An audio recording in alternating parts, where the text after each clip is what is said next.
There is no excellence where there is equality. For every diversity higher, there is a diversity fire. It is not the similarities that make us the same. It is the differences that make us different. The truth is hate to those who hate the truth.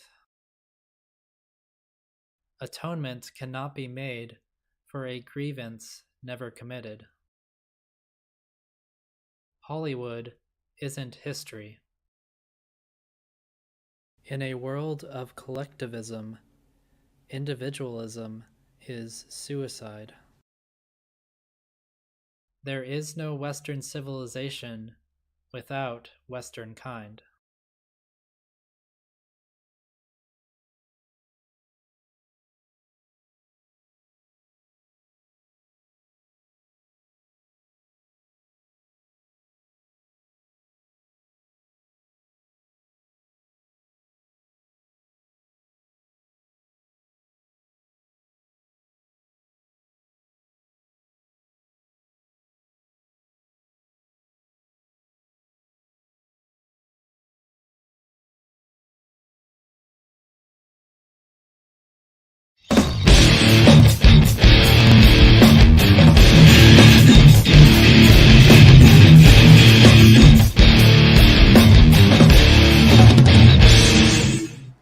And we are going free right on time, as always. The white man always makes the trains run on time. How are you all doing?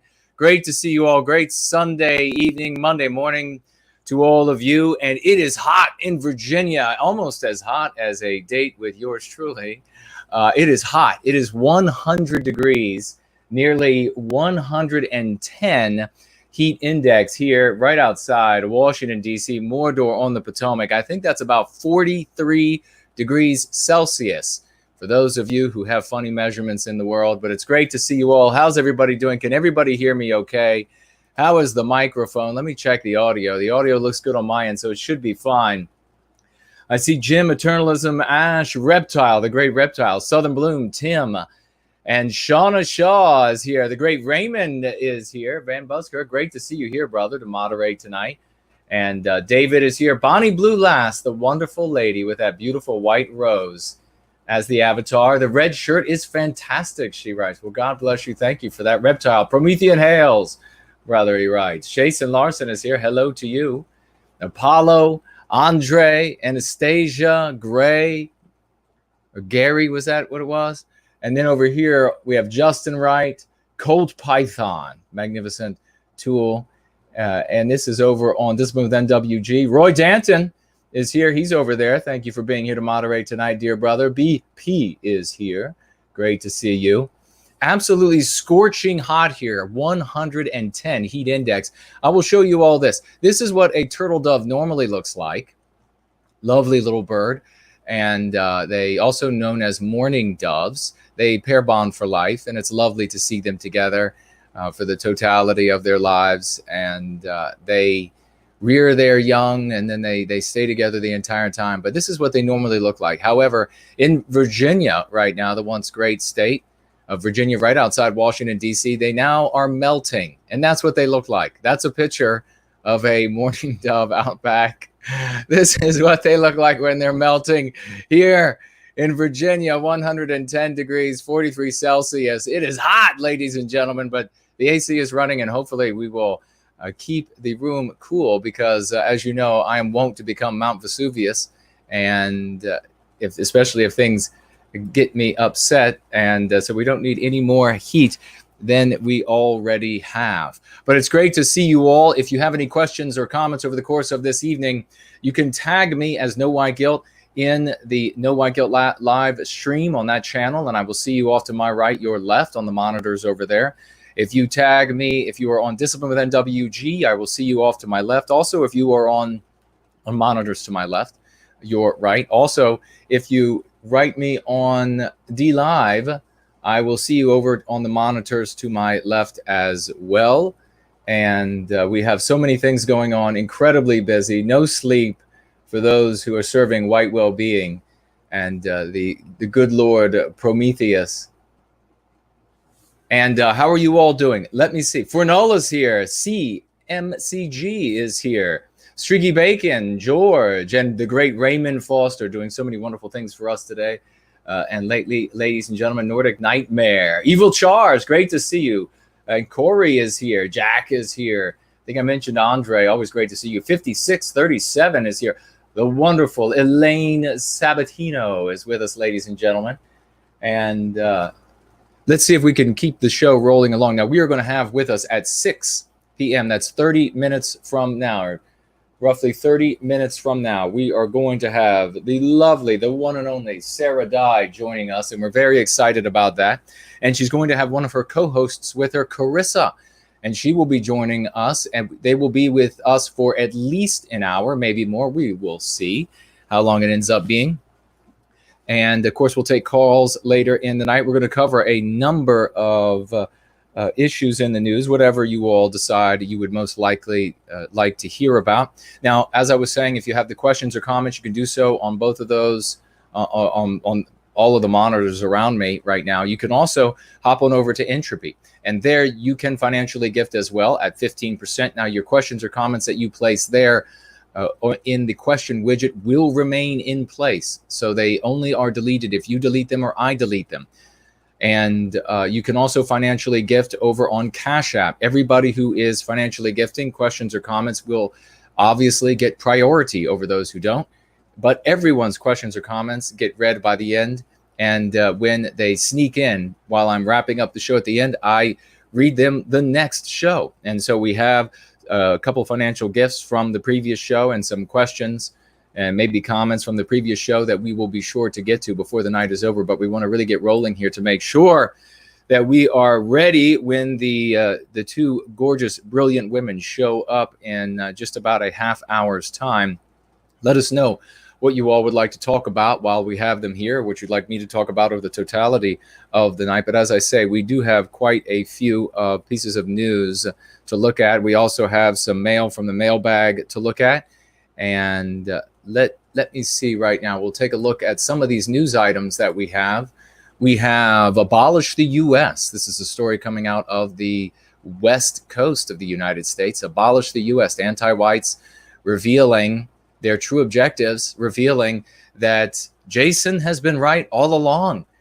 And wouldn't it have been nice if those in preeminence, those who were popular in the white positive sphere 2 decades ago, had decided to listen. We also have Make the White Man the Violent One. Interesting news story there. Again, revealing the mindset of the anti-whites, that we have it correct here in Going Free. And we have Jesus's statues being painted brown. So from white to brown, Jesus goes, and where he's not being destroyed. And of course, we see all across the Western world right now, Christianity under attack. You all who are going free will know why Christianity is under attack and why Jesus is becoming non-white. Let's see, what else? We also have a story about professors, white professors, who fear for their careers, fear for their lives at university. And perhaps we could talk about that. Let's see, what else do we have here as far as possibilities for news go? We have inside the Michael Flynn case. And we have let's see, what's going on in Missouri now? Representative Baker asks for the St. Louis attorney to resign. Ask for her papers, please, after she goes after the McCloskeys and wrecking their lives to the best of her ability. So potentially that. We have quite a handful of stories here about this Nick Cannon individual. He seems to be very popular. 1619 Project founder ups her and this anti-white slur, racism, ups her anti-whiteism game. And so we'll take a look at that, the anti-white ideology. Owen Benjamin versus Patreon, potentially take a look at that and dissect these things for what they really mean and what's really going on. So those are some of the stories. We also have a question from Panzer Faust about, is Prometheus, he's curious about Prometheus rising. Is Prometheus Lucifer? And is Christianity, is it being used against us? Can it be used for us? And so those are some of the things. Of course, there are many other stories. And if you all have questions, I will speak to those stories as well. I really want to tell you all, just to keep the momentum going, that the work that is being done behind the scenes is continuing. And the success is continuing. And you should continue to look for the signs of this work that we are doing behind the scenes in the world around you. You will see that we here in Going Free are the real deal. We have who knows how many actual subscribers we have, as you know, here on this channel, or all of the platforms put together. But it's totally irrelevant to the power wielded and to the influence we have over the language and socio-political discourse as a consequence of the work that we are doing and the strategies that we have assembled, the work that you all are doing now, really helping to magnify everything that needs to be magnified, to diminish and to trash everything that needs to be diminished and trashed. We have to become a new people to reclaim our destiny. And that is what we are doing here. And part of being a new people is speaking with our own language in our own story, something that is very easy to do. This is not a whole new language from Mars that you have to learn. There is a lexicon, very easy to pick up, and some dialectics, very easy to pick up. And you too can begin to access the true Western spirit within you. You too can align with the archetype of Westernkind and become that powerful. But you need to know this, everyone out there who before you were powerless, before when you did make your efforts to spread the message of whatever it was that you were trying to spread, whatever vehicle you were in, whatever news you were trying to spread, you were powerless. It was almost worthless. Not worthless, but nearly there. Now your efforts actually make a difference. Now when you share the lexicon and dialectics of Going Free, you are sharing something that is empowering those you share it with, empowering you further as you share it, just as you learn better when you teach anything in the world. And then it is a curative contagion. They are able to catch it from you and pass it on to the next person, which is what they cannot do when you are relying on somebody to be risible or flippant or brilliant or overly educated or whatever it is, and you can only communicate a portion of whatever that might be to your audience, and then they can communicate none of it to those beyond them. This is something that makes a difference, but more importantly than that now is this. I tell you, all of these new content creators that are coming online, and we are encouraging and promoting those who are doing the good work and keeping with our morality for white well-being and keeping within the bounds of Going Free, our lexicon and our dialectics. We continue to promote those people. Your efforts are bolstered by their work, and all of your efforts are bolstered by the work that's going on behind the scenes. I think you will see some very magical things if you haven't already seen them. Again, I've mentioned this here. You have to have the eyes to see and the ears to hear. And once you do, you will see that a whole new light is shining upon the world. And maybe that will be sooner for some. I know it will be for some. It will be sooner. They will see it taking place in the world around us in a very real, tangible, powerful way. Others, it will take quite a bit, just like somebody has to get hit up, metaphorically, hit up a side of their head many times before they finally go, oh, yes, I understand. In fact, I will briefly say that we have had I've had individuals in my life that I have shared Going Free with, and I could tell that they were kind of stolid individuals. And they say, okay, that's interesting. And then the next time I talk to them, they're right back to the same old ways, the same old ways. And I say, well, you know what? Here's something that really works, and here's how it works. Wow, that's really interesting. Well, let me tell you again about something that's really horrible in the world. They go right back to the same old tired ways. It's amazing to see how really thick some people can be, but some people are that way, and you just have to, if your contact with them is limited, you can give them a little bit and then move on so that you can get to people who can pick it up. And then every now and again, when your orbits or your paths pass, you can give them a little bit more, and maybe they'll get it, maybe they won't. That's the way I handle it. I have quite a few folks who are still really thick. They're still really, it's just people have different mindsets. They have different mind frames. They have different rates at which they learn. Of course, we know there are different IQs, different emotional quotients as well, how folks are able to get around and get along with each other in the world. And it can be very difficult for some to begin to see the world in a brand new way. And it is indeed a pole shifting moment when you really have those moments of breakthrough and Going Free. You know it. There's no question about it. It is a sudden epiphanic moment where it does feel like a light suddenly comes on. It does feel like there's a sudden pressure, and people have it. You won't have it once. You'll have it again and again as you're going free, as you slowly pull yourself out of the mire of the anti-white narrative and then fall back in. Slowly pull yourself out and then fall back in. Everybody has the same testimony. It happens the same way for everybody. You're not alone.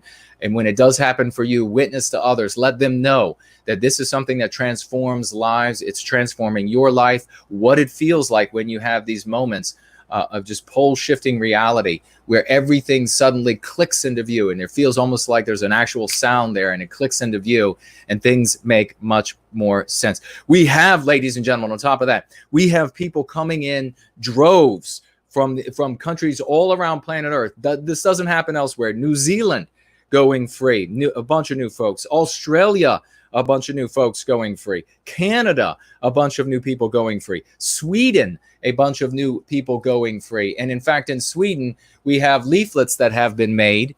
And take a look at these leaflets. This is one side, I think, of the leaflet. And then on the inside, this is what people who of their own volition, because going free is changing their lives. It's changing the lives of those around them, that by their own volition, they are going out. I'm not telling them, I'm not getting them on the phone and saying, hey, you've got to do this if you want to have any success. And you want to continue to be part of the little whatever organization that may, just, I guess you would say, ephemeral. It'll be here one moment, gone the next. You have to do this, or we're going to kick you out of that little treehouse club. No, people are seeing that going free works.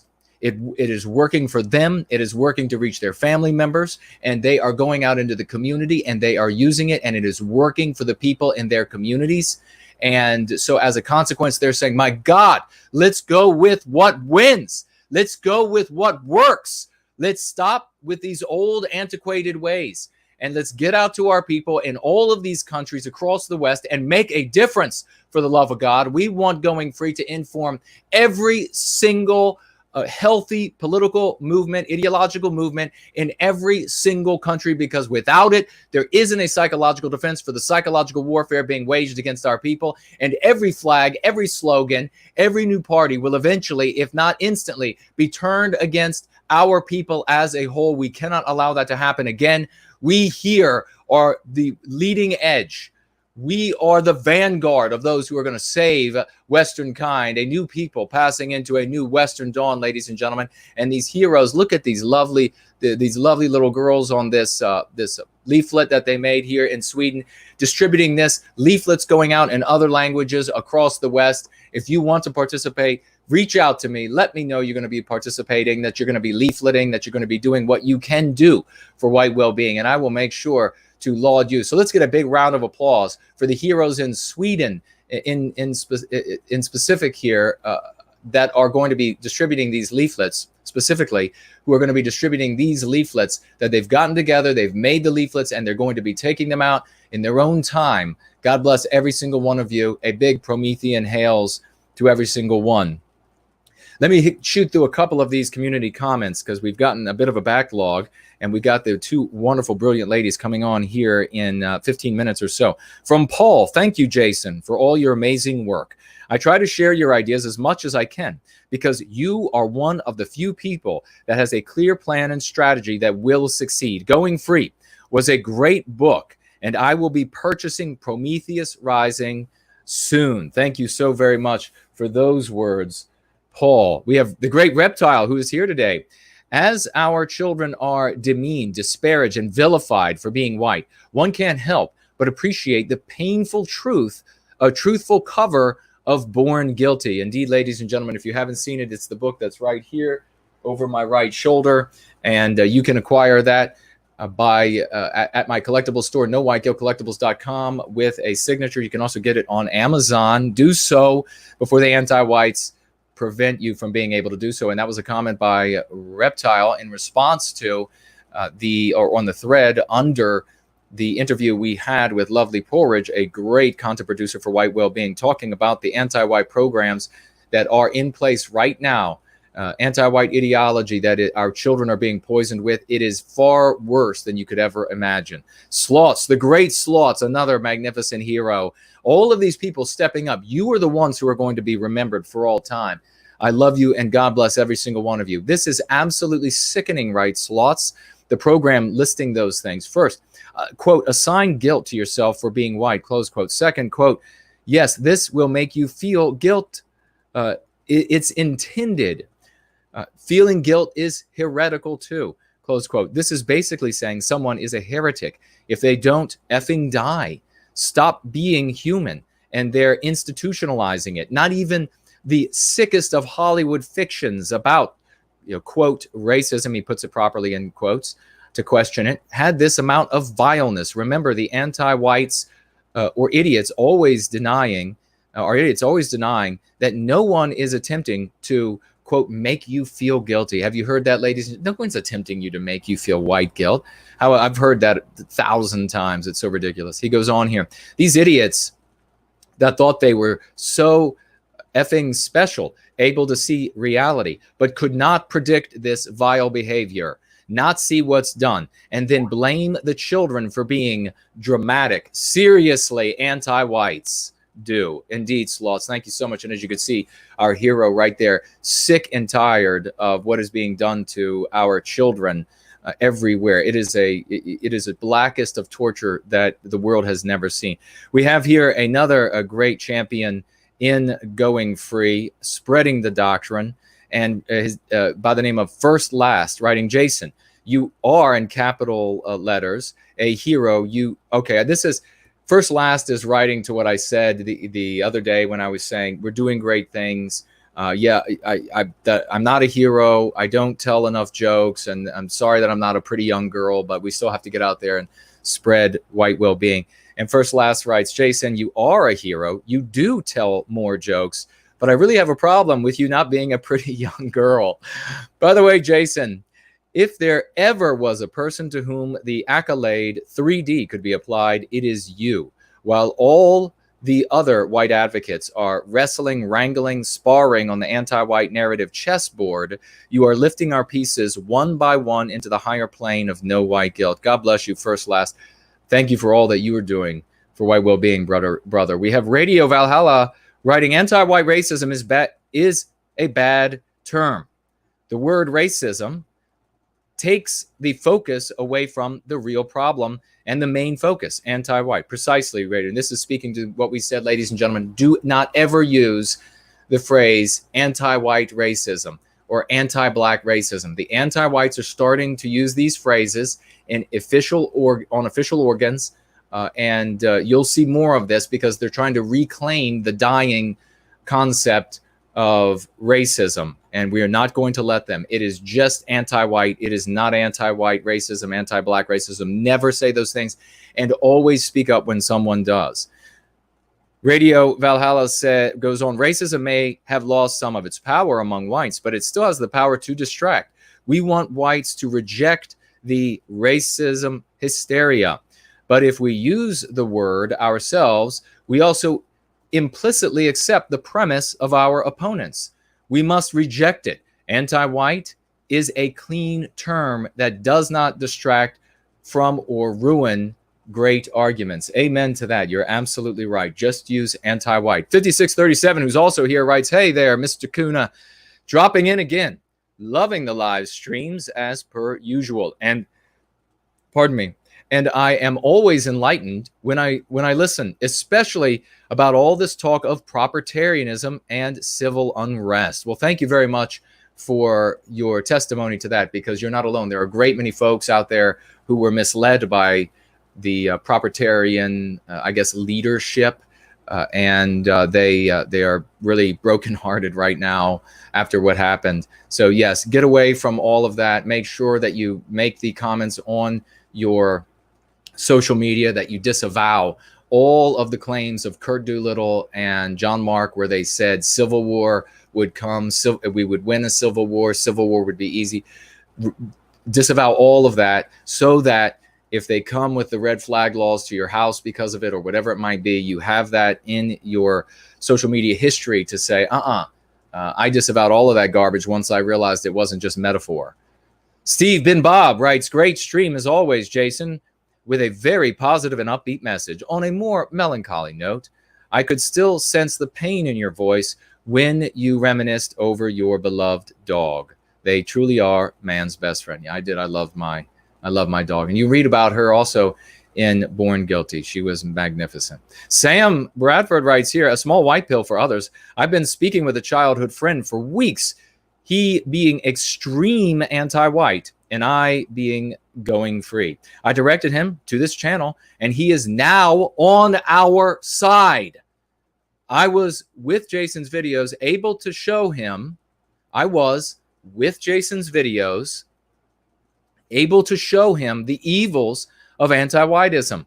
And I will not stop, brothers and sisters. Never quit. God bless you, Sam, for that magnificent testimony for everyone to read. That is the kind of thing. We have just so much of that going on now. That has never happened. I've been here so long. It's never happened anywhere else. Please continue to push going free, folks. We have 1337 Captain Haddock, and we are going to be bringing on, I see that Sarah Dye has just stepped into the behind the curtain, and we're going to bring her forward in just a moment.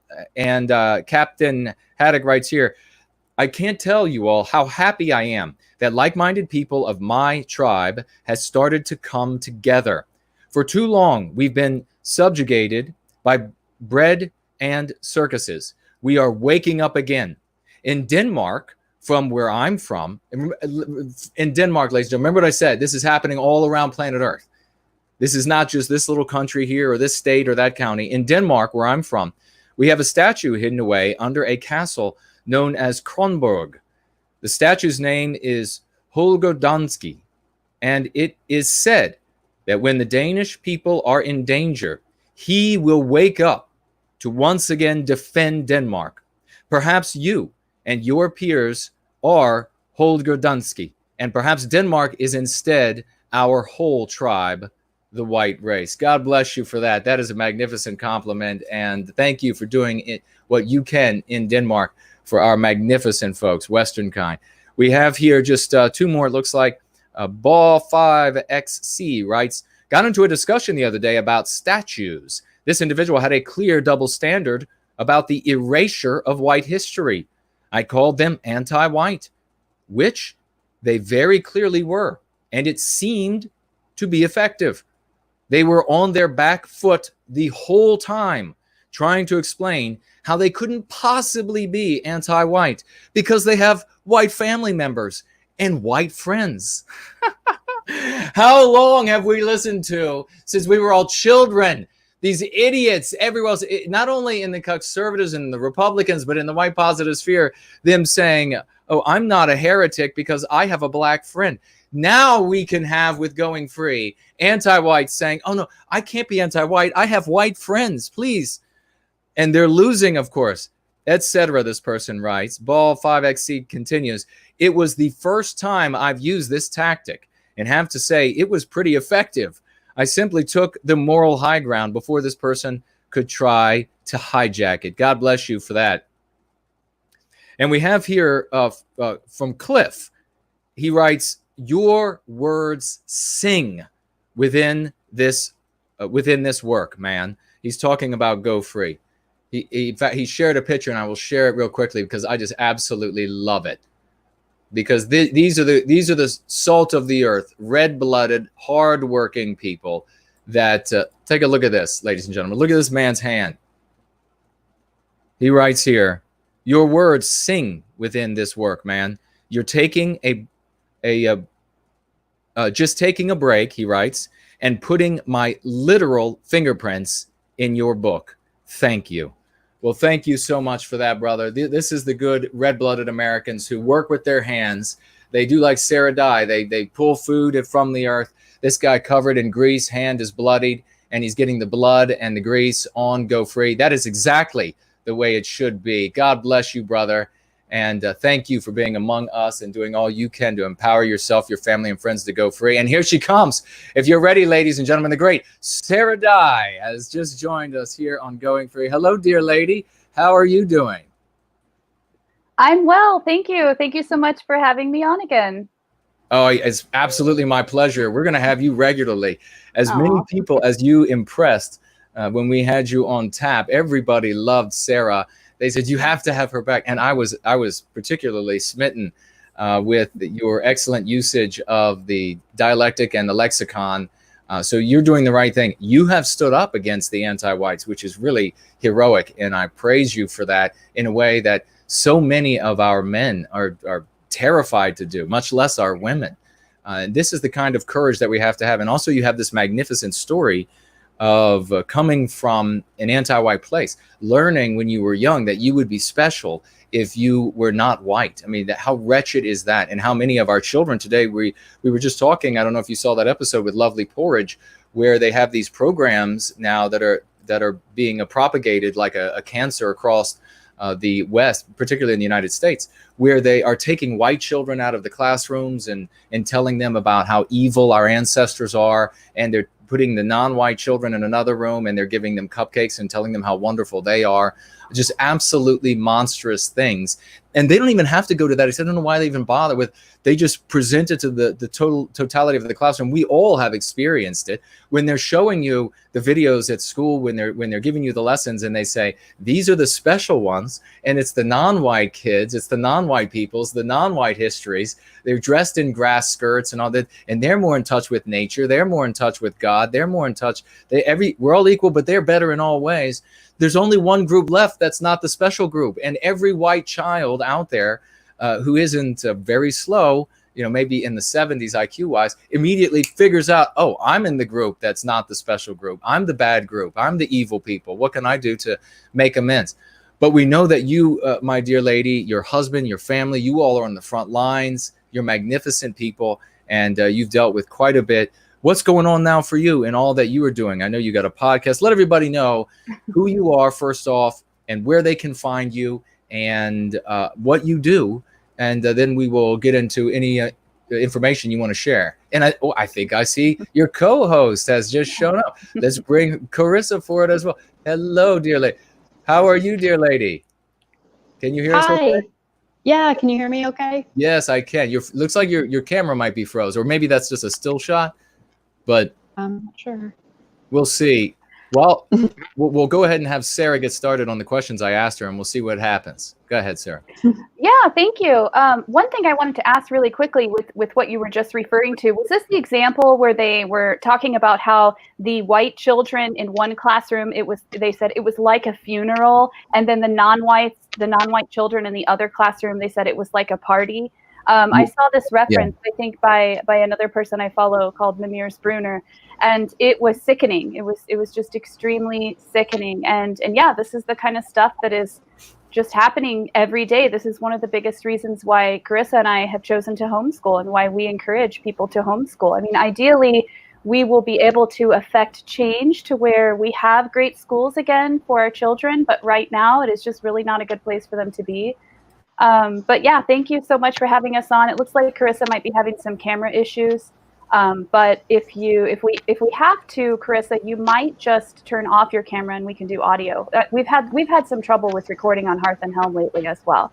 But so Karissa and I basically wanted to start Hearth and Helm just to present something positive and inspiring to our folk in these difficult times, which are unpredictable. And we want to try to set an example for other women in our community, and kind of help awaken other females and other women to coming back home to their true femininity and embracing that which makes them truly noble, which is motherhood and family life and that sort of thing. And we kind of saw that there was a niche to be filled in the white well-being and also dissident right, which I hesitate to even use that term because I think it's becoming misrepresented, but in that particular community and in our movement especially. So that's what we set out to do. So we have a little podcast going, and it's difficult to record on time together oftentimes because we all have little ones. So getting them all, to bed at the right time, that sort of thing. But we're doing it. And it's been a great project, and we've had so much wonderful feedback. So, that is really fantastic. Our ladies in the white positive sphere, we have more ladies here than anywhere else, and at any time in service to white well-being, just at any time, nowhere even remotely close. And so this is the sort of message, this message is speaking directly to women in a place where they can feel comfortable. You know, it's not just some guy in a red shirt, you know, at the lectern or on the camera that's talking to them, but it's ladies just like themselves facing the same issues that other ladies are facing in the white positive sphere, in their world, you know, raising their children, just doing the basic things, going shopping, everything like this. What's happening in the world? What kind of dangers are there out there for their children? And I absolutely have to say that I agree with you on this. This phrase dissident, it automatically has a negative connotation to it. Yes. And again, what matters in going free to us is how it lands on our brothers and sisters out there who are going to be hearing this message. They're going to be hearing from us, and what they think immediately when they hear that verbiage. The majority of them, by far, when they hear dissident, are going to be hearing something that is a fringe dweller. It's somebody that is outside of the norm. It's somebody that has something ugly to share, and that's why they've been pushed to the fringe of society. If you tell them that you are an advocate for white well-being, I've never had somebody think, oh, that means that you're somewhere on the outside. That means you're some psycho from the outside of society. So keep that in mind, folks. That's really what matters here. It's folks sometimes confuse, and then we're going to have Karissa jump in with her thoughts. Some folks sometimes confuse. And Karissa, by the way, you if you're going to be on Avatar, you can find a picture to use as on your computer if you want to have an image there instead of just that figure general figure that they have there. But when we're talking and going free, folks in the white positive sphere in general, they have this false dichotomy, this false debate about how a movement looks, how it is received, and are you supposed to bend the knee to looking like a conservative or a Republican, or are you, and this is the false dichotomy, are you going to be hardcore and be the real? That's totally false. None of that matters. The objective is to bring our brothers and sisters into the fold of going free. We want them to heal as individuals so that we can heal as a people, heal as a family, heal as communities. So yeah.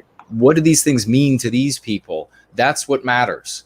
And we have to talk in a way that is outside of that story, that anti-white narrative, because if we don't, there's no way you can look good inside of it. And so to a degree, I want to look at it some more, but to a degree, that term populist is probably also falling into that a term that's being disparaged and will be used against us by the anti-whites. But regrettably, because so many of our people are inside the anti-white narrative, they're just immediately grabbing that word as though they've found something powerful and useful.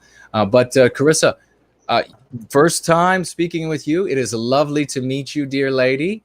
Even if we can't have the live stream for you running very smoothly. It's wonderful to have you on Going Free. And thank you so much for the work that you are doing in service to white well-being, the show that you all do, and rearing your family the way that you're rearing them so that they'll grow up to be proud, white positive people and immune to the anti-white narrative and anti-white ideology. So welcome, please. What do you have to say? Absolutely, and thank you so much for having me on, and thank you for the work that you're doing for our cause as well. It's great to see this kind of stuff coming out, so it's an honor to be here. Now, what was it you guys were discussing when I first? Was it an article you guys were discussing at first regarding kids going back to school? I kind of hopped in the middle of it. Sarah? I don't think it was that. I think it was just one of many examples of some of the very toxic activities that they're doing with children in elementary school in the West right now. I'm sure you're familiar with it. I know that there's been a couple of videos that have gone around, but it was this show that was paraded on public television, and it was saying, they were patting themselves on the back and saying what a fantastic job they had done because they had separated the white children from the non-whites, put them in 2 different classrooms, and then basically discussed race and race issues. And if I'm thinking of the same one that you are, Jason, there was a little redheaded boy who was apparently on the verge of tears and said he's terrified to even speak about race because he's afraid his whole life will be ruined. And so, you know, just the psychological trauma that's being perpetrated on children in public schools and even in some private schools too is kind of the basis of the discussion. But the thing that really struck home with me, if this is the example I'm thinking of, is that they referred to the children, the classroom that the white children were in as a funeral type setting, and then the classroom that the non-white children were in was like a party, a celebration. And it's like, how much that's the thing. Our opposition, the anti-whites, they're very upfront and honest about all of these things. They are, and it's just that our people are so afraid to speak out and to vocalize and to repeat what's being said. So that was basically what we were discussing, and of course the importance of homeschooling. Yeah, no, the parents just go along with it because they don't want to raise children full of quote unquote hate. I saw quite a bit of that when I worked in Chicago public schools. I would be in schools and there would be 2 or 3 white children there, and they were just taunted, and you could tell that it was such an uncomfortable and I don't mean to use the word toxic, but just such a horrible environment for them to be in. My heart really broke when I did see that, because you could just see how torn they were, and just how every day of their life was pure hell in a public school where you and maybe 2 other people are the only white kids there, and they look so depressed and just so. It really just broke my heart, and I'm sure it's even worse now. I mean, this is going back almost 10 years ago. Well, yeah, and we've reached the point where, and I'm one who can relate to this fully. Like, you see images of whether they're actual photographs or drawings or paintings, but you see these images of just like large, happy, healthy, extended white families coming together for reunions, picnicking down at a creek. And, you see these images, and there's like something deep inside you, this longing, this aching in my chest, and we've reached the point where I think people are really starting to feel this deep inside, and there's a longing and a craving for true, real community and folk, being with their folk again, and just having safe communities where your daughters can walk to school together, hand in hand, like picking flowers. I mean, that's all we're asking for. We want to bring peace. We've always brought peace.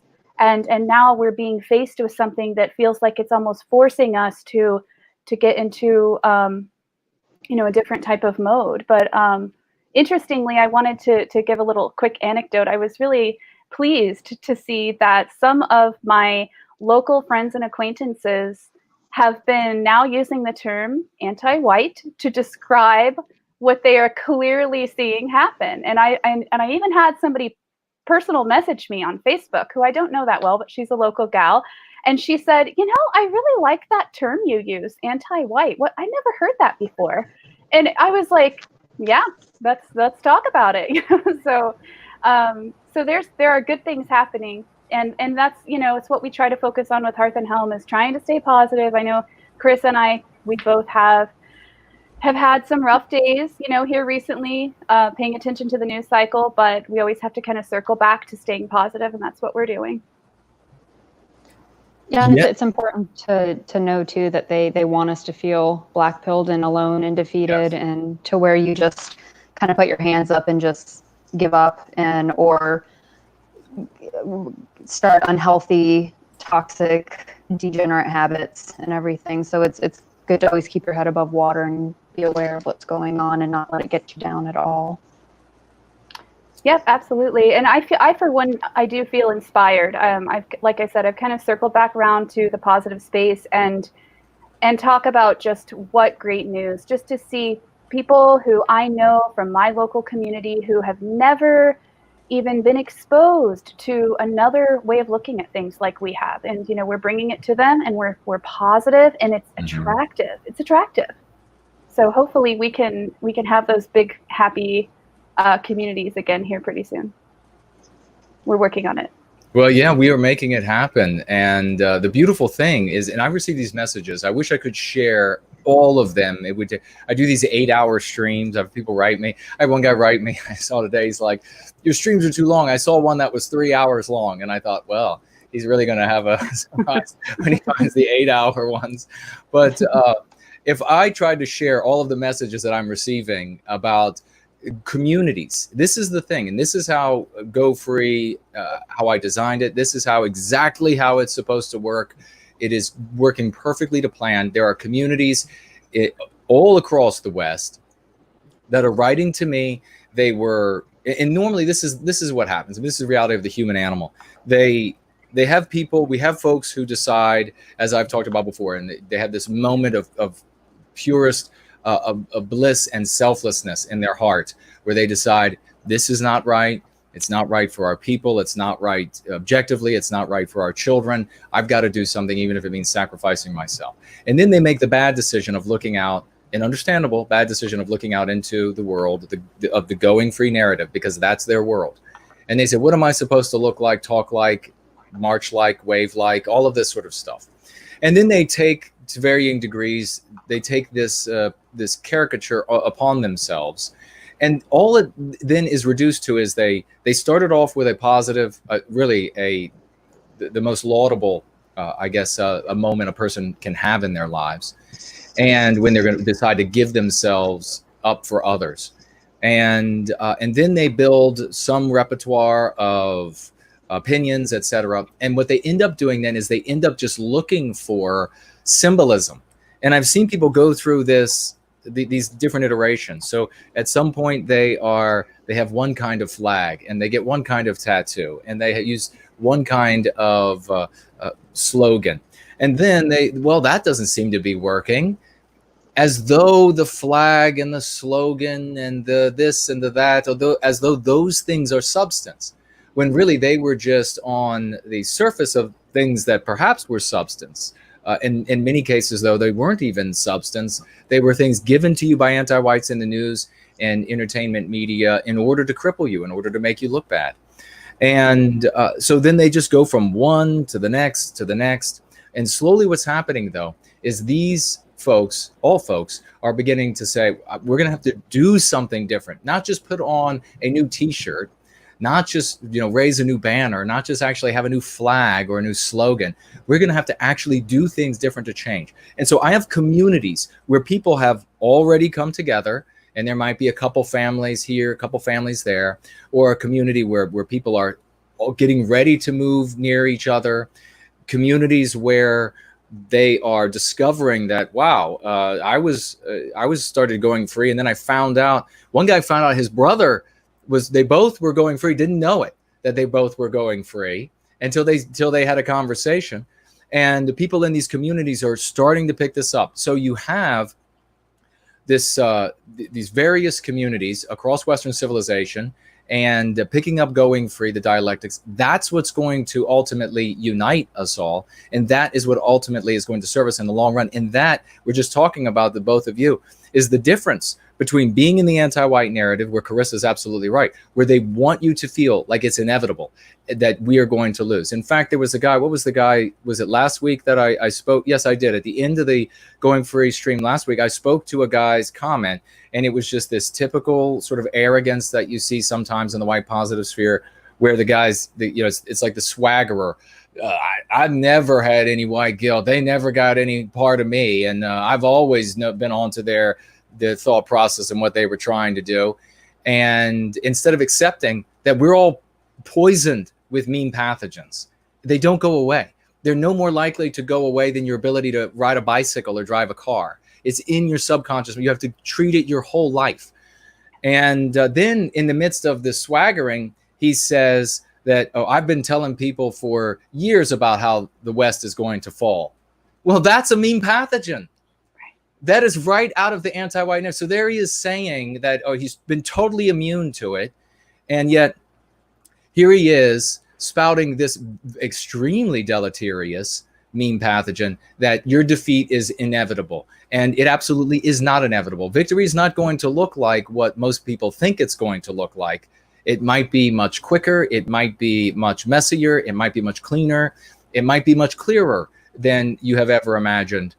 But it's going to be a victory in the recapturing of our destiny nonetheless. And this is the kind of thing that especially our women need to hear. Isn't this right, ladies? You don't want to hear, that tomorrow, is going to be like carnage and burning. You want to hear that we have a positive direction. So actually, if you both could maybe sort of juxtapose and talk about hearing what the anti-whites want you to hear and see in the world, and then what you would like to hear and the kind of things maybe that you have heard from Going Free and that you have heard from us about the future and how we recapture our destiny. Yeah, I mean, I would jump in really quickly and say that not only is victory, the goal, and that we need to stay positive and maintain that goal, but we can't accept anything less than that. And I think that once you decide that and you keep marching forward, you can experience different adaptations as we go along, as we move along. And I feel like this is one of the best adaptations that I've seen yet. And I also would say to the fellow who thinks that he's, not been exposed to mean pathogens or affected by them. I mean, I think that we can all look around us and see where we've made decisions in our lives, or, we could ask, okay, well, do you have children? Are you married? Because all of us collectively being affected by the mean pathogens is what has contributed to the position that our people are in right now. If the large amount of us had gone unscathed for generations, then we wouldn't be in this position right now at all. So it's important that everybody do look deep in and see how have these things affected your life right now. Do you have depression? Do you have health problems? Do you have addictions? I mean, all of those things you can trace back to mean pathogens from very young age, from young in childhood, and it's generational. And that's why I feel like on Hearth and Helm, Karissa and I we're constantly talking about how can what are we doing today to improve ourselves? How can we strive each day to be better? How can we recognize these things? How can we be the best mothers and wives and community members that we can be? Because the change does start with yourself, and then hopefully we can transfer goodness to our children, and then ideally in a few generations our people will not be plagued with this anymore. So there's that. But yeah, just staying positive is important, and that's pretty much all I have to offer, at least at this point, on that particular question. I don't know if Chris is. No, absolutely. Want to jump in? Absolutely. No, absolutely. I mean, we have to remember that we come from strong lines of strong people throughout all of our European history, and you can't really have our views and our worldview and not want to do better and rise to the occasion and want to be the best version of yourself as possible. That's just not it won't work if you're in the movement and you're going to be black-pilled and not want to do better and rise above. So it's important for that.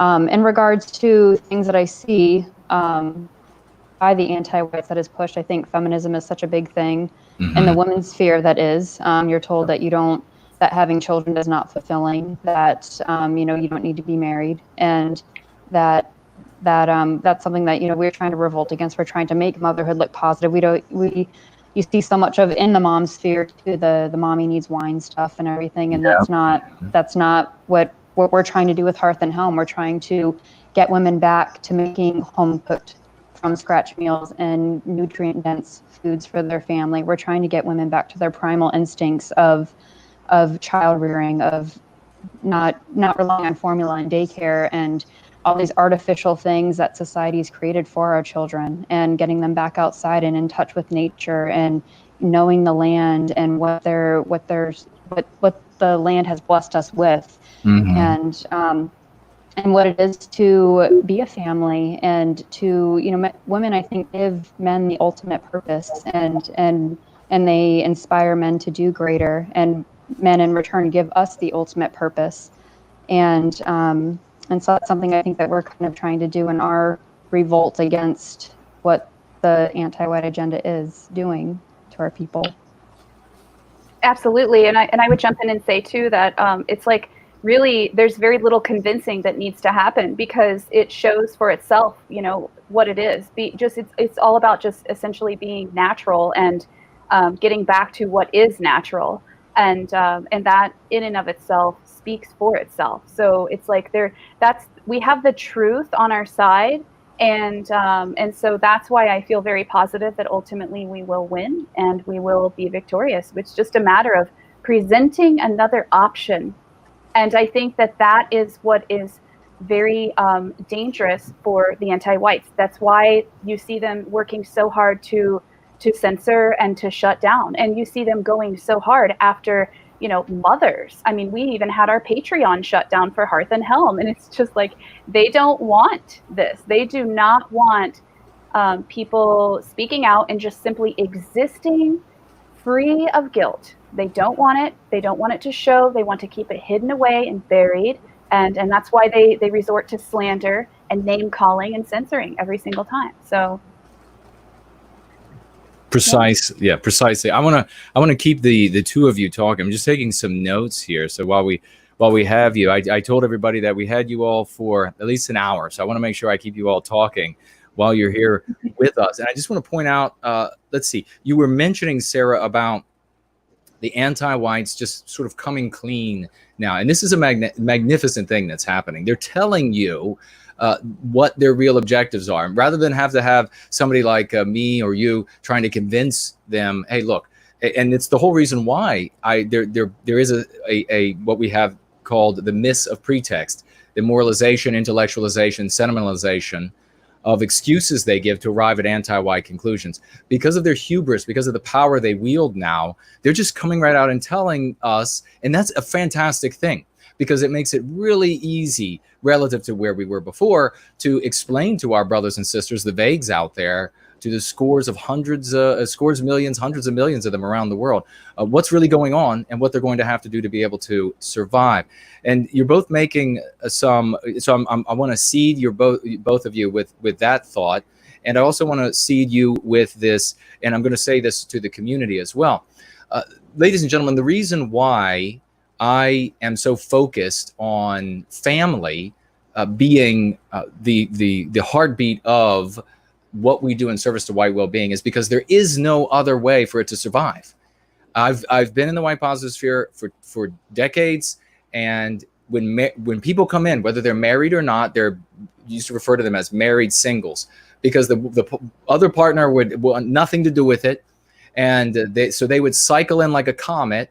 And then they would be there for a while. And if maybe they were brilliant, or maybe they were whatever it was, they shined bright, or they were kind of dim in the distance, but they were there for a while and then gone because they didn't have the support of a family. They weren't in a union that worked for white well-being.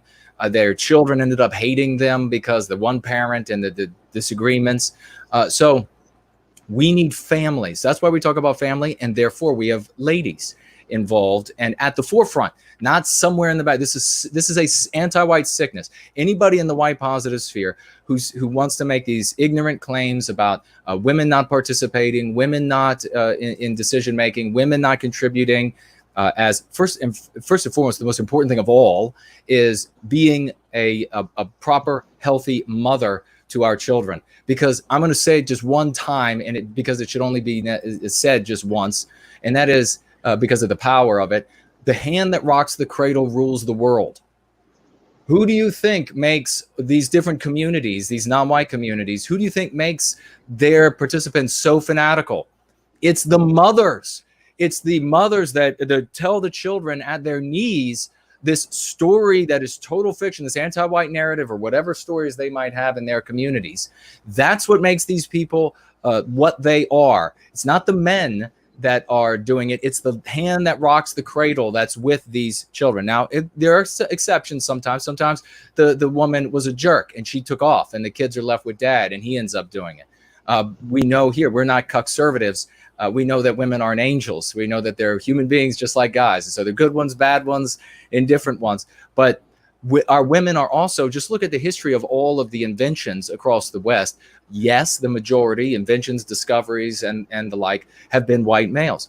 But there are also a huge contribution by white females in art and discovery, etc., in sciences.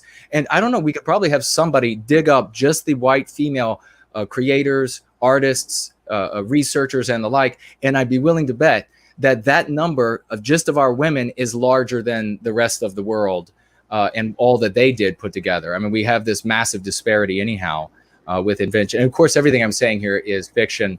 To check with CNN. They'll tell you the inverse of this because I'm just entertainment. CNN is Moses coming down with the tablets. So make sure you check with them. So women participating, women speaking out front, women being part of the process, families being at the core of the reclamation of our destiny and the promulgation of white well-being and going free, teaching the children, inoculating the children, also the hubris of the anti-whites now, who have, and I can read a story after, or at least the headline for you all. We also have, I want to make sure, because you all have sometimes look at the immunizations, and I know we got to be careful about that too on YouTube, exactly what is said. But we do have here a lady another lady, ladies and gentlemen, in the white positive sphere, sent to me this from the United States National Library of Medicine, National Institute of Health. And of course, they're probably wrong too, if CNN says they are. But this, of course, is an official organ. And it says here, oxytocin enforced norm compliance reduces, and then this anti-white slur, xenophobic, outgroup rejection. So heretical to anti-whiteism, outgroup rejection. This is a drug that the anti-whites are working on. And this is the study. In the midst of rapid globalization, the peaceful coexistence of cultures, and of course what they mean there is races, the peaceful coexistence of races requires a deeper understanding of the forces that compel pro-social, not just social, pro-social behavior, and thwart heresy. Of course, they use the word xenophobia. Yet the conditions promoting such out-group directed altruism have not been determined. Here, we report the results of a double-blind, placebo-controlled experiment showing that enhanced activity of the oxytocin system paired with charitable social cues can help counter the effects of heresy, they use the word xenophobia, by fostering altruism toward, they use the word refugees, and what they mean here, of course, is non-whites. These findings suggest that the combination of oxytocin and peer-derived altruistic norms reduces outgroup rejection, even in the most selfish and heretical, they say xenophobic, individuals, and thereby would be expected to increase the ease by which people adapt to rapidly changing social ecosystems. It goes on to say, and I'll get you both of your comments on this. It goes on to talk about how it's essentially a disease of the mind in a Westman, men and women, Westman. It's essentially a disease in our minds that we don't automatically commit suicide, collective suicide, to non-white groups, that we don't immediately just turn everything over, that we resist whatsoever. They're working on this medication because they have said that that is a diseased state. And I will also add, as I pass it to you all, that a medication that could do this to the brain, what is it going to do to the brain of especially our white women? Because it is the process of discrimination by which a woman decides how many and who will be her sexual partners. So what will this do to our women if they are given a drug or forced to take a drug or a shot or what have you, that would reduce that sort of discrimination, would make them more welcoming to sexual partners, more welcoming, more likely to be open in more ways than one, to what they would refer to as refugees here. Wonderful people, I know, all astronauts and engineers, but nonetheless, that would make for a very sick society. But I'll pass it to you, Sarah, and then we'll hear from Karissa. Thank you. Yeah, there's a lot to say. There's a lot to unpack there, as they say. First of all, women, as we know, are highly subjected to peer pressure. Mm-hmm. And I can just unfortunately see this dystopian image in my mind right now of the ladies sitting around the pool drinking their iced tea and talking about how wonderful this new drug is and how, you ought to try it. But my first initial reaction is just absolute disgust at the fact that, and how subversive it is to take oxytocin, which is a naturally produced hormone in women's bodies that has been shown to help women get through childbirth and to create those feelings of, and to help women forget the pain. That's one of the most interesting things about naturally occurring oxytocin in women's bodies, is that especially the jolt that the female body gets after she gives birth, it especially affects her memory of the difficulty and pain of childbirth. And it's why women keep having more children. Essentially, it's not the only reason why, but if that makes sense. So so how evil is that to take that naturally occurring thing in women when it comes to childbirth and to subvert that and make a pill? And then I guess my last and biggest thing I would like to say is that, I mean, my goodness, people, really, like, do we need a pill for that? Because it seems pretty clear that we as a people are extremely altruistic already, to the point, as we all know, I'm sure, that we are pathologically altruistic, and that is why we have been diminished to the point that we have. This is why we're in this position right now, where people are terrified where little boys are terrified because they're one of the few redheaded children in the class, and they don't even want to say the word race. They don't want to talk about how they were bullied in the hallway, beat up in the hallway, and they don't want to say, if it was a white or a non-white. This is why we have the whole, what is it, the Ann Coulter effect in the news, where we aren't allowed to say the race of a perpetrator of a crime unless it's a white person. I mean, look at the state of things. Like, to push a drug like that on people to make them more altruistic is just, it's absolutely insane. And these are the types of things that we need to really be putting our foot down and speaking out against. And I really think that a lot of women are, I mean, obviously there's a lot of reasons why people are afraid to speak out. We see what happens. Doxing is a terrible thing. It can be very awful. Chris and I have actually both experienced that with our families. We've both been through a dox by evil anti-whites.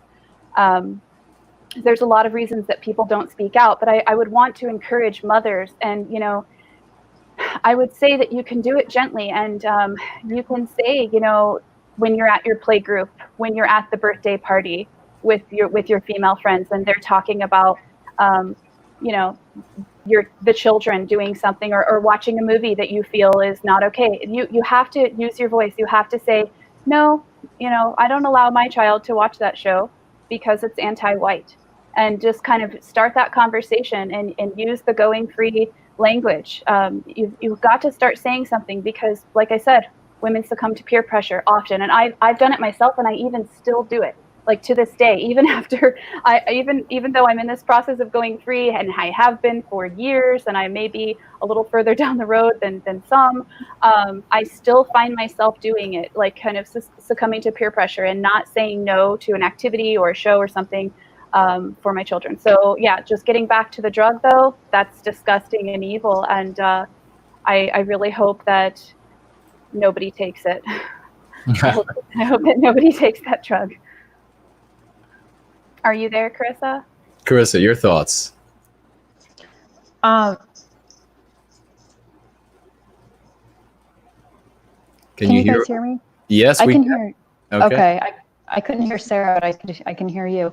I think this is kind of already happening in a way when you look at certain vaccines that girls get, or even a lot of the hormonal birth controls. It kind of already gives them that, I guess, immunity that they think that they can just have casual sex with whomever.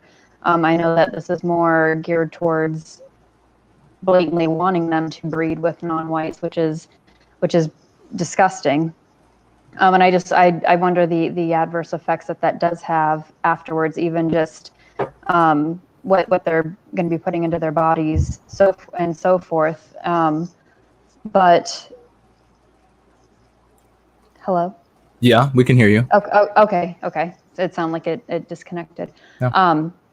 But it's disgusting that they're trying to do something like that they will cater to young girls, and they'll try to start them really young and start indoctrinating them very young. They already are, but it's crazy, and people will go along with it too. They'll just say that it's just a skin color, and to go ahead and breed. I mean, just that YOLO life that they like to promote now. Mm-hmm. I can recall when I was younger and I was working at Dairy Queen. I was in high school or something, or no, college, and a girl, her friends were pushing her to date this black guy, or this non-white, and she did not want to, and she confided in me about it. I said, well, don't. She just said, well, I feel pressure to. And I said, no, don't. It's very natural to not want to do something like that. And she never did. And I mean, I think most people, that natural instinct is there.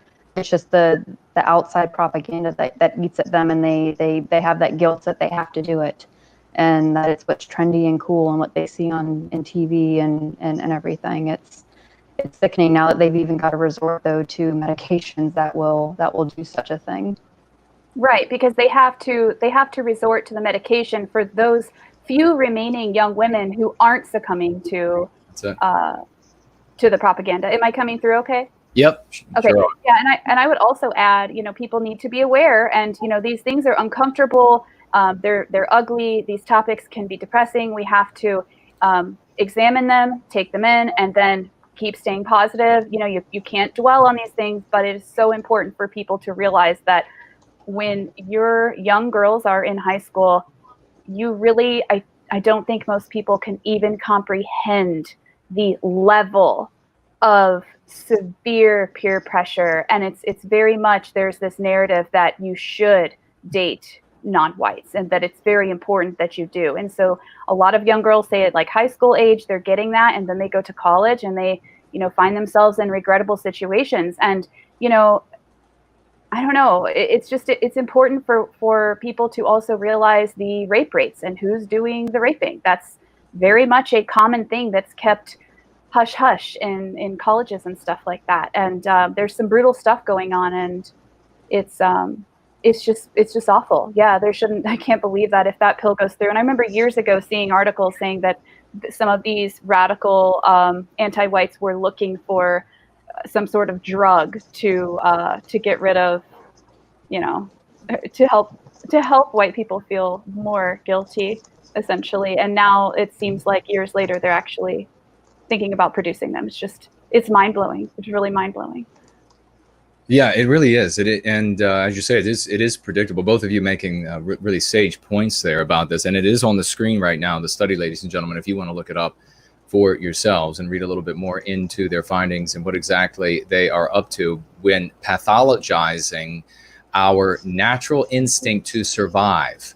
That's what they are doing. They are pathologizing the natural instinct to survive, and we cannot allow them to get away, essentially, with this without us using it for our benefit to wake up our brothers and sisters. Let them know that the anti-whites are working diligently to develop a drug. And I wouldn't be surprised if in the future they come up with some sort of inoculation that they want to give the preteens or the teens, where it says, it's normal part of the schedule for inoculations or something, and then they're going to mix something like this into the inoculation. Not saying it's happening, certainly not here. You have to ask the great folks over at CNN, but I wouldn't be surprised. I do want to point out as well that when it comes to, don't let the anti-whites run away with the definition. And this is what's going to happen in the anti-white narrative. You have to make sure that those you're speaking to understand what you're saying exactly. When it comes to us wanting to survive as a people biologically, we have the moral high ground in wanting to perpetuate who and what we are. So when we say, like Karissa said, they're trying to get these young white girls to want to date and reproduce, and it's obvious, it is in your face 24/7, that this biological white erasure is one of the primary things that anti-whites want to do, for the obvious reason that it inflicts injury on our people. We have recessive genes. When we produce with others, those genes are obliterated. It makes it very difficult for the offspring to regain a sort of enough white in the system. It was many generations of more contributions of white people before they can finally begin to approximate what the contributing white parent had originally. Whereas you don't see that in the non-white races. When they reproduce, they produce something that is a mixture of the two pretty evenly. But the important thing here is that when we say, like Karissa said, it's disgusting, we're talking about the biological white erasure of our people. And that is disgusting. That is evil. That is the purest form. Anywhere else on planet Earth, talking about genociding people is considered the most heinous act, the most odious thing that people could do. So that is our position when it comes to this encouragement to biologically reproduce ourselves out of existence. And I will say this, it is, the anti-whites have also said, and we'll get both of your thoughts on this, you know, they've also said they try to pressure both our young women and young men into saying, well, this is just some sort of prejudice. Of course, this is the inverse of reality, and that's how anti-white narrative works. That is preventing you from otherwise dating and reproducing with these other people, getting to know them and reproduce with them. When in reality, everywhere in nature, it is the norm for animals to be attracted to their own kind. I have bird feeders outside, and I've got 5 different types of finches, and they never reproduce with each other. They are only attracted to their own kind. Nothing. They don't have some sort of prejudicial upbringing where they're being told, oh, you never date or reproduce or do a mating dance for the other finches. They just know that they are attracted to their own kind, and that is who they then. So that is perfectly in keeping with nature, absolutely congruous in all ways, and we can push back. But ultimately, the ultimate pushback here for your children, and we actually had this. Who asked that great question? Was it Luke? Last week, or Kevin? Who was it?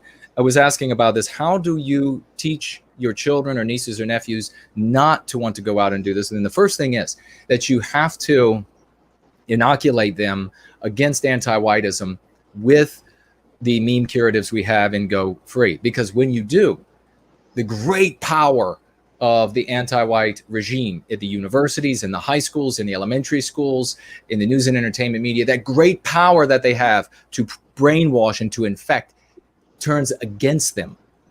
And they end up with every effort to propagandize, to infect, they end up affirming what you as a parent or an uncle or an aunt have taught your children or nieces or nephews or grandchildren or whatever it might be, that these people are out to white erase us from civilization. And the worst white erasure is biological white erasure.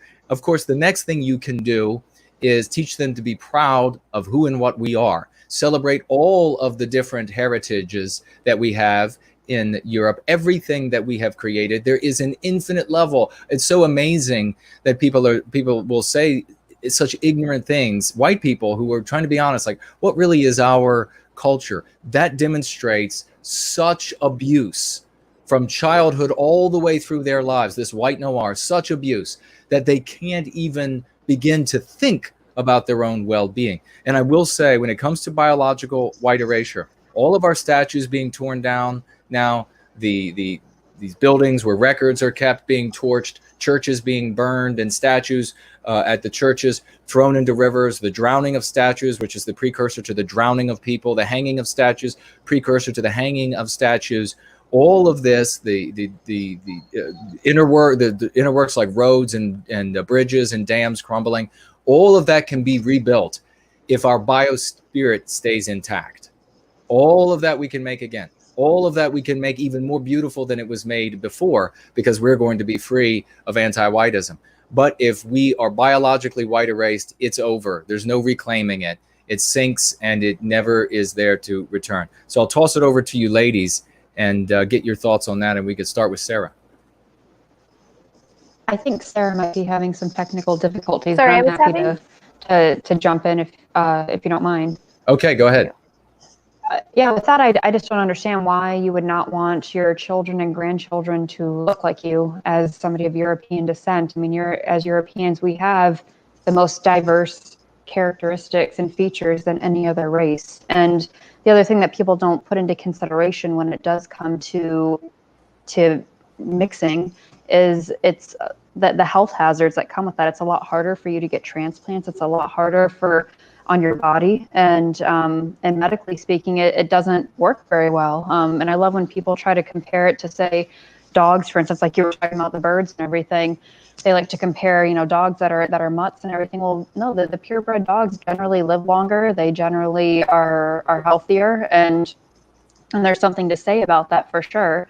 I know for myself, when I was looking to choose a mate, my husband and I, we both have kind of Celtic roots, and we have, similar ancestral background to that would be passed on to our own children. And I think to combat that, so your children don't fall into the propaganda that is thrown at us, is to really make them, or really have them know their roots and where they came from, and really embrace your culture and make your own family traditions that are related to your culture. My grandmother came over from Italy, and I was very much heavily embedded in the Italian culture in northern Italy. And then my grandfather was Irish, and I was very much embedded into that. And it wasn't the watered down Americanized version of where I was only Irish on St. Patrick's Day. Right. It was, very much into the Celtic roots. And I've had the opportunity to visit all of my European homelands, which was a phenomenal experience to go through as well. But I think that just like you said, raising your children to be proud of who they are and not apologize, and to also be forward with them there's an age appropriate time to do this, of course, but to kind of point out the propaganda. I mean, my husband and I are not afraid, once our children get a little bit older, to go into the city and take a turn down a non-white neighborhood and kind of point out, this is why we have some of the views that we do. We don't want to become this. We don't want our people to be taken over by this. This is why we have our views and what we find to be healthy and what we want to preserve for our people. I think that it can be done, and it can be done in a tactful way. And I think that's something that people should consider when it is, comes to child raising with that in mind. Yeah, can you hear me okay, guys? Yep. Okay, great. Thank you. There's some thunderstorms going on, so if I cut out, and then I might have to come back in. Okay. But yeah, another thing I wanted to add is that what I see with this going on of mating with non-whites and that sort of thing is that it's like, of course you get the argument from the anti-whites, and they say, well, love is love, and people have always done this. Well, the fact is, like, yes, maybe to a small degree, but that's not what's happening right now. What's happening right now is a very concerted effort by anti-whites, and it's so clear.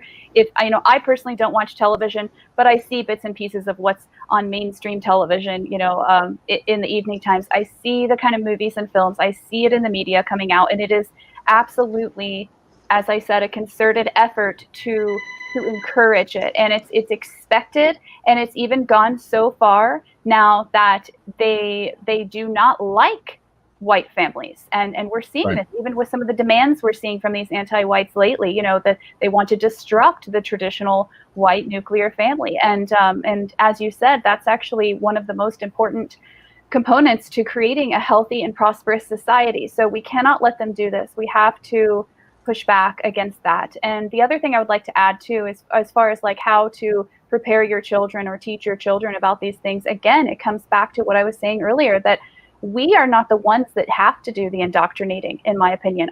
We don't have to indoctrinate our children. We don't have to program our children. Your children, when you keep the propaganda from them, they are naturally this way. If you yourself as a parent are not giving them anti-white propaganda, then they are naturally going to be excited and curious about their heritage. They're going to want to research their ancestry, and they're going to want to draw out these big, beautiful family trees. They're going to want to go visit historical places and old homes that their great-great-grandparents lived in.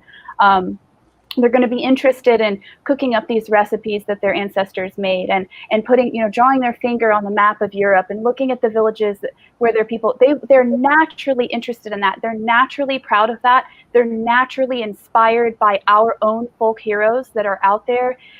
They do not need the latest and greatest, BIPOC Disney princess. Like they don't need any of that in their life. They don't need propaganda from the LGBTQ anti-white community to be taught to them. So again, just to reiterate, we are not the ones who have to indoctrinate. The truth fears no investigation, and the truth speaks for itself. And all that we want is just a natural existence. We don't want to be, we don't want surgeries that are causing bodily harm to confused drug addicted and drug riddled people. This is an unhealthy thing. This is a sad thing that's happening in our society. It's something that we as a society should come together and say, oh my gosh, how sad, how sad that this person is experiencing dysphoria in their teens and that they want to commit self-harm. What has happened to this person? How can we help them heal? The answer is not to pump them full of drugs. So, as I said, I don't feel a need to indoctrinate my children at all. All I have to do is show them just a positive way of being, and they see it themselves. And as they get older, it's interesting because they'll start pointing out anti-whiteism, and it's fascinating to start seeing them notice that, and they'll ask questions, and they'll say, well, this doesn't make sense. Why am I looking at a book and there's hardly any kids that look like me in this book? But because the anti-whites want to push a narrative that we want diversity and equality, right? These silly words that have all sorts of double speak and various meanings depending on how they need to be used at given points of time with these people. And that's not what they want. They're not asking for those things at all. What they're talking about is white erasure. And so it's no longer about having, a picture book with all of the different peoples of the world equally represented. It's not about that at all, is it? We see increasingly over the years, those books they're not good enough. We need these new ones. And speaking of books, one thing that I've been passionate about as a homeschool mother in the white positive sphere is collecting books. So I would encourage everybody to be going to your used bookstores and your library bookstores, and you'll find old dictionaries and classic works by European and American authors. And slowly but surely, as these anti-white librarians are getting in these positions, they are removing those types of books and replacing them with anti-white material. So, oh, please, if you got any more to say about that, I've had several people now write to me that they are rapidly yanking everything off the shelves, that already things that are anti-white, just not anti-white enough. We talk about that often as well, not being anti-white enough. You're never going to be, if you're a white person, you're never going to be anti-white enough, because not only are you white, so you can't escape it, but the amount of anti-white you have to be changes from year to year. It gets worse and worse. So they'll be able to look back 10 years and say, no, you can't have this job because the pool you belong to only had 30% non-white people at it 10 years ago. You were clearly some kind of, heretic, fill in the anti-white slur, and you're not going to have the job. And to your point, by the way, Sarah, I do want to mention, though, in service to white well-being, we don't hesitate. In fact, it is a prime imperative that you teach, just as you would teach your children to not pet the poisonous snake, or to, come get mom and dad. And this is something that's really disgusting over the years. Many years ago, the anti-whites kept this NRA cartoon out of the schools all over the country that taught children, I think it was called the Eddie Eagle program. And it taught children to, if they see a firearm, don't touch, get out of the area, get an adult, or something. It was like 3 easy steps. And the anti-whites prevented that from being in schools for the obvious reason that they wanted children, primarily it's going to be in white homes where this accidentally happens, because white people care about our right to self-defense. They wanted children accidentally shooting themselves so that they could use that to disarm us as a people, to prevent us from exercising our right to self-defense, take our right to self-defense away from us. But they continue to have these absolutely crazy programs where they taught children what to do if they caught on fire. What are the odds they're going to catch on fire? Everybody knows stop, drop, and roll. So you could have had 3 steps for the Eddie Eagle program. But it is absolutely, just as you teach the children not to drink poison, not to drink the cleaning agents, not to pet the snake, not to pet the giant spider, or whatever it might be. You have to teach them. It is incumbent upon you as a white parent to sit your children down and to teach them on a daily basis about what's actually going on in the world. I've had so many of these people over the years I've talked with who felt, and this is from the white positive sphere as well, this refrain in the white positive sphere, that it's somehow wrong to tell our children about the world. We have to allow them, that prejudices them. We have to allow them to figure it out. Well, if you don't teach them to go free, they're going to learn to destroy Western civilization from the news, entertainment, television, from the schools, elementary, high school, university, and they do. So you need to take charge of the destiny of your children, because nobody else is going to care for them like you will. So we need to inoculate them against anti-whiteism. But Sarah, directly to your point, is a beautiful thing. Received a message last week from a mother, and they are teaching their children to go free. And the 9-year-old little girl riding in the back seat of the car, seeing these signs. We're not going to say the slogan. It's just another anti-white slogan. Sign in someone's yard, knowing what it actually means, knowing that it's just a pretext to arrive at an anti-white conclusion. This 9-year-old little girl said, Mommy, it's so sad that all of the other white little children out there are not being told by their parents what's really happening with these signs, what those people actually want to do to us and to them. They're driving by these signs, and they think it means something other than it does, and they're going to end up being harmed by it. That's a 9-year-old little girl from going free. That is it makes my heart sing that is happening. That's the kind of love we need for our people. That's the kind of love we are creating for our future families, by the way. But any thoughts, both of you? Yeah, no, I absolutely agree. I think that more so it's about tact, and it's about delivery, and it's about timing. And I think that those are things that come with time when you've been a parent for a while, and knowing, age appropriate things to introduce and that sort of thing. But absolutely, no, I'm certainly not advocating for, creating a falseness at all. But like I said, I think that it's interesting when you keep the actual propaganda out when they're young, when their minds are very young and developing. Yep. Then they don't, it's like there is really no convincing. It's just very clear to the child. Mm-hmm.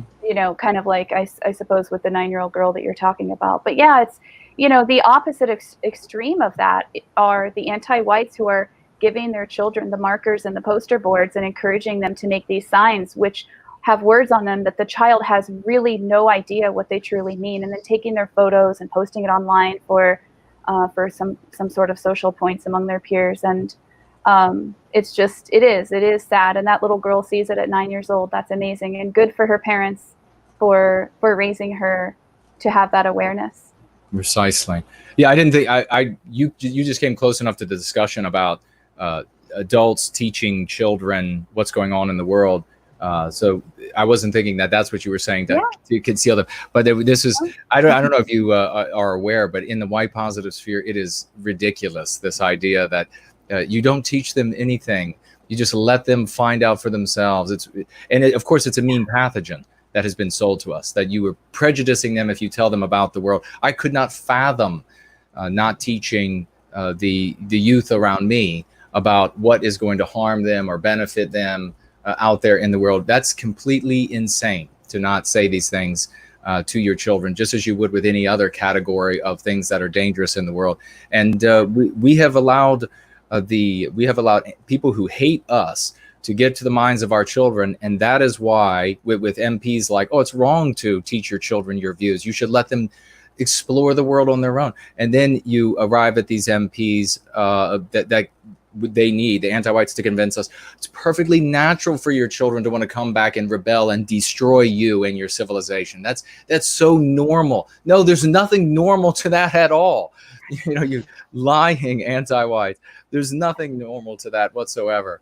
But yeah, it's true. It's true. And I want to jump in really quickly and say I've seen with a lot of folks that I know, they kind of did that. They thought, well, as long as I raise my children with a connection to their religion, and we go to our church, they'll be fine. Well, what they're finding is, like you said, then they go off to college and they get this mega dose of anti-whiteism, and it's very sad. I have some people in my community that I know who their children won't even speak to them anymore.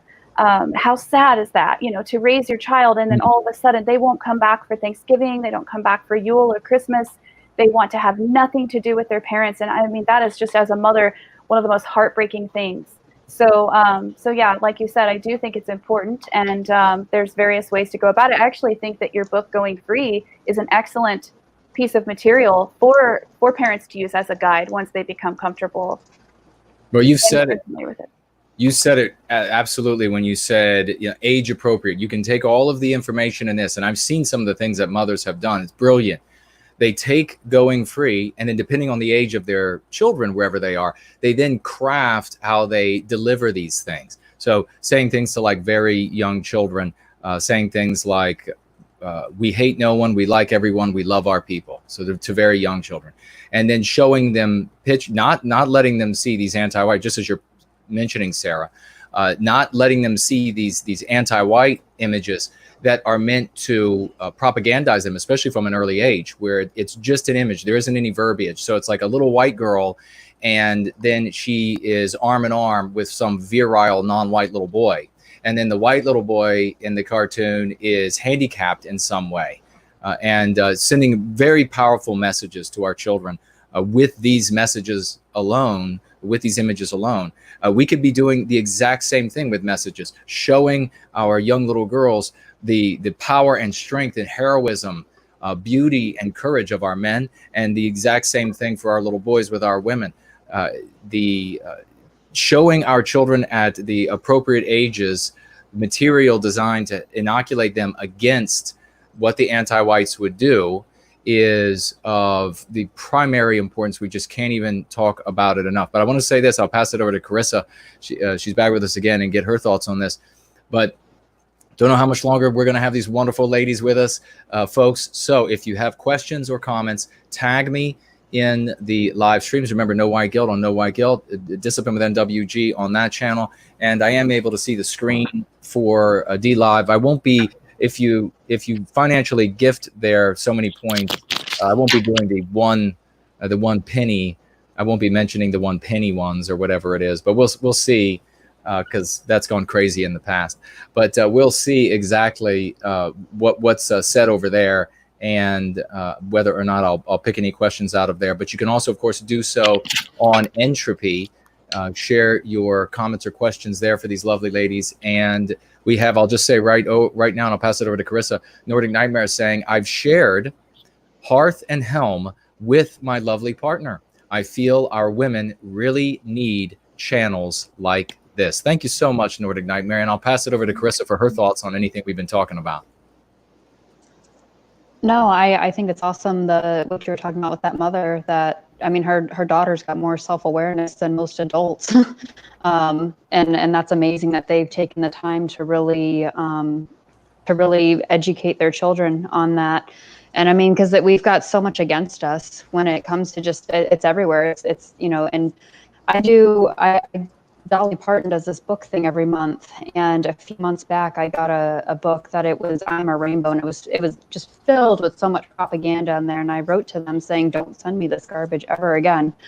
And they haven't since, oddly enough, which I'm shocked about. But other friends that I have that do it, they've said the last 3 months they've gotten nothing but non-white books, and they kind of are questioning it. I think having to do with obviously all the Black Lives Matter stuff going on and everything. And I'm glad I am not getting it, but just stuff like that they're just pumping it, and people don't, and it's amazing how people don't see how much they're going at our children younger and younger and younger. And everybody wants to share the feel-good memes of a white and non-white kid hugging it out and everything. That's not really reality. I can remember from a young age, I went to a private school that was predominantly white. I remember in kindergarten asking my mom why the one non-white kid was different. I mean, it was just a genuine question. It wasn't anything wrong. But I mean, I noticed that at a young age in kindergarten that somebody was different from me, and she just explained to me how that there are different races and people are different, and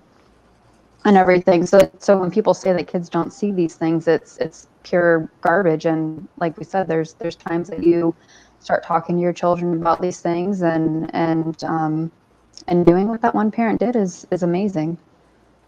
Yeah, and also it's like, you know, I think of our planet, our globe, as a beautiful garden, and I am a gardener, and I also understand that, you know, you can have harmony in that garden, and you can also observe and witness various types of plants competing for resources. And I think a lot of these anti-whites are they're so steeped in anti-whiteism, but they're typically coming from college and university towns and situations where they've experienced the thing that they call multiculturalism.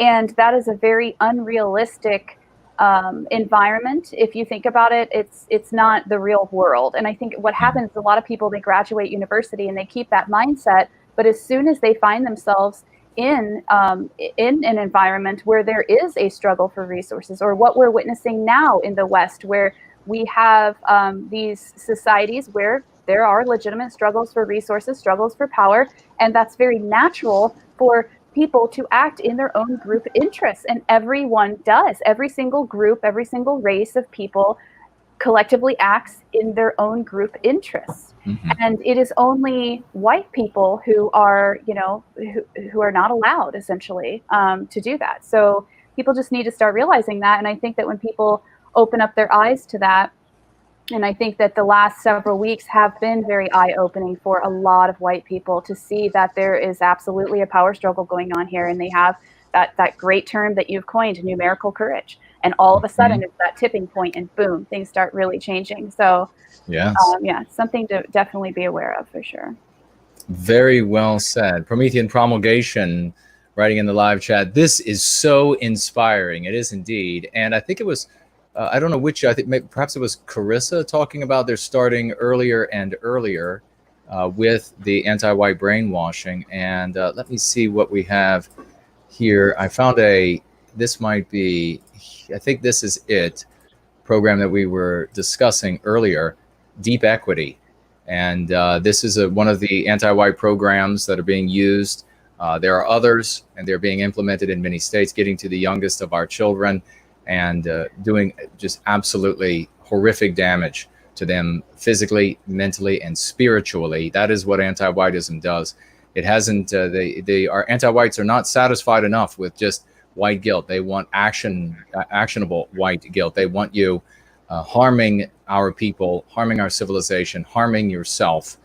This is one of the many programs. Of course, in all reality, it's meant to, it's just does great good. Ask CNN; they'll tell you how wonderful it is. We have Baltic Way writing here with $3 over here on Entropy. Thank you so much, and saying, I remember Mrs. Dye from Red Ice. We were deeply touched by your story. God bless you and your family. Also, God bless No White Guilt. You're the man, bro. Thank you for standing up for white people. Well, thank you so much. Sarah, any comment to Baltic Way before I move on? Thank you. Thank you very much for the kind words. And yes, big fan of Red Ice. And I very much appreciate Lana having me on so I could begin to tell part of my story. That's yeah, wonderful people, a great couple. And we're so happy that they're doing what they are doing in service to white well-being. The wonderful DF writing over here with $10. Thank you, dear lady. And she says, thank you, Karissa and Sarah, and a bunch of applauding hands. So that was from DF. Tall Kevin, $7 financial gift. Thank you, brother. Asking the women, what are ways men can encourage a wife to have more children? Also, best way to show your wife appreciation for being a great mother who also supports our community. Two fabulous questions from Tall Kevin. What are some ways that men can encourage their wives to have more children?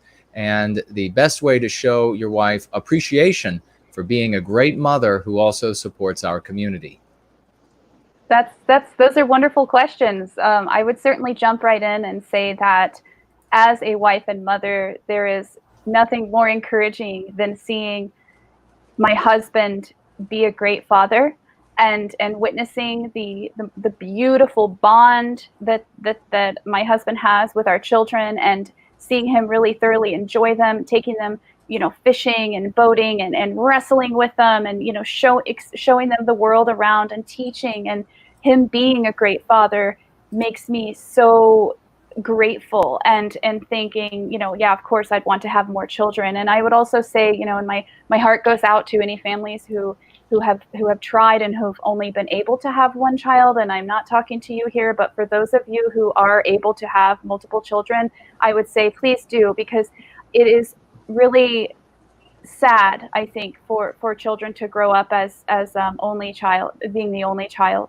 And I think it's a great gift that you can give your child, to give them siblings. And I can say, as the mother of 3, seeing the bond between my 3 children and seeing them at various ages, I mean, it's pure magic. It's magic to see them developing. It also is, it equips the older children with the knowledge of how to care for younger children, which sets them up for more success in life, whether it be becoming fathers themselves or being in any sort of leadership position within their community, or with a job. So it's a great blessing to all to have multiple children. And ideally, if things turn out right, then they're going to be able to embrace each other as adult siblings and have these big family picnics that I wish I had in my life. And we don't have that, and it's sad, but my husband and I we're kind of starting from scratch here, and we're trying to kind of create that legacy. So yes, having multiple children is, but perhaps you could encourage your wife with those points. Well said. Yeah, I agree, Karissa. Sarah. I definitely think too, seeing my husband with my daughter is definitely what encourages me to want to have more children as well. Just being a good father and husband as well is very encouraging. And we as well are trying to kind of start from scratch, and we don't have big families at all, and we're wanting to redo that, because I love big families, because when they get older, they have endless, cousins and aunts and uncles, and you just have this whole support and community and village that people are really, really seeking. And I think it's the greatest gift you can give your bloodline, really, is to have all of that.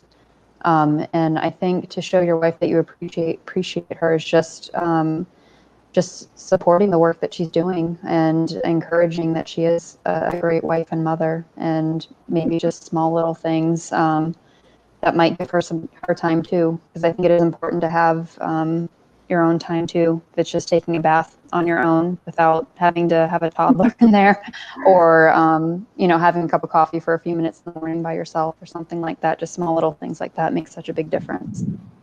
Yeah, and find her love language. What is her love language, right? Yeah. There's different things. Some women just like to be told with words how amazing and awesome, and you're doing a great job, you're a great mom, that sort of thing. So there's different love languages. Yeah, there definitely are different languages. Thoughts are coming to mind. I will save those for another. Maybe we'll have like a guys only show where we can talk more about that. I have a lot of advice to help get them horizontal. We have William Runner here, and financially gifting $25. Great show. And Sarah and Karissa are great guests. These are wonderful people, by the way, ladies, who are financially gifting. They are great participants in service to White Wellbeing. We need to be grateful to all of them. And let me say, I'll interrupt myself as we work through these, looking for more questions before we say goodbye to these ladies for the night. And that is that when you look down into the description, you're only going to see the YouTube link to Sarah at the moment. That's the one that I had up on the screen a moment ago, that channel. And that is because I receive strikes for sharing links to anything off of the platform of YouTube, because the anti-whites are wonderful people and they're just always honest and fair.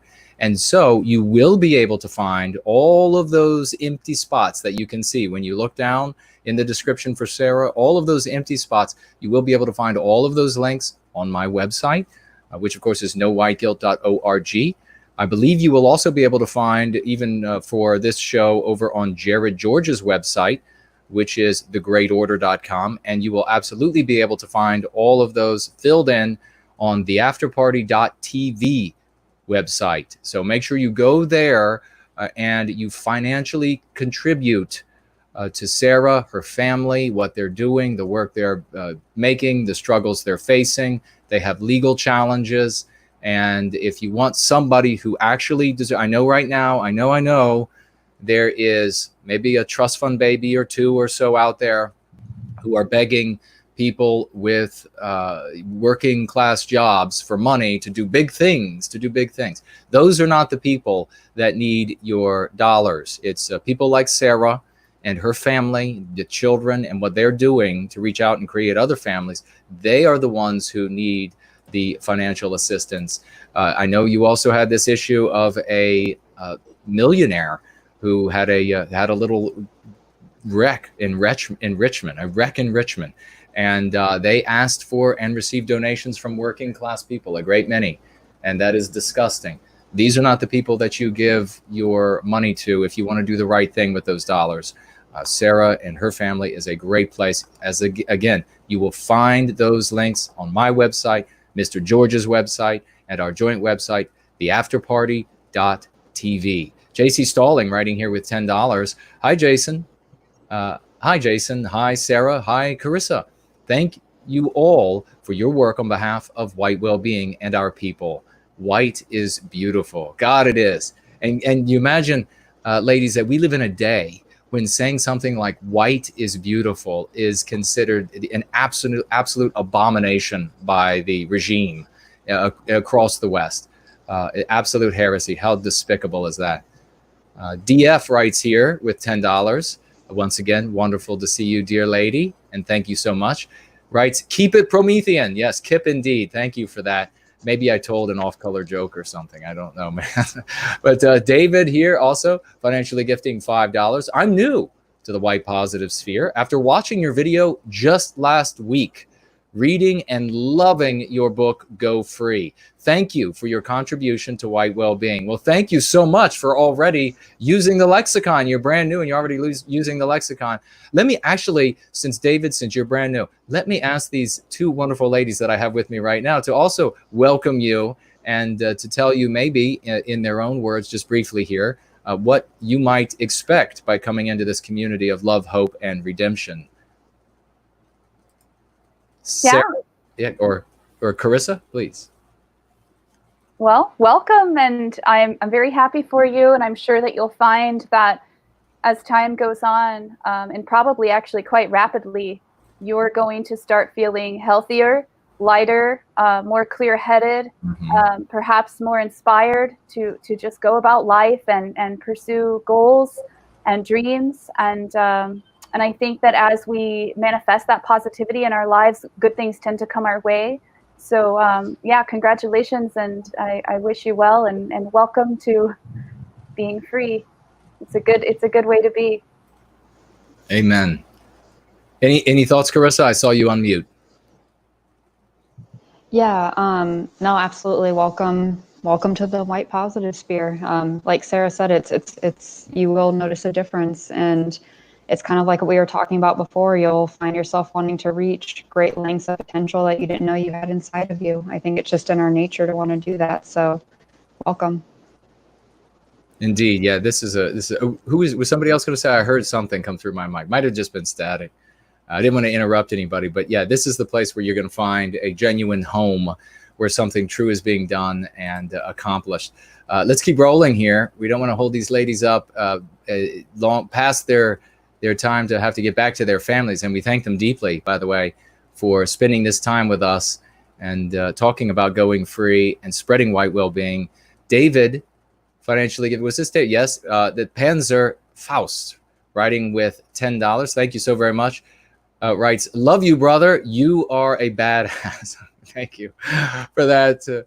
I do my best. Justin Wright also financially gifting $25 and writing, hello, brother. Well, a big hello back to you. Thank you as well for that financial gift to White Wellbeing. And remember, folks, all the I don't need any money for toothpaste or food or steak or anything like that. It all goes into service for White Wellbeing and the things that we are making happen behind the scenes. A millennial honky, 89, financially gifting $20.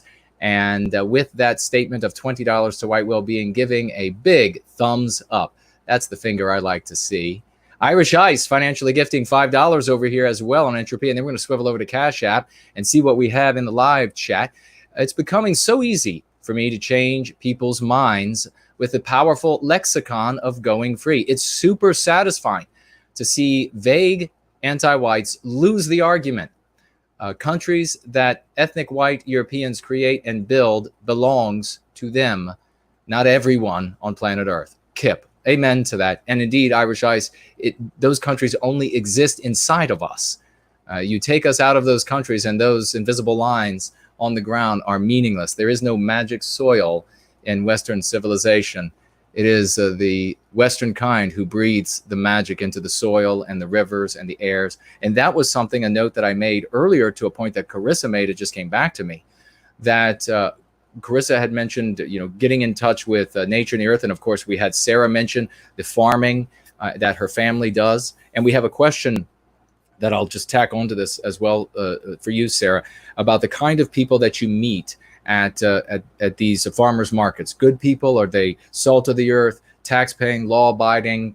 They kind of people who want to perpetuate a harmonious environment that is safe for our children, our women, our future. But I do want to say that rescuing our people, recapturing our destiny, is saving planet Earth. We are the people, and I'm not saying that no other group of people could ever do this. I'm just saying that when you look out at the world, and there's this Indian guy, by the way, and Raymond something or other, and I think I know he's done interviews. He might even have a book on it. And he's a businessman. He's from India, and he's traveled. He's lived in many countries, and he said the white race is the race. This is Raymond talking. YouTube. It's not Jason. And Raymond is an Indian person from India. Said that the white race is the race that cares for the animals, that cares for the environment, just overwhelmingly. And he has not seen that. That's his statement. He has not seen that elsewhere. We see in all of these different organizations around the planet that they are overwhelmingly staffed by people donating their time, working for far less than they deserve, to do things like save the snail darter, because we love the planet. We are in harmony with our environments, and that's when we're truly healthy, is when we are in harmony with our environments. So I will pass it to the both of you. I'm going to start with Sarah. Kind of people who you normally run into at these farmers markets, and the comments that I just made about being in harmony with nature, and then we'll get Karissa's thoughts on the same. Yeah, absolutely. I mean, yeah, the people and the fellow farmers that I've met over the years are, just as you said, salt of the earth type of people. Farmers are a different type of person. If you don't know a farmer, you'll find when you do meet one that we are different. We don't give up easily.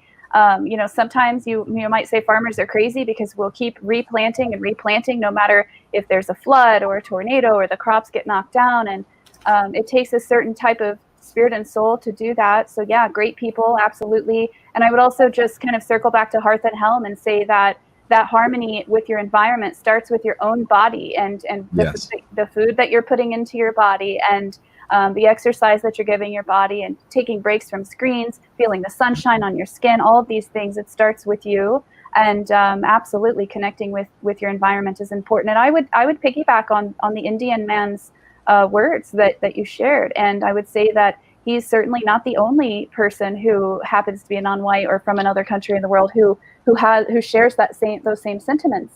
And we are the people who have these beautiful preserved national parks and state parks, and we have these environmental laws in place. I don't always agree with the way some of those things are being handled. I have my critiques of industrial agriculture and GMOs and stuff like that, and there's a lot of improving to do. But in general, absolutely, we are the ones who want to preserve the environment. We are the ones who say no to animal abuse and unfair, inhumane killing, typically. So yeah, that's right. That's great. Absolutely. Karissa? Looks like Sarah pretty much covered with all of that. I really can't add to that. I would want to reiterate too the importance of putting your money where your mouth is when it comes to that sort of thing. And I know not everyone can afford to buy local, humanely raised meat and vegetables and stuff like that, but I would certainly encourage everyone, if you're able to. A resource we talk about a lot on Hearth and Helm is called localharvest.org, and you can find local farmers near you. You can buy quality milk from cows that are actually living holistically and eating grass on beautiful grassy hillsides versus industrial agriculture. And I would say I'm vehemently against the conditions that animals are being kept in America today with industrial agriculture. And that's something that when we start getting our societies back to the way that we traditionally were, those are things that I think we're going to be able to have more control over improving in the future. Yeah, absolutely, without question. When we recapture our destiny, all of this mistreatment of animals is done.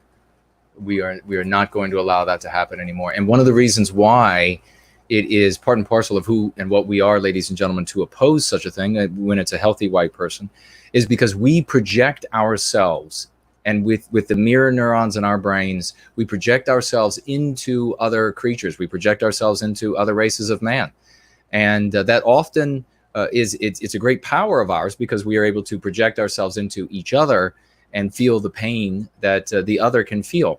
And it's a great strength when we project it into the animals around us and experience their pain and want to put an end to that suffering. It becomes a weakness when anti-whites use it against us, when they say that these particular border crossers are so wonderful, and if you were a border crosser, wouldn't you want somebody to just take you in and put you in their house and have their daughter get on her back for you? I mean, that's the kind of sickness that we cannot allow ourselves to be subject to anymore.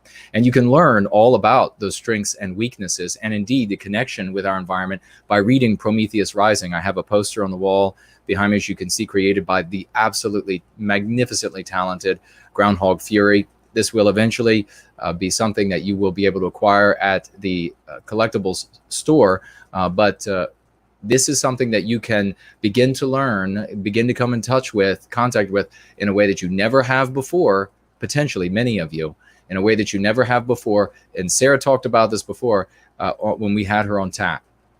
And that is getting, your feet, your bare feet in the grass and out into nature. And she said, now the sun on your face. This brings out something in our biospirit that is missing because of this sickness, because of being inside. Make sure you do this. This is all part of recovery. It begins with you and your family, and that is how we build strong communities and a strong people moving forward. So we got some more questions here. I want to make sure to get them in as quickly as possible. But if you want to surprise Sarah with a financial gift to the links that you can find below, you can go onto my site, Jared's site, or the afterparty.tv, and you can find the TAP episode that she appeared on, and you will find all of those missing links there. So you can reach out right now while we're live. And so when she gets off the show or gets up tomorrow morning, and she can have a look at what took place the night before, and find that that there's quite a lot of love out there willing to express itself in dollars as well. But everyone who watches this live and in replay should also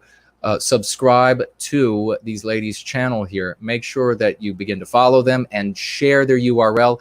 You have to be the algorithm, because the anti-whites are going to do everything they can to cut the tongues out of these beautiful women, beautiful souls, beautiful bodies. Now let's see, what do we have? We have over here, let's see, where does it begin? This is from, and ladies and gentlemen, let's get a round of applause going for the great Slots, who has come in today. Wild raucous emojis. $100 financial gift to White Wellbeing. God bless you, Slots. And a working person. We have no Mr. Pies here. I give now, let's see, every dollar I give now is thousands in prosperity later. Amen to that. Well stated. And thank you for that sort of testimony. Again, ladies and gentlemen, remember to share that with the people you talk to. We have working class people. The time it takes to earn $100 after the anti-whites take out 50% of it before it even reaches your check, and then 10% more as you spin it abroad in taxation that they then distribute to those who want to harm you. This is a lot of work. So this is an amazing testimony that Slots and every one of you give when you give financially. God bless every single one of you. We have the great DB Cooper financially gifting $5. Thank you for that. Goodness to Greatness financially gifting $10. And writing here, proud to support. Well, thank you so much. And what a great name. The wonderful 41 BMC, a great participant in the community, financially gifting $20. And writing here, Promethean hails to our white positive sisters. Amen to that, good brother. Thank you so very much. And we have also Zero Talent over here, another great participant, financially gifting $5. And writing that for Karissa, where do you get your a resistance of dating non-white people. Where did you get your resistance from to not date the non-white people? Karissa.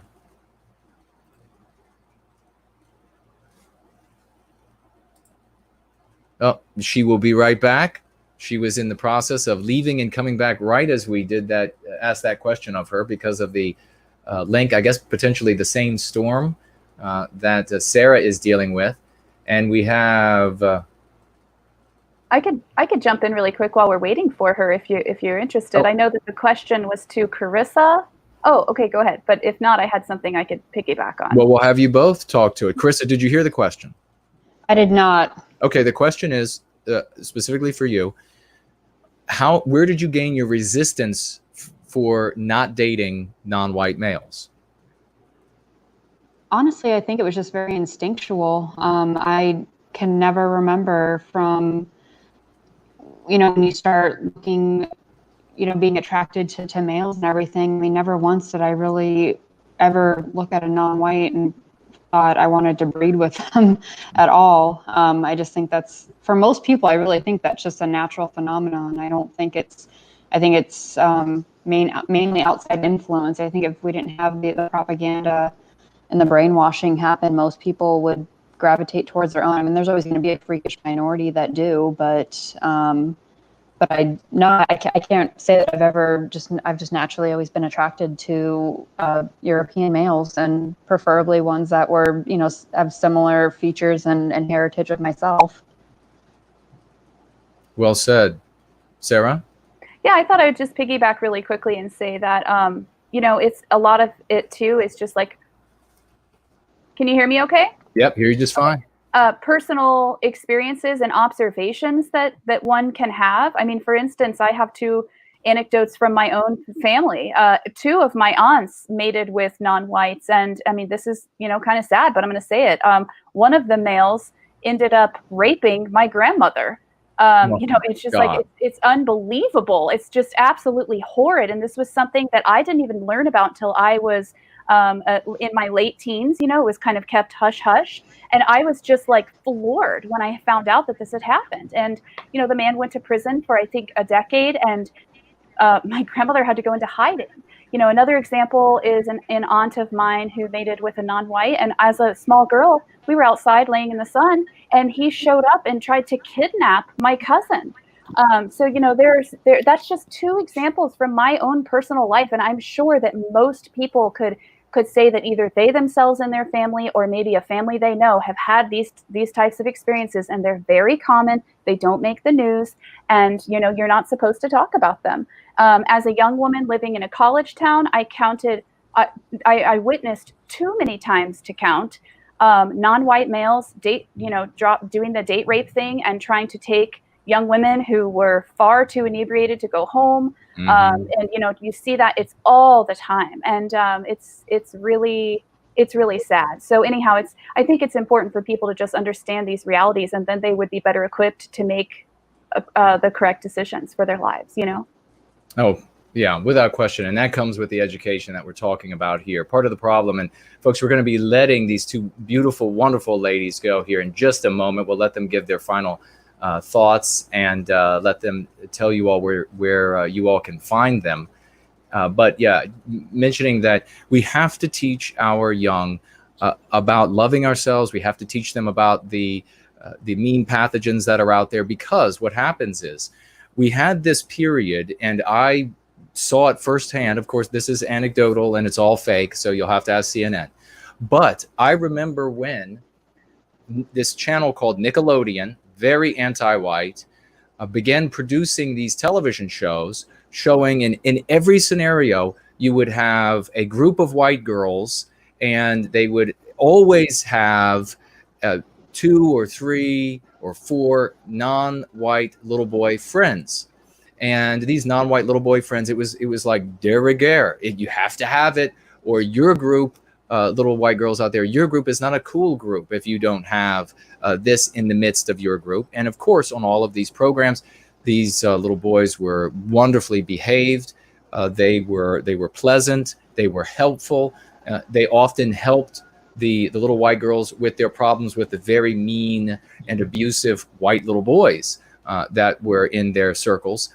And magically, you started seeing in the malls and at the stores these clumps, the clumps that you would normally see of white little girls walking through the mall. And suddenly they had, just by magic, these 3 or 4 or 2 or whatever it was, non-white males present. And then, of course, we saw this massive uptick in these white women, university age, high school age, ending up disappearing. I'm sure it was actually white males causing them to disappear, and disappearing, and then their body found elsewhere, and then they're looking for the particular anti-white, non-whites who were responsible for it. That is the consequence. We had just last year, we had the 2 girls, I think from Norway or whatever, who ended up somewhere in Central or South America. They had made a decision to vacation in a place that was insane. That if they had learned any reality, they would have realized it is insane for us to take our beautiful white bodies into these environments, our beautiful hair, our beautiful faces into these environments. They had their heads cut off. Of course, it's I'm sure after some gang raping and everything that never happened, it's all make-believe. But if you don't teach our children, this is what's going to end up happening to them, something horrific, and we don't want that to ever happen again.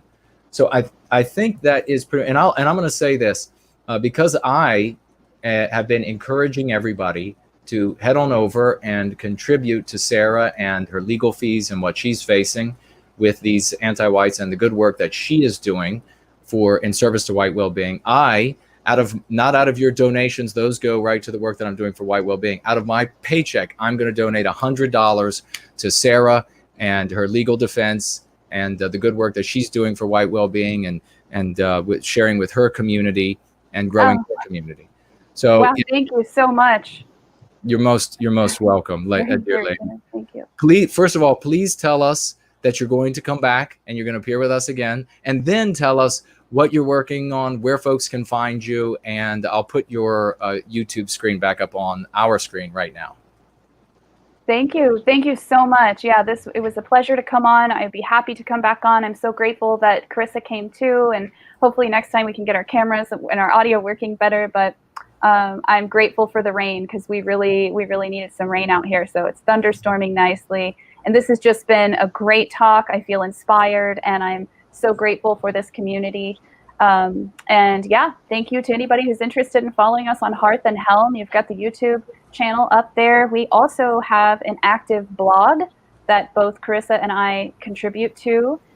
It's on Subscribestar, so you can find us there, Hearth and Helm on Subscribestar. We're also on pretty much all of the social media platforms. Telegram is my favorite. We're also on Twitter, Facebook, and Instagram. So you can reach out to us there. And, if you're a like-minded gal and you want to chat, if you have any questions, we also like to have guests on our show. We have a couple of exciting guests coming up. So, yeah.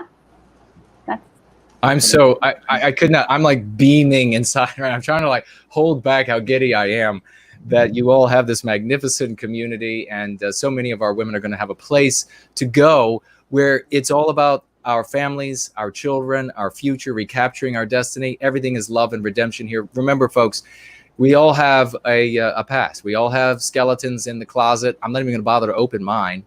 We all have made errors, and we all continue to make errors. That's okay.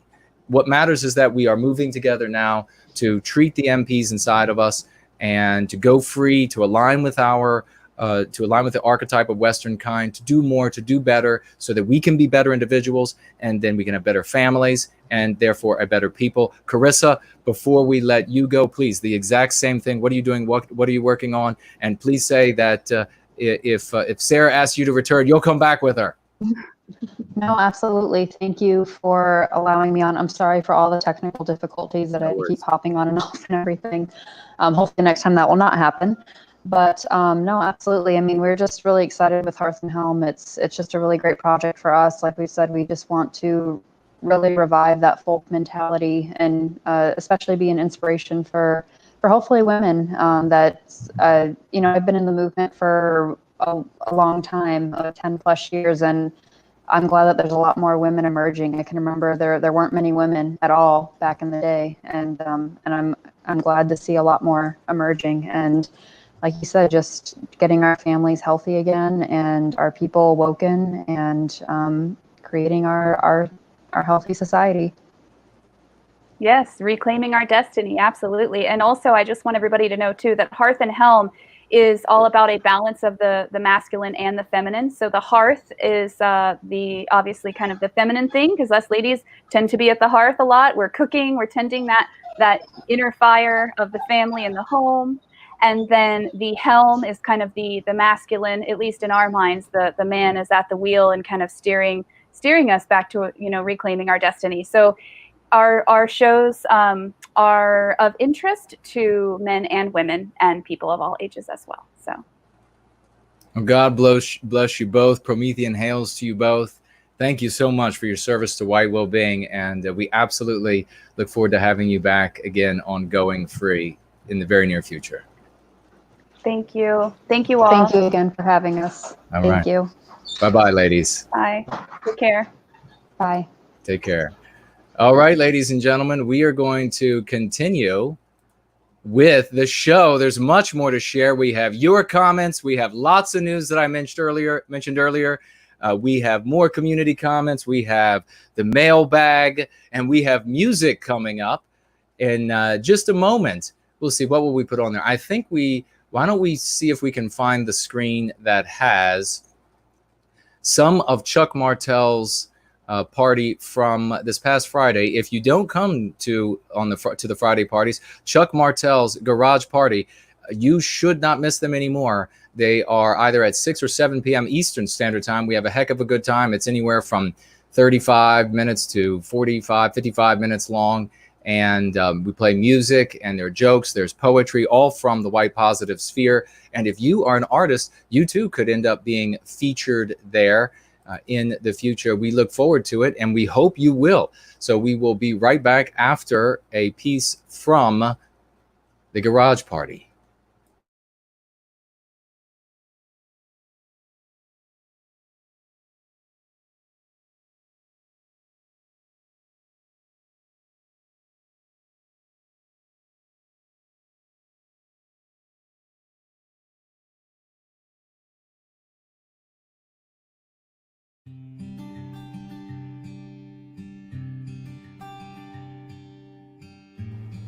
I asked the clerk at the grocery store to give me 3 packs of condoms. She asked if I needed a paper bag with that. I said, nah, she's pretty good looking. And, actually, yeah, give me the bag. And one more thing. Are you doing anything later on tonight?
And that, of course, was a amazing piece from Traversing the Divide over on the Garage Party. Again, if you miss those on Fridays, make sure you start catching them. How's everybody doing? What an exciting time this is to start the show with these two wonderful ladies building the community exactly as intended, exactly as these things are supposed to roll out and happen.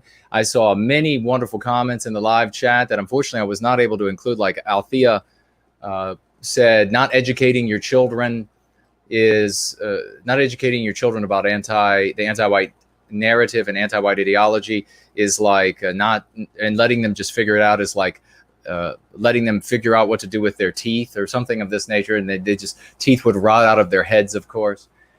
We had, let's see, I think Wild Fang asked if I was talking about Richard Spencer at some point. No, I was not talking about Richard Spencer.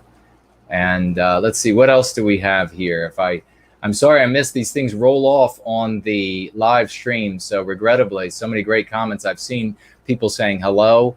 I missed Nancy Drew. I see you're here, Apollo, and Rufus, Jesse, Mrs. Jess Horst is here, and DF is here. Of course, Financially Gifting. Thank you so much, dear lady. YT is here. Baltic Way. So many great folks are here today. And is everybody hearing me okay? Monty is here. Wonderful to see you. A big thank you to all of the moderators who are moderating and have been moderating.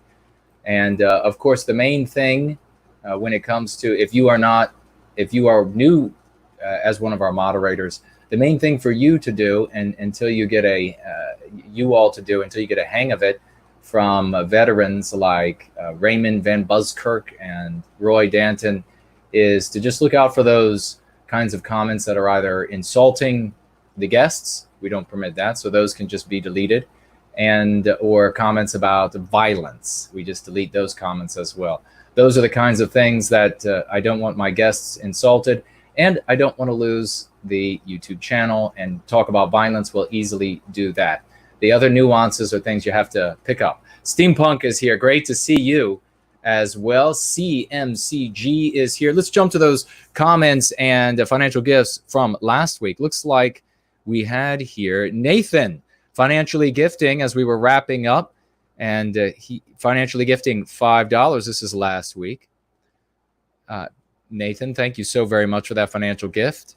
And he wrote, may Köhne be heard around the world. Thank you so much for that, Nathan. Nathan's a great new hero in the community, and he is the New Hero Speaks video. It's about Nathan and his experience. DF from last week, thank you, dear lady, financially gifting $3 and adding a little smiley face. I love it. Very cute. Thank you. You are one of our best participants. You're a wonderful woman. Thank you. We had David from last week, financially gifting £20, all the way from the wonderful UK. And he wrote here, your initiative to outsmart the bastards has put a huge smile on my face. Amen to that. I wish I'd read that earlier. That's fantastic. Your initiative to outsmart the bastards has put a huge smile on my face. Yes, brother, £20. Thank you so much for the testimony of the £20 and those good words. It's all about outsmarting the anti-whites. And not only do we have to be, I've tried to explain this before over the years when I've gone to and I've been granted opportunities to speak with and receive information from some of the most storied veterans in the white positive sphere, and some out as well, that had great insight and intelligence that they felt that they could offer to me because I could make the best use of it. And I always saw this as, it's an analogy that I would use, that the waging this contest with the anti-whites is like playing a game of chess. This is why we use this chess piece, and why that picture that occasionally adorns the wall behind me is so meaningful to me. I was able to talk the artist into allowing me to make payments on it, because he was far too expensive for me to purchase. So I made payments over time, and then he was good enough to actually send it to me in time for Christmas so that it could be a gift to me from my parents. And and even though I hadn't finished making payments on it, and so it was very kind of him. But that was many years ago. And of course, in the picture, if you can't tell what's happening there, that is a white pawn, and he has defeated the black king. Now, the black has nothing to do with the race of people. It is just demonstrating here that the smallest of us can do the greatest of things. And all around the chessboard, there are flames indicating the conflict that's taking place. And you can see some of the flames reflected inside the pawn itself, which again speaks to the story of what's actually happening in the world. This artist, I did not hire this artist to do this.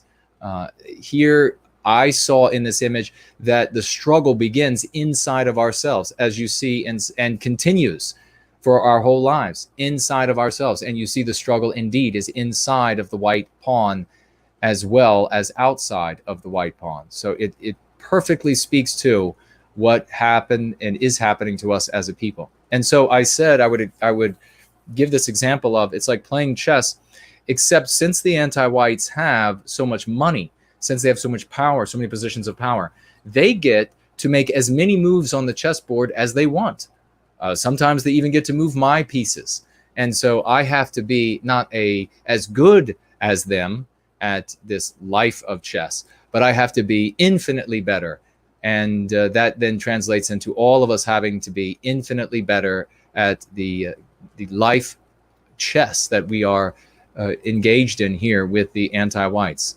Their power, their wealth gives them additional moves, additional pieces, and a lot of things that make it much more hard, much more difficult for us. But we nonetheless are mopping the floor with those bastards, as David says here. Adam, financially gifting $10 last week and writing, "Go free, my brothers and sisters. We are only at the beginning of a generational struggle. Get free and get started." Amen to that. Oh, I'm sorry, this is not Adam, it's Alarm. 2066 Alarm, $10. And thank you so much for the financial gift. Great words, very well stated. Last week, we also had Zero Talent, who's here today as well, and financially gifted over on Cash App. Thank you, brother. And writing with $5 last week, "I'm at work, but here in spirit. Let's go free." Amen to that. And then we had some questions in the question widget we didn't get to. Yonash saying, "Just not sure. How will translations of the verbiage work in different languages? For example, in my native language of Czech, there is no single word equivalent for well-being." Well, the best thing, the best example I can give of how this works is the way it already works. Fortunately, we are, as a people, as Westernkind, intelligent enough to adopt a foreign word and then ascribe the meaning to it with our own language that is required. So it may take several sentences. For example, like the German word blitzkrieg. This is not an English word. We all know what it means. There are many words and phrases adopted from foreign languages, and indeed, they can become more powerful in a language that's foreign to English, for example, than they are in English, because of the fact that it doesn't exist anywhere else in a language that is foreign. So you can define it in toto in your language, Yonash. So you say, okay, this is the word, it's pronounced well-being, and then this is what it means. And you say as many sentences as you need to define that word.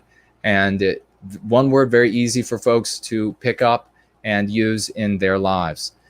We also had Yiz, the eunuch, a great champion, just doing stupendous things, coming on the scene, and God bless her for everything she's doing. And writes here, in reference to your Higgs field thing, gravity affects mass, and nothing being said today has more gravity than what we are doing with going free. Amen to that. That is why we have to think of this, and I proffer this to all of you. Do not think of this as a movement, unless you're specifically speaking about service to white well-being and going free. If you're talking about the totality, this is a sphere. Think about it three-dimensionally. Think about it in the exact same terms as we understand and is at work in space, that there are gravitational pulls. And when you think about things like this, the proper questions will come to the surface, and then you'll be able to cogitate on the proper answers. Yiz also writes here, I'm setting my community show to late Friday afternoons. My goal is to snag people across the white positive sphere and funnel them directly from my show to the garage party. See, stupendous. Yiz is doing really magical things. A very bright woman, and very thankful that she is active in service to white well-being, because already she has done a colossal amount of good. I want you all to think about, I know people in the white positive sphere who are braggadocious, who have done whatever they've done, and they haven't brought half of the number of people and had as half the effect in 3-4 decades of their lives. Five decades as Yiz has had in a couple months. This is amazing. It is astounding what the right people can do. And it is also astounding what the wrong people won't do. We need to shed these people that are not contributors. We need to shed these people that are constantly quibbling and complaining and carping. They are nothing but a detriment and dead weight to us. We need to be moving forward, making a change, making a difference. And if you are here with us making a change, making a difference, then you will have the eyes to see those bigger things that are happening. And I'm not talking about metaphysics. Talking about real things that are tangible. Over here on Entropy, we have Ursa Major financially gifting $5. Wouldn't it be different?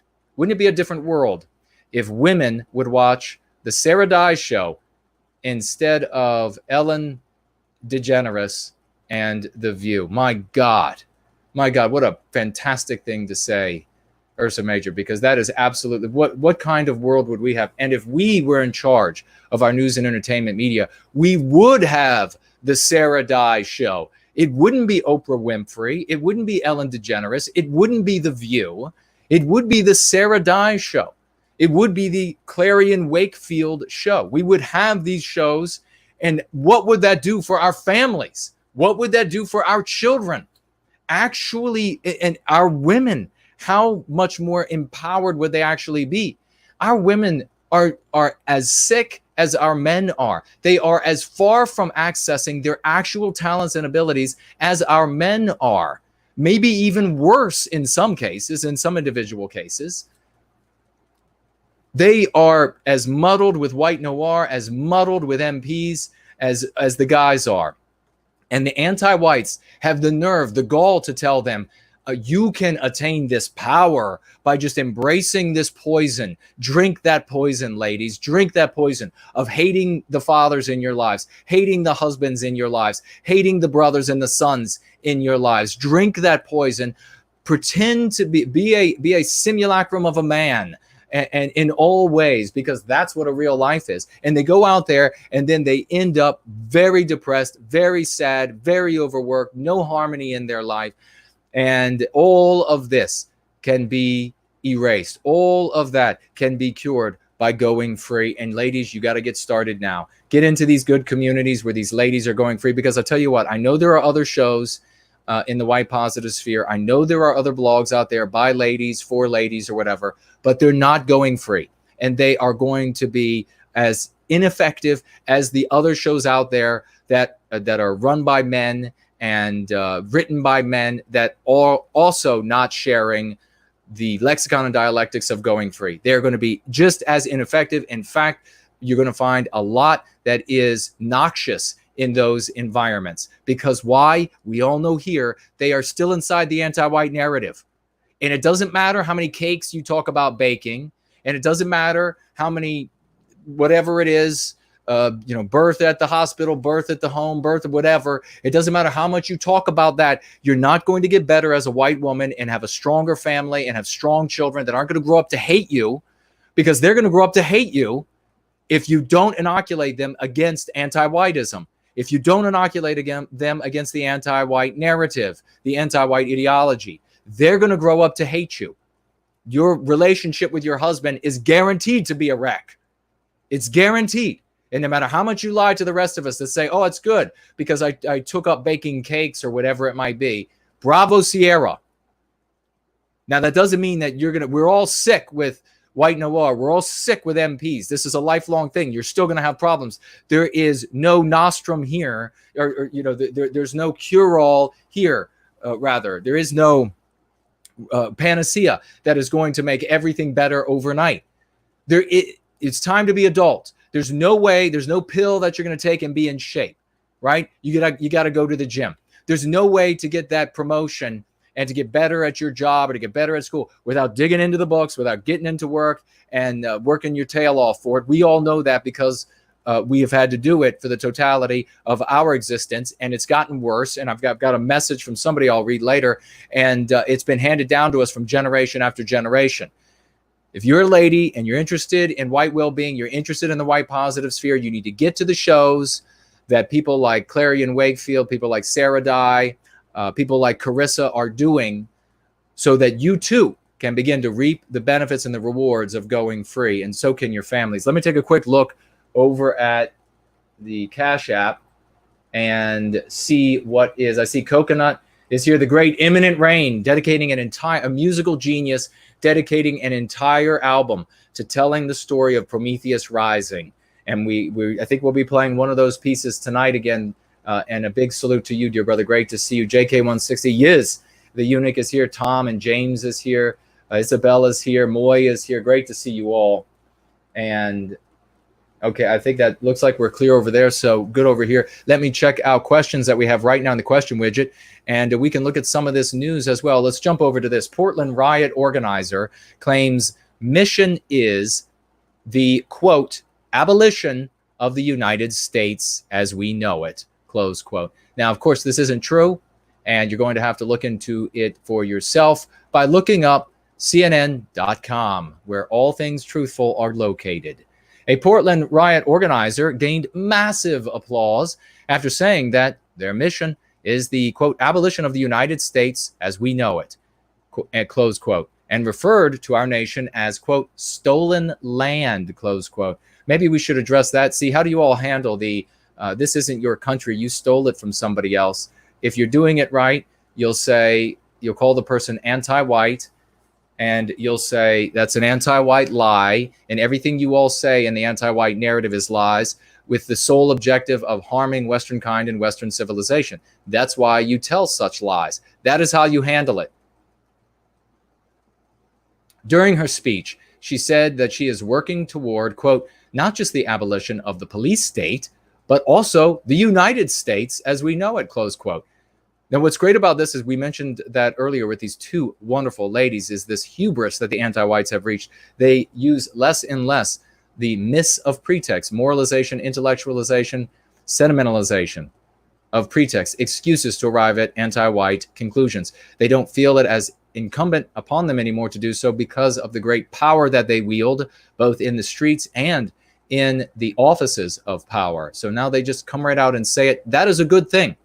Don't see that as a scary thing. I know many of you do. You say, my God, they can say it openly now. What's next? No, you should get down on your knees and thank Prometheus that they are saying this out loud now, that they've dispensed with the excuses and the pretexts. Make no mistake, though, just like what they're doing with the anti-white slur racist, once they see that too many of us are going free, they will begin to backtrack, move that goalpost again, and they'll start giving the excuses again. But you already understand how to use the phrase, the myths of pretexts, and explain that to those you're helping to go free, and explain that any conclusion that is an anti-white conclusion, you reject the excuses and the arguments for how you get there. That's all that matters. That's all you need to know. You don't need to be any more creatively nimble than that.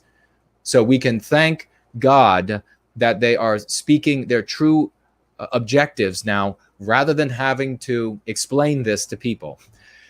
She went on to claim they were standing on, quote, stolen land, which of course is, this author has an opinion for that. And you can see this author is wrong, which is great because I get to point this out. This author said in response to this anti-white, non-white person's claim that they're on stolen land, that it's not X, it's Y. And what do we know? What happens when you say it's not X, it's Y? You are still in the anti-white narrative. The author of this piece actually writes in the very next sentence, the land was conquered and purchased. How absolutely atrocious and wrong is that in argumentation with the anti-whites? It is despicable. It is the kind of thing that you arrive at when you are suffering with meme pathogens, when you are suffering with white noir, to say, we've rightly, I mean, could you imagine this? Don't imagine yourself. Don't imagine the toughest person you know. Imagine the average white vague brother or sister out there. And when you say something like the land was conquered and purchased, essentially what they hear is you murdered enough people to get a hold of it. That is absolutely irresponsible. It's not going to convert anyone. Get out of the anti-white narrative.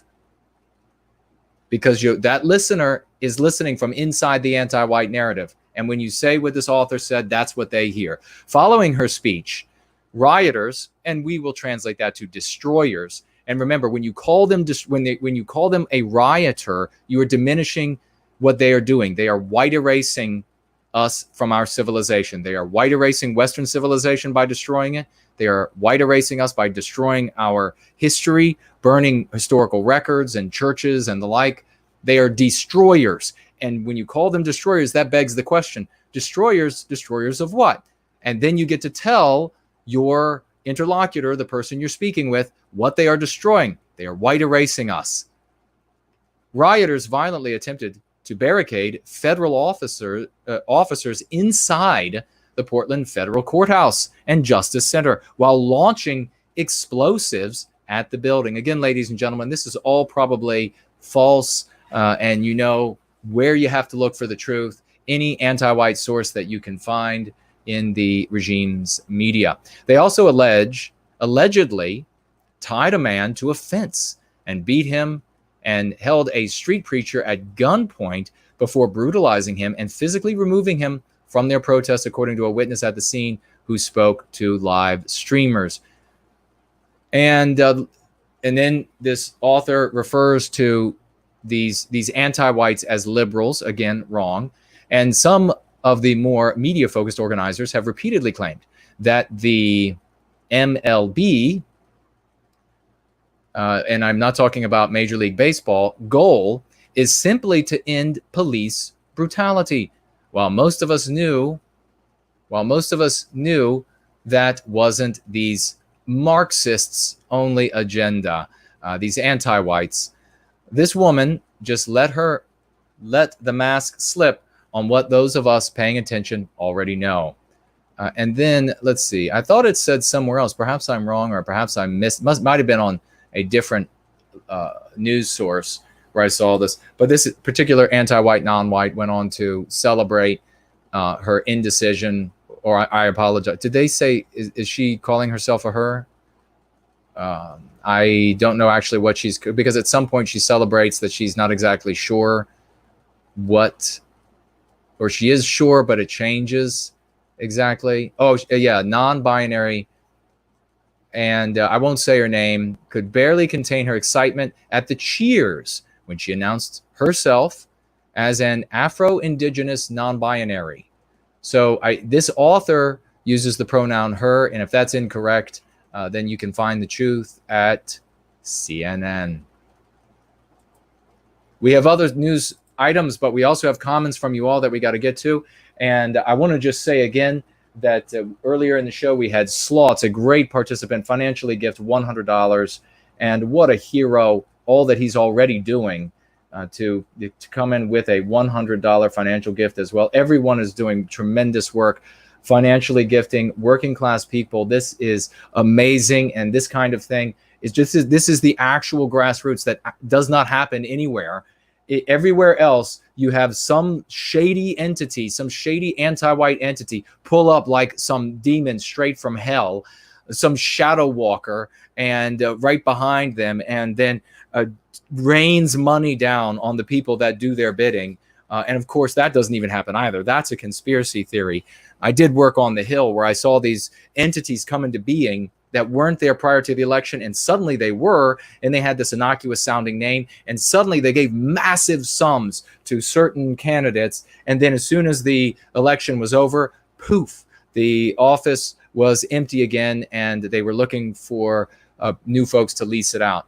But maybe that didn't even happen either. You'll have to look into it for yourself. But I want to add to those applause, Rosie financially gifting $50.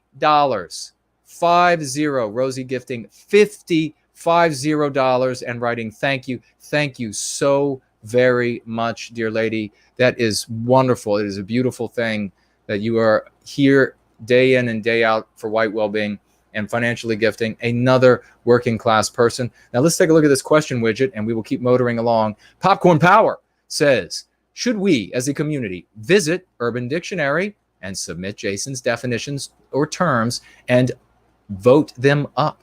Yes, we should. In fact, I would very much like a project that we could do where we work on getting the lexicon that we use specifically into those sources that will, unbeknownst to them, because I'm sure they're anti-white, will allow submissions and then will allow people to upvote and allow people to say, yes, this is what it is. And we pour it on because we control the language. For God's sakes, I've been saying for a long time, who invented English but Westernkind? We decide what the words mean in our languages. Every one of them. They can decide what words mean in their languages, but we decide. And the only way we're going to be able to do this, since we don't have the finance and we don't have the power from top down, is to come together like a swarm of bees that just tickle the opposition until they surrender in giggling laughter, a swarm of butterflies, a swarm of flowers, until we have such momentum in any given direction that we can push a thing into existence, whether an anti-white billionaire likes it or not. And to that end, I was going to say this anyhow at the beginning of the show, and I'll just tack this on right now since I missed it earlier, and that is that if you are looking for something to do, if you're curious, my moderators are going to help you right now. Because if you've said, I'm new to this or I'm old to this, I've been stuck in the white positive sphere in neutral, without a chain, pedaling without a chain or whatever it is, because that was what you did. You sat around and you watched what other people did. You felt smart, you laughed or whatever it might be. And now I'm thinking, God, I really better do something. They're burning down Western civilization. So maybe I should get started. And one of the very first easiest thing that you can possibly do, it's not going to take any thought whatsoever, at least for the first step, is to head to Amazon and on every one of the books that I've produced that you think that you've read or you've heard other people have lauded or celebrated for benefiting them and their family or whatever, you can head right over to Amazon with the links that my moderators can grab right down in the description below, and they can paste them right up in the live chat for you for each of these books. And you can go give that a 5-star. All you got to do is click the 5-star. Click the 5-star, one click. That's all you got to do. You got to click to go to the link. You got to click on the star to give it a review. That's all you got to do to get started doing something for White Wellbeing. Why is that important? Because I'm going to tell you what. I can't tell you a lot about things that are real and can't be talked about. But I can tell you this, there are going to be ever increasing numbers of our people looking into the work that we're doing, typing in the names, looking for these books. What do we want them to come across? Do we want them to come across books that have 30 reviews, 50 reviews, or do we want them to come across books with 300 reviews? 500 reviews with 4.8 stars or whatever we can get it to? What do we want? That's going to be what causes those people to say at that critical moment. It could be your particular click or the verbiage you put into that review. And let me salute every single one of you who went out and gave a review and gave clicked a number of stars for any of the books that we have created here. I want to salute and thank every one of you, because it is going to change minds. People are going to be going and looking at these books. They're going to be looking at these titles. They're going to be looking at the description. And where are they going to look? Where do you look? You look down into the reviews. What are the 5-star reviews? What are the 4-star reviews? What do people write? When you write, if you're going to write something in the description as well as click that 5 stars in the description, if you think they warrant 5 stars, If you're going to write something, keep in mind that you are writing for potentially scores of thousands, 100,000s, maybe even millions of MAGA type supporters all around the world. And they're going to be wondering, is this going to work for me? Does this make sense? Should I be afraid of this? Should I run from this? Or is this something that's legitimate? Keep in mind when you write those reviews, that's what those people are going to be looking for. And begin there to do your part if you've done nothing else. Or if you're already active, put that on your list of things to do.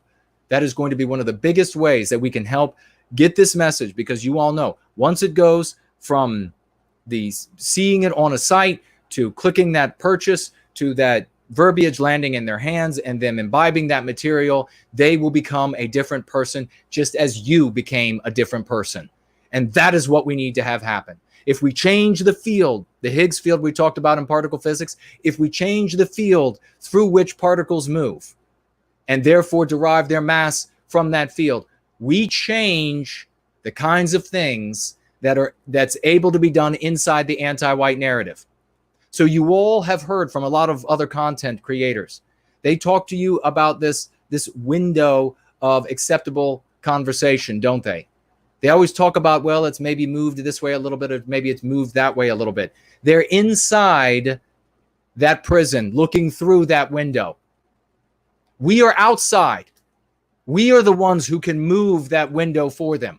We are the ones that can expand that window so that more can be discussed, so that then they can talk about on their channels in a pinky in the air kind of way and how smart they are about how well the acceptable range of discussion has now increased. Isn't this an interesting development? Wonder how this happened. Well, buddy, it happened because you're in jail and you can't see your way out of the anti-white narrative, but we are outside and we're making it happen for you. That is where this permissible spectrum of opinion comes from. It's always disgusted me when they've talked about this, because they are in the premise of that discussion ceding the power to the anti-whites to decide what is permissible and what is impermissible. For Christ's sake, how much longer are we going to allow the anti-whites to decide what is permissible and impermissible? I have not, and many of you are not any longer either. That is where we win and recapture our destiny, where we be the men and women who earned the names throughout history. We don't just look to them as something from the past, this ashes from the past, but it's the great fire that is still inside of each and every one of us, and that we can tap into. Every one of those heroes is inside of you. You've heard me say it, and I will continue to say it. I will get up in front of crowds of any number and say it. It is time we tap in and stop accepting what the anti-whites foist on us. Screw their prison to hell. That's what I think of their spectrum of permissible opinion.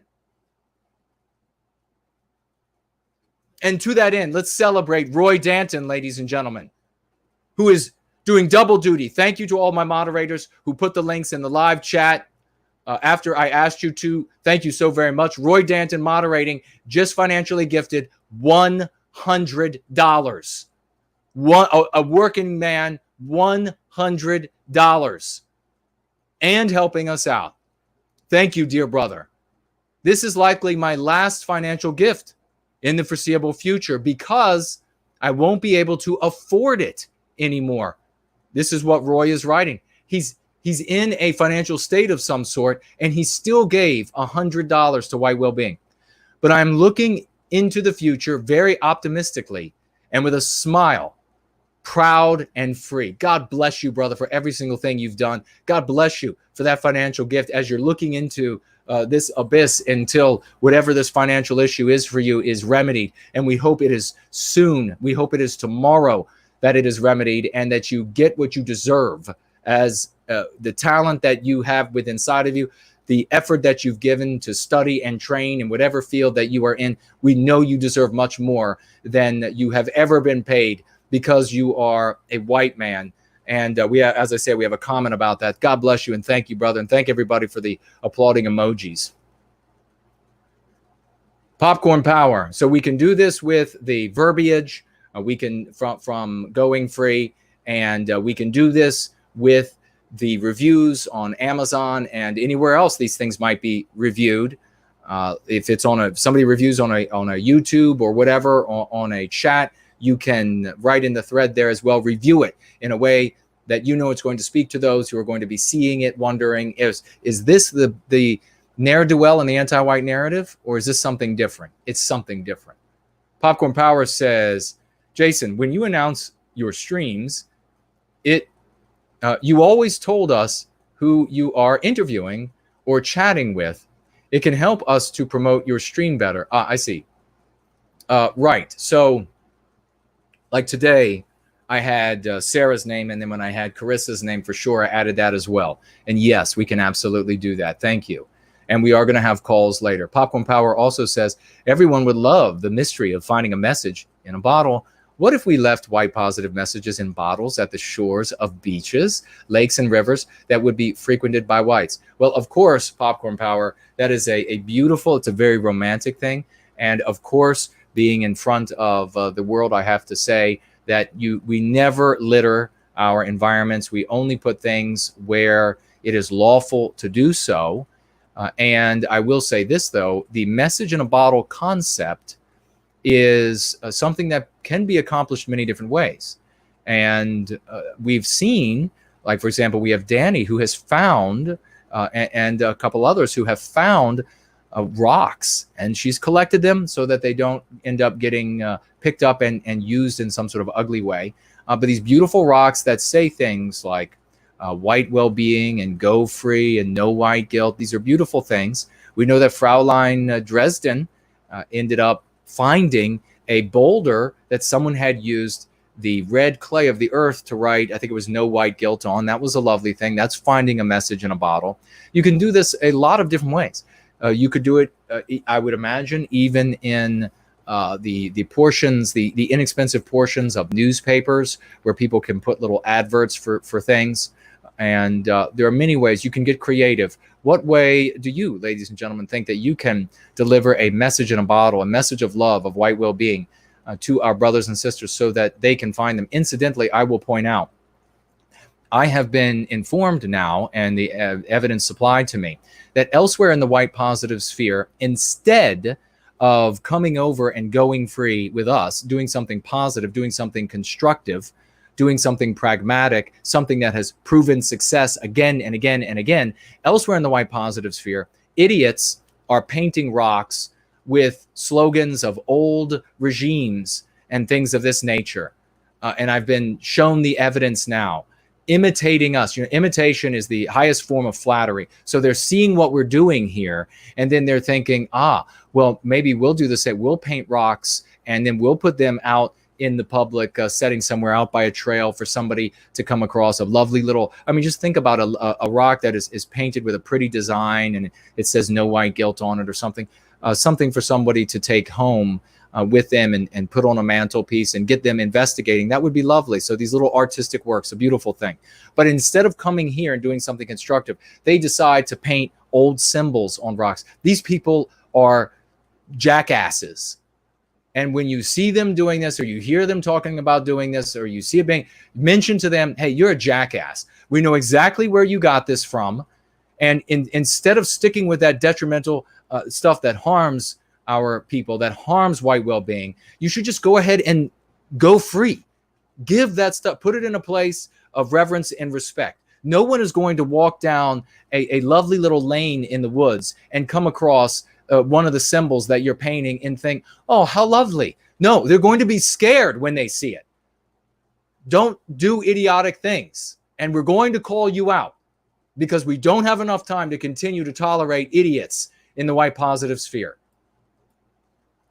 Thank you very much. Sloth's writing here. There was a story about Asians being declared by 1619 founder to be not non-whites. Can you talk to the source of it being anti-whiteism? I can indeed. And in fact, I think I have that as one of the stories that we are going to discuss. I think I mentioned it earlier, didn't I? As well. Let's see. What I'll do is I will open it so I do not forget it. What a lovely woman. Well, she's handsome, I must say. So we'll absolutely get to that, the story, brother. First opportunity, but we're going to keep moving right now. It's a great question. Because I'll just say this, I'll drop a little hint. Maybe you all can think about it. It speaks to it's an auspice. It speaks to very good things for us, but we have to move.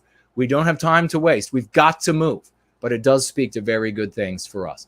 Vogish Warrior, thoughts on the church burnings intensifying in France. I am not Christian, but it's clearly analogous to our civilizational decline. Well, it's not just analogous. We also have a story. Maybe I can open that as well on or do we have it over here? The church burnings, increasing the destruction of churches and why it's happening.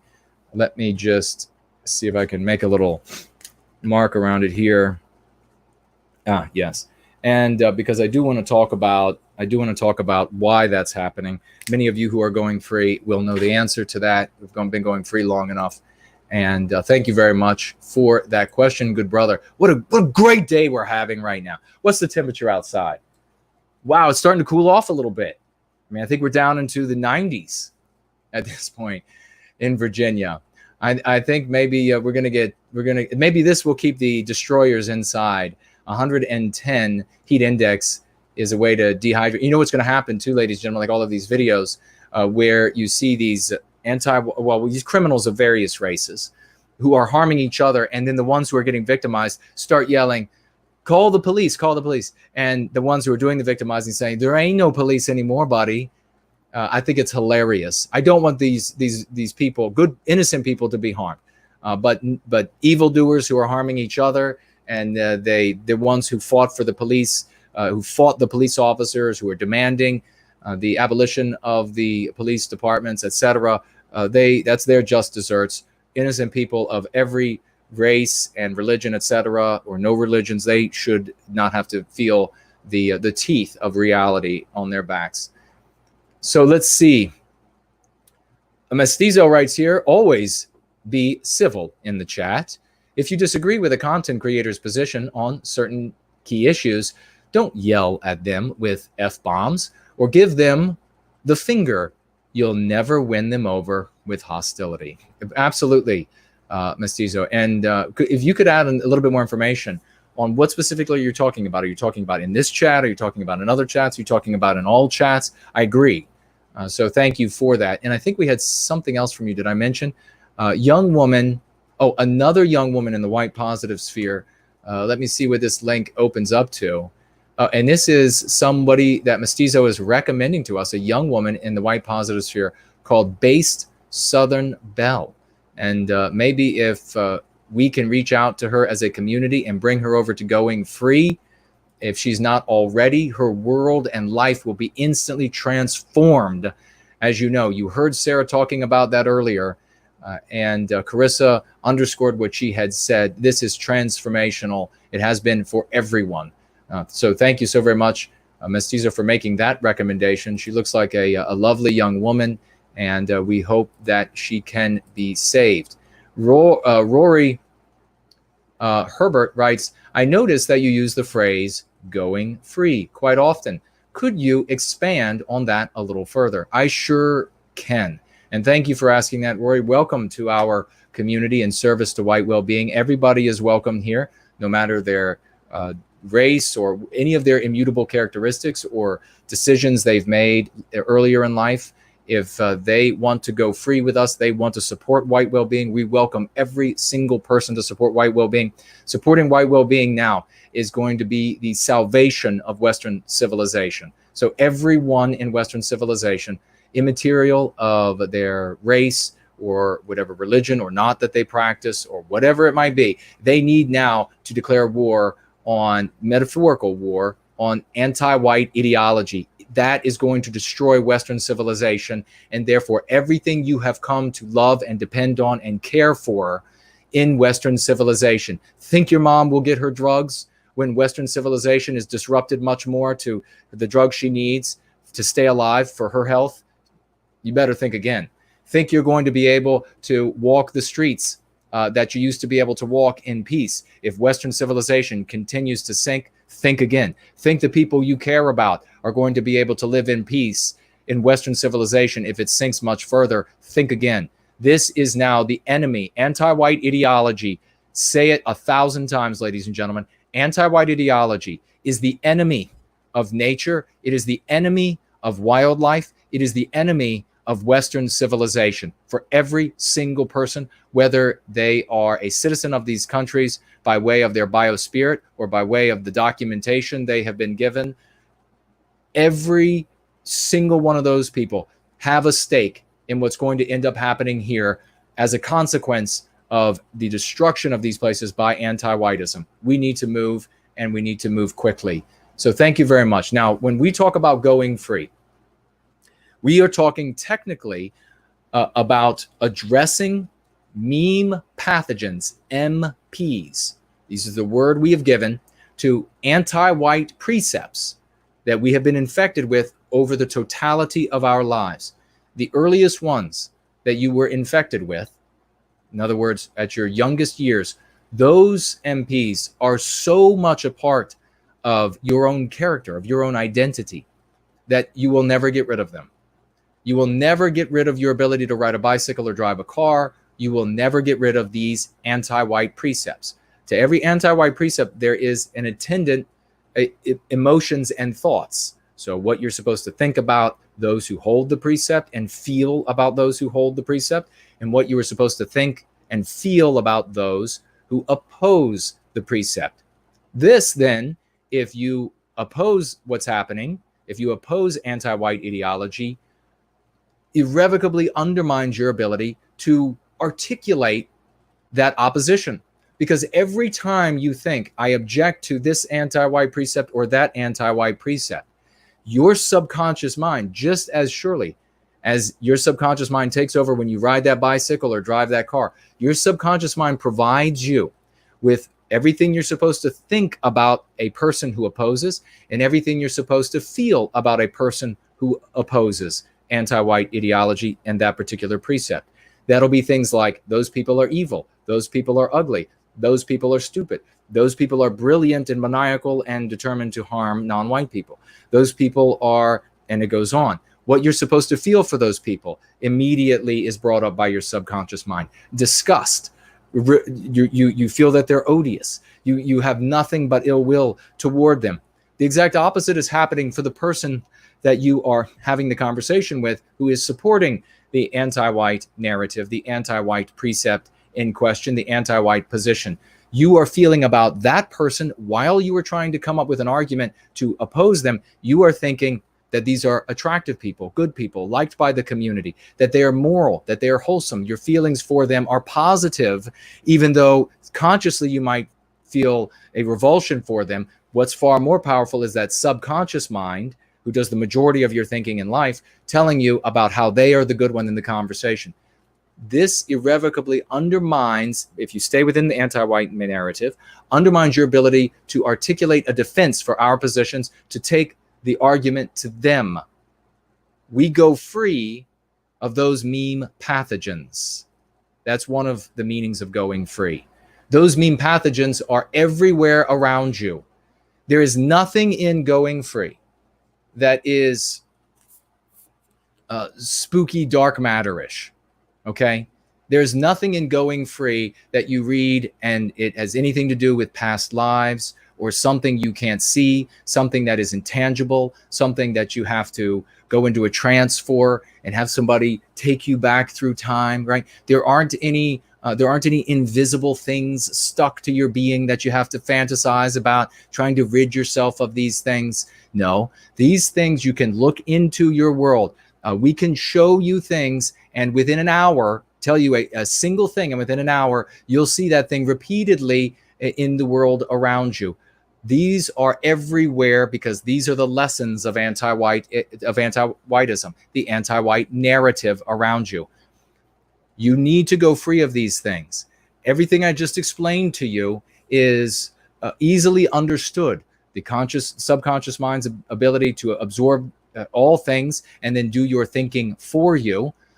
when you, and it can be anything. You don't have recourse to your conscious mind every time something comes under consideration. You just spit something out of your mouth. Where does that come from? You haven't weighed it anew. You haven't weighed the question anew. It's coming from your subconscious mind, where it was learned and where you do the majority of your living. Why? Because it takes a lot less effort to live from the subconscious mind than it does from the conscious mind, than it does to consciously think about these things. On another level, you're going free of the anti-white narrative in toto.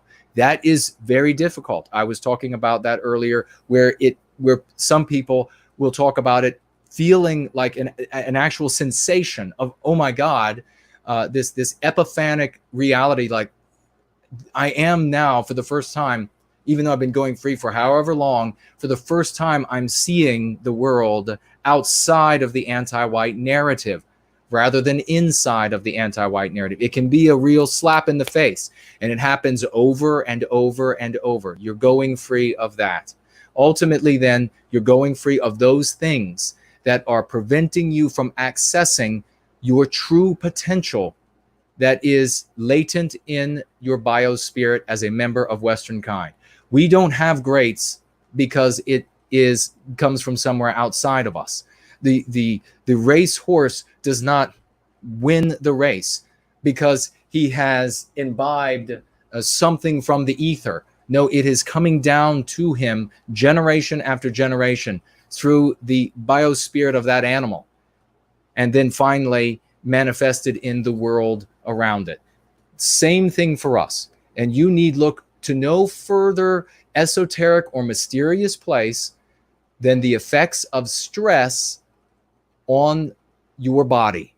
And you can find it everywhere in the health literature that stress can cause disease, and stress manifests disease that's already latent, and stress exacerbates disease. Stress on your thinking, mental blocks that are caused by years and years of indoctrination, where you're told that you're an evil people, that you come from an evil people, that you need to overcome this evil, that you need to put non-white people ahead of us, that you need to wage war on our people, that when you see a white male excelling, how many white males out there right now in the live chat or watching in replay right now have experienced, as I have a great many times, the hatred, the absolute envy and hatred of others around you, white males included, all infected with mean pathogens, white females and anti-white non-whites as well, when they see you excelling as white males are capable of excelling.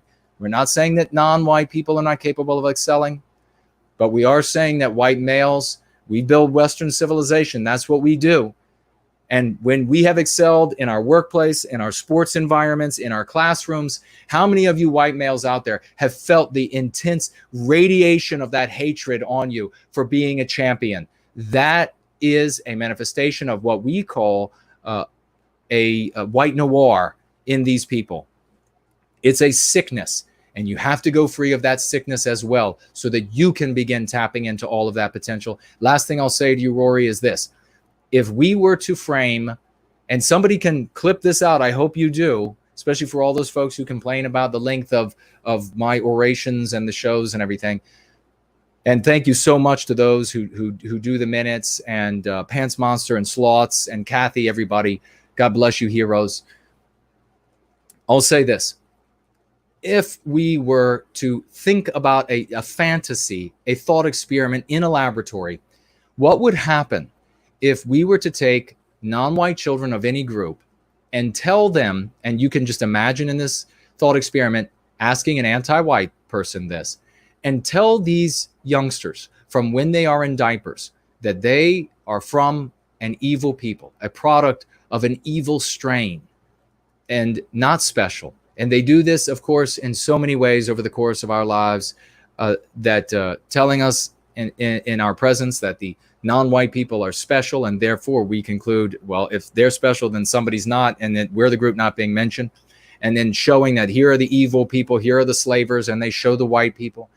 If we were to do this to non-white children, which we never would, if we were to do that to non-white children in this thought experiment, not us as in white people, but humanity in general, to do that to some particular non-white group of children, do you think that they would be able to reach their potential when they became teens, when they became adults? Of course not.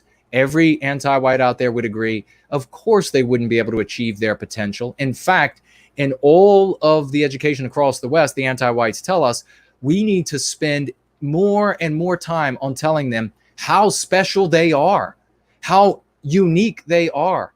And that's an incorrect use of that word, by the way. But how magnificent they are, how inimitable they are as a race of people, just better than all others, so that they can achieve their potential. So indeed, the same holds true for white babies. And God bless, you better get out there with that knowledge and let our brothers and sisters know what we just shared here, if you haven't already. And if you have already, keep at it, and I salute you for it, because this is a sickness. It is a plague on our land, and we are going to, not a plague as in a disease that you know people here as a disease. This child abuse is a disease that we are going to put an end to. We are going to arrest.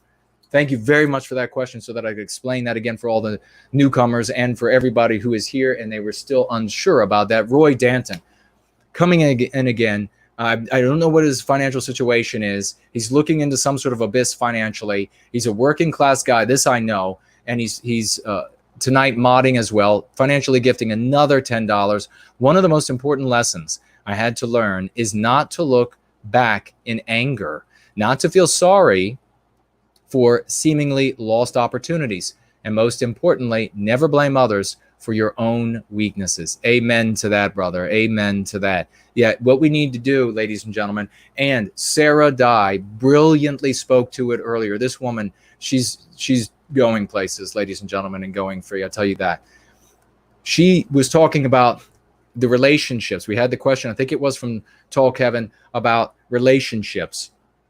And how do you reach these women? And of course, the hidden kernel there for those guys who weren't able to get the attention of women. They've gone unmarried. And for all of those ladies out there who ended up going unmarried because they kept holding out for the prettiest faced guy, or they ended up marrying the guy that was not the right one. They didn't interview, and then he was terrible, and they ended up a divorce or whatever it might be, and now she's alone.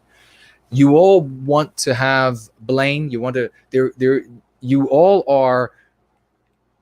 all have agency. You all have responsibility in these decisions. However, ladies and gentlemen, every one of these instances is caused in greater or small part by anti-white ideology and by anti-white individuals. Your inability to do as well in school, your inability to do as well at the job, your inability to do as great an athlete, your inability to find the partner of your dreams, your inability to be as sociable or amicable, your inability to have said the right things to your parents before they died, your inability to have the children that you wanted. We can go on and on and on. The destructive behaviors, you ran off the good person in your life because of destructive behaviors, whatever it is, you can trace those threads back to anti-white ideology to a greater or lesser degree, if for no other reason, because anti-white ideology dominates the totality of our lives. So if you have anger that you don't have a place yet to rest it on, you rest it on anti-white ideology. And then you do, as we say here, you combine that fury, that anger. And remember, anger is a virtue when it protects the innocent. And that's our people who are being victimized. You combine that anger with love for our people. And that, ladies and gentlemen, that's the fuel that drives me day in, day out, ever since I was 11 years old and dedicated my life to freeing Westernkind of Antiwhiteism so that we could release that great spirit and truly do remarkable things in Western civilization in the recapturing of our destiny. Let me see what you all also have here.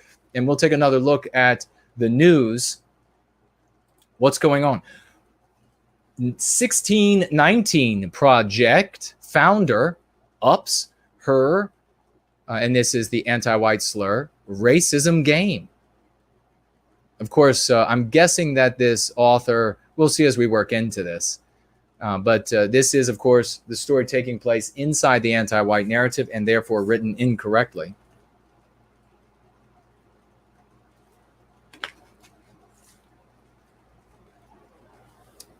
she decides that Asian people are no longer non-white people. So I'll be translating as we go along as well, and also pointing out where this author is making errors in argumentation. It's another day ending in Y. So that means the founder of the 1619 Project has said something ridiculous again. Nicole Jones took to Twitter to argue about school demographics and decided she is now not just allowed to make up American history, but that she is the arbiter of race itself as well. In that argument, she proclaimed that Asian people aren't, quote, people of color, because she didn't like that someone had pointed out a school was majority Asian. Interesting. And let's see. Looks like this lady, beautiful woman, just I wish we had the clip of when I told her it seems like a public defender she is fighting to keep the children of the people she represents in court out of children's schools.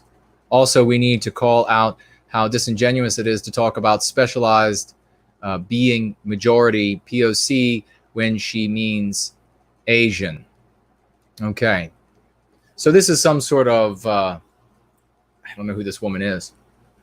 I'm waiting for her to be the winner of Miss America. The author goes on, you get that. If you are of a minority, we don't use minority because the anti-whites want you to use that word for non-white people. Non-white people are not in a precarious position. They're just on the verge of all crumbling and ceasing to exist. And that is what calling them a minority still is intended to do. Non-white people are the vast majority of planet Earth. And when anti-whites say, oh, but I'm just speaking in this specific scenario, you can say, that's because you're an anti-white cur. Because when you want to talk in another situation where you can arrive at an anti-white conclusion, you will happily talk about that situation globally. So we're going to go ahead and come on over to our field. We're going to talk about how much of an anti-white cur you are. So she says here, minority, that doesn't fit her narrative. You are no longer worthy of the people of color moniker, says this woman on her Twitter. That's very, very convenient. It's almost as if she views race as a construct that she can arbitrarily use. No, this writer is getting it really wrong. Oh, God, this is painful. If a school is a majority Asian and doing really well, then those people aren't, quote, real minorities. And God, this is terribly written. And let's see, just when I mean terribly written, just absolutely inside the anti-white narrative. I don't know how this person, this author breathes with his or her head so far up her rear. That allows the grifter to continue indefinitely. Okay, yeah, you're just, see, that's not going to have, oh, this anti-white woman here. She's just a grifter, don't you see? No, she's an anti-white monster who is destroying Western civilization. She's white erasing us. And if we could have the rest of, who was it? Was it Sloths who asked about this? Who asked about this particular woman in this news story? Whoever that was, to add a little bit more to the question so I can understand exactly where the question is coming from, and I will speak more specifically to it. It's kind of painful for me to read much more of this because this is the kind of, as I said, you know, the hair up ahead of the rear end, sort of inside the anti-white narrative speech that gets you nowhere fast. But the good thing that is here, ladies and gentlemen, the grand thing, the magnificent thing is, what do we talk about? The limb horizon. This is when the anti-whites, we can't see beyond, or the event horizon, I'm sorry, the limb of the event horizon. This is exactly where we talk about where we cannot see beyond that moment, because that moment is when enough percent, and it's also not going to be something that maybe even a supercomputer, because you'd have to be tapped into every human being every single second. would be able to predict accurately. But what is happening is when a certain percentage of so many of the non-white groups and victim groups conclude, but particularly the non-white groups, because remember, non-white people do one thing for sure that much better than we do, and that is that they look for their individual well-being by way of their group's well-being. And that is what we need to learn to do. We need to train ourselves to do. Once whatever percentage of it is, and it's not, by the way, it gets more complicated, but it's not just a percentage of total number, but it's also percentage of those in power within that community vis-a-vis other communities. It can get really complicated. And nonetheless, though, when whatever that amount is, it reaches that point that community, as a community, there will be dissenters, of course, but as a community, stops looking at Westernkind as the group that must be harmed for their group to have individual well-being and therefore themselves to have well-being. And they begin to also include non-white groups or other victim groups in the rest of society. They will still, as individuals, continue to want to victimize Westernkind. That's not going to go away. They will still take opportunities to victimize us, because the victimization of us it doesn't rely on their communities and therefore their individuals' well-being. It's serving other objectives inside of them. You go free, you'll find out all about it. Nonetheless, though, some certain degree of that begins being vectored toward these other groups. And when that happens, everything changes. And we need to be in a place, if we have not recaptured our destiny by the time this happens, we get to the event horizon, then we need to be in a place where we have enough people, liquidity, power, connectivity, etc., to recapture our destiny then. Because if we don't, there'll be no recapturing of our destiny ever. The anti-whites, with their brightest brains that they can buy, even the brightest brains of white people that they can buy, they get them right out of university. They get them right where they never go to university, but a local phenom, and they find out about a person who's a genius, and when and where they can, they show up, they employ 7-figure salaries. This is what we need you to do. And these folks are focusing on this, and they are terrified. They don't know how to overcome, because they too cannot figure out how they can properly manage this when these groups begin to turn on each other. It's far more complicated than you could ever think. It's not just going to be, it's definitely not a static scenario where so many people make a mistake in trying to speculate about how things will work out. They take a snapshot of the present and then they say, okay, this is how it will work out. Forget about it. That's not how it works. That's too, maybe just slightly above IQ level of way of thinking about it. Here we're talking about 200 level IQ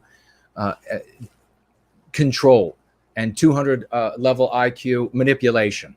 And they can't figure it out. And they are worried. They know that we are the group that will then have the upper hand if we can merely put this together.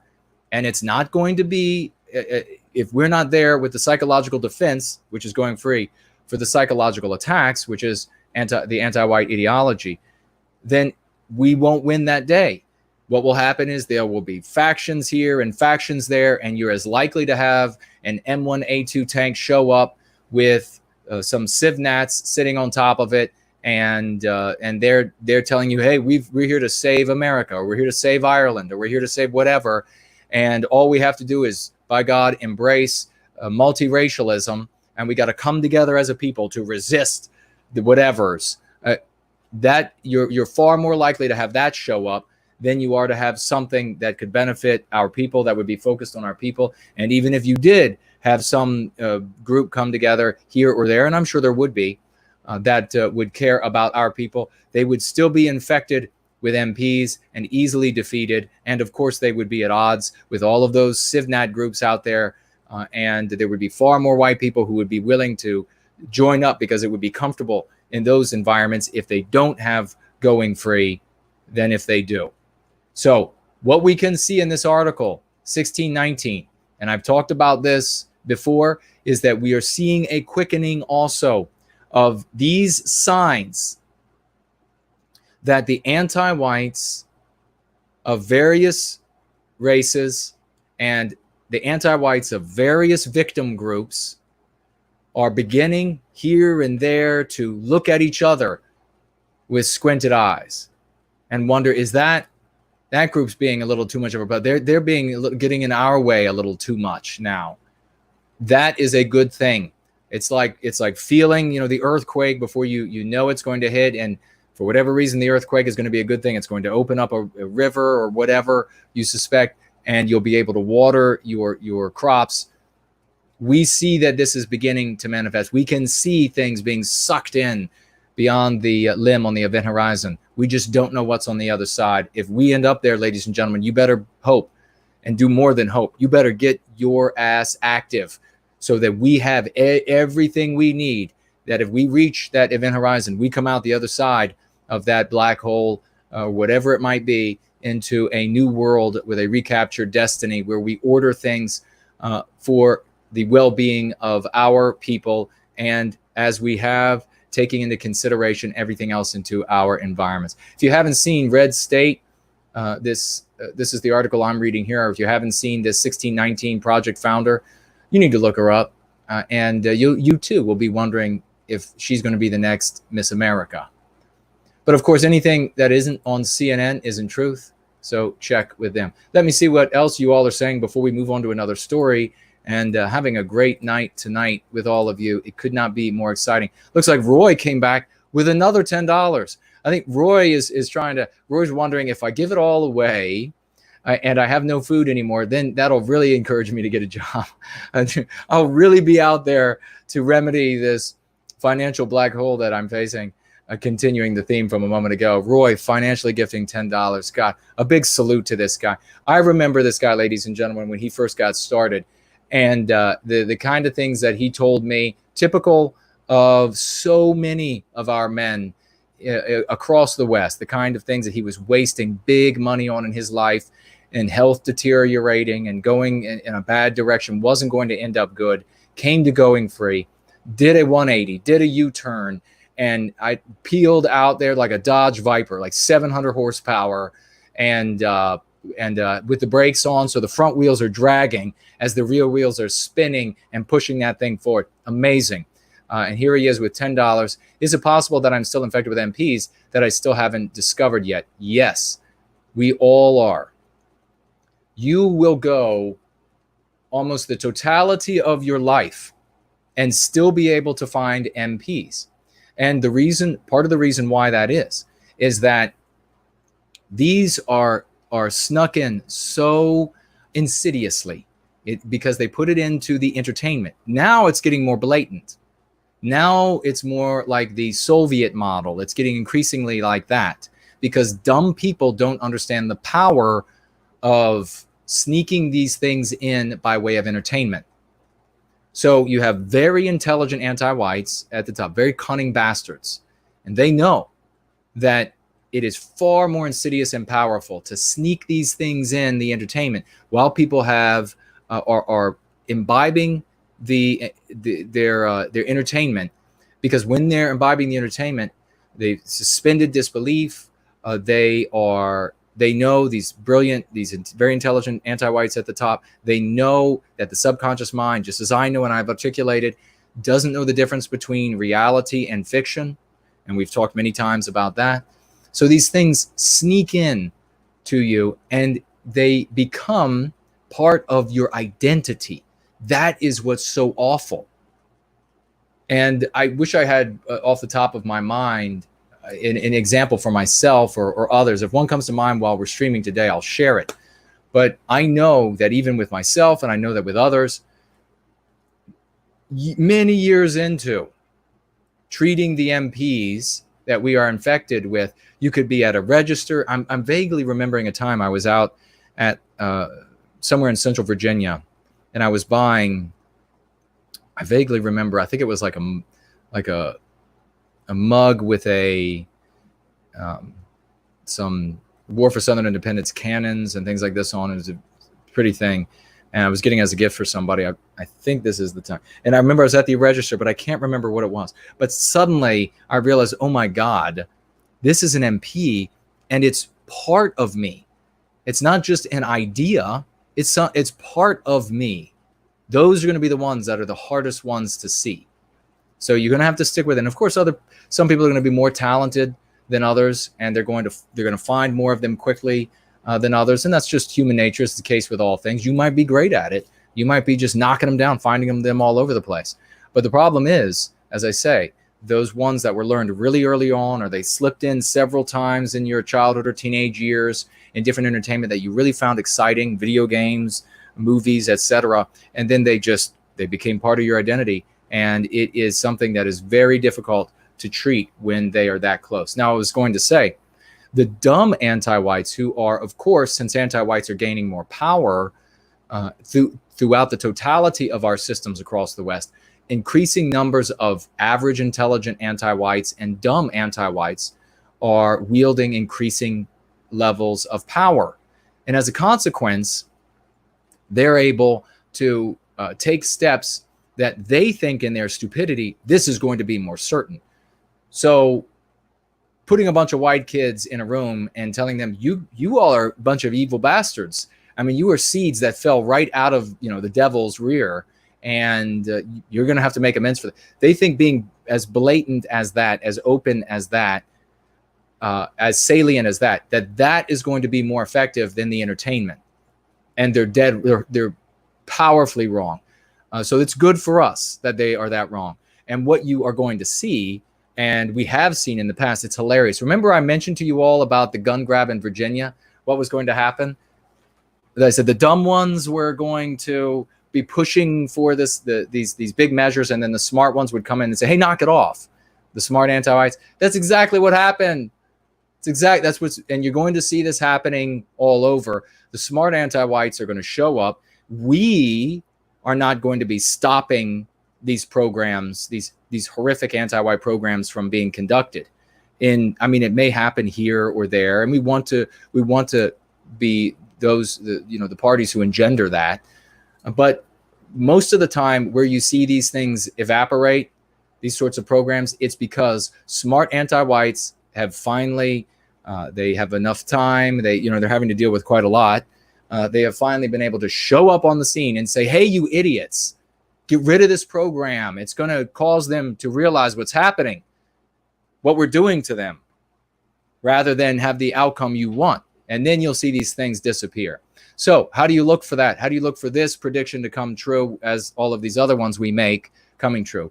You'll be able to see, because these things will just evaporate. There won't be a big movement to make. There won't be 5,000 white people standing outside of the county, whatever person who is making this decision in the schooling system in whatever county.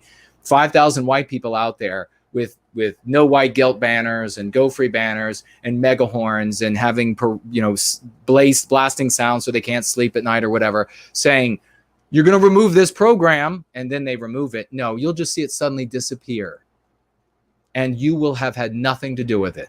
That's how you know that the anti-whites with the great intelligence have shown up on the scene and said, hey, dummies, knock it off. So when you all see evidence of this, make sure you mention it in our live chat so that we can bring people to the lens of going free.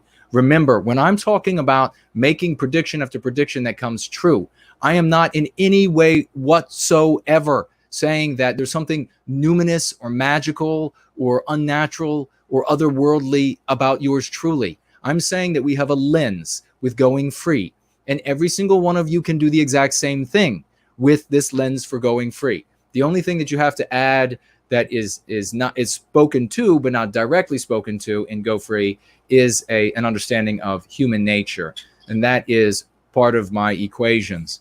But other than that, everyone can do this with Go Free.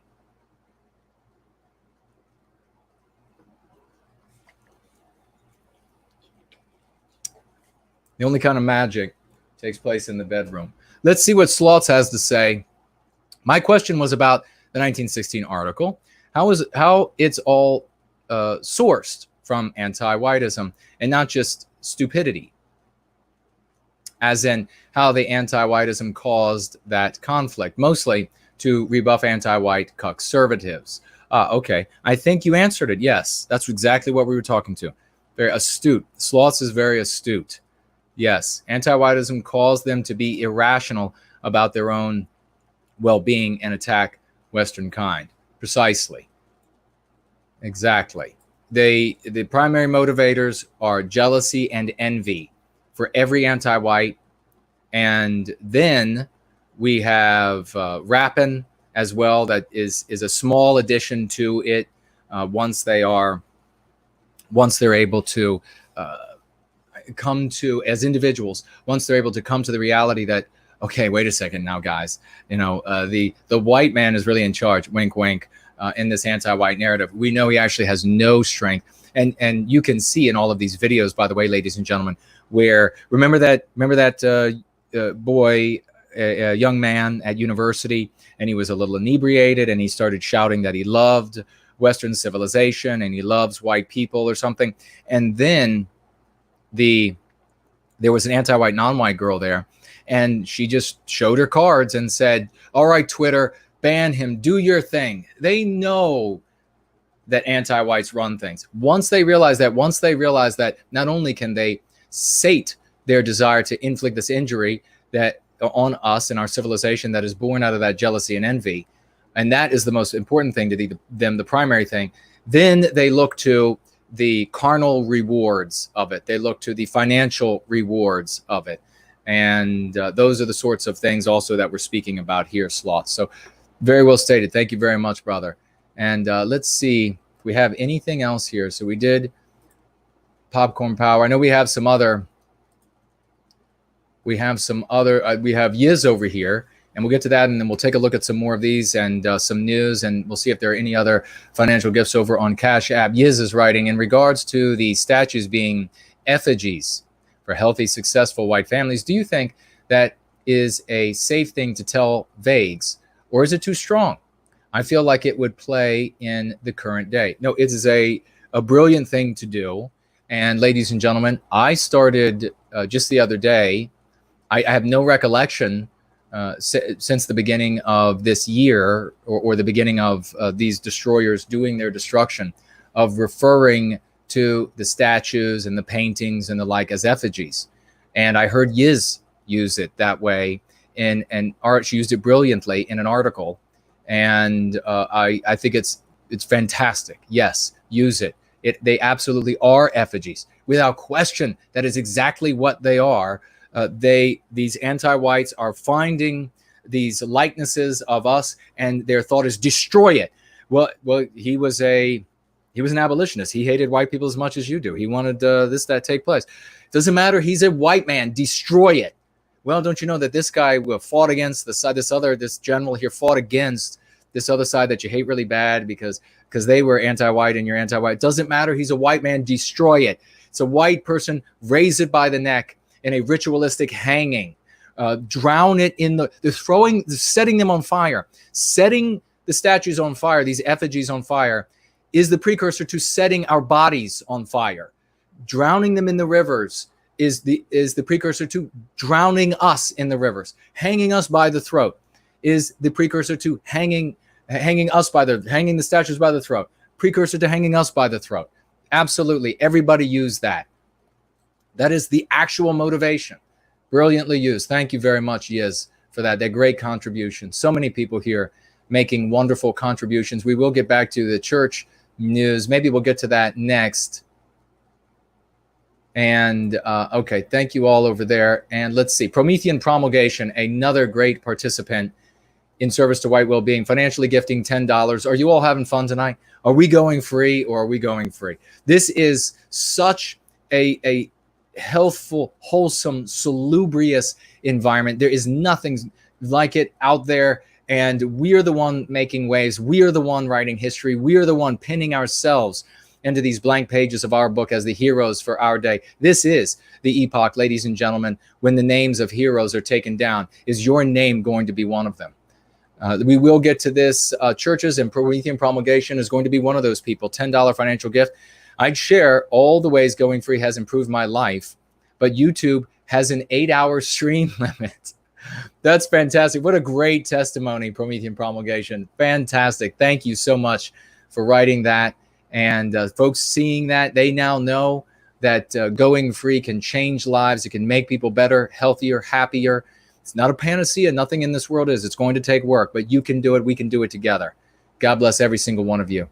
And Promethean Promulgation, chief among those at the moment. Now I'm going to look over here, and I'm also going to take a look at this live chat, the 2 live chats. And I know we have something over on D Live as well. We have the great Nathan Latini is here, ladies and gentlemen. $5 from this working man, this champion for white well-being, the kind of people who make the wheels turn in Western civilization. Remember, ladies and gentlemen, all of those libertarians and all they have their books, and we're not even going to mention the names of their heroes. We couldn't even care less about who they are. And I see the great, actually talking about a hero, I just saw, pardon me, Underhill is here, another great guy in the white positive sphere. But they had this fantasy, this childish fantasy, and it sort of manifested itself in this white strike thing we saw materialize. And talk about being premature. We don't do anything premature in service to going free. We are adults, and the men here are real men. We don't finish until we're ready to finish. Over in the conservative sphere, outside in the rest of the white positive sphere, they're premature in all the ways that a man can be premature. But we only decide when we're ready. And that is this cutting off of society and the idea that we are the ones who make the wheels turn. What if we just decide to say, well, we're not going to put up with it anymore. We're going to just stop making the wheels turn. We don't have to put anything into, to jump the tracks or to clog the way the system works or anything like that. Just decide, no, I'm not going to do it anymore until things change.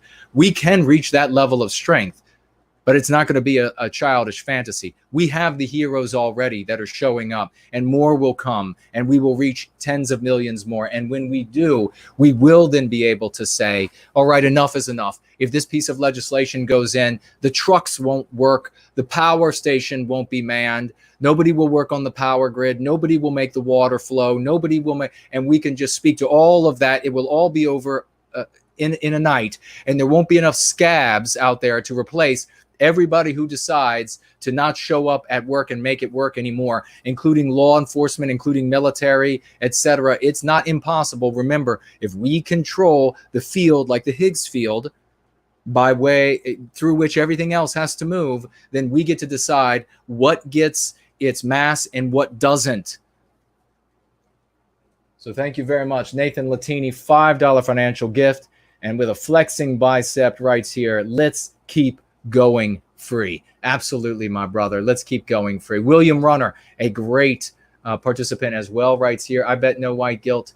I bet no white guilt clips. I guess you mean that from the show? And share them, indeed.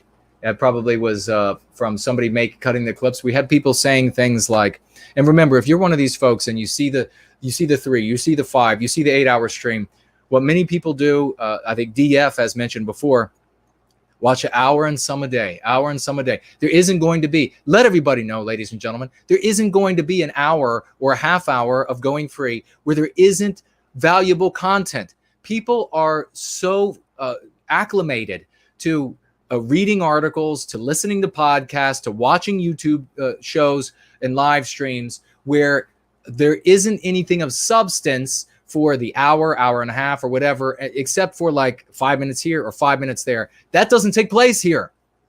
Every half hour, there's something for you to watch, for you to grow from. Every half hour, there's growth to be made.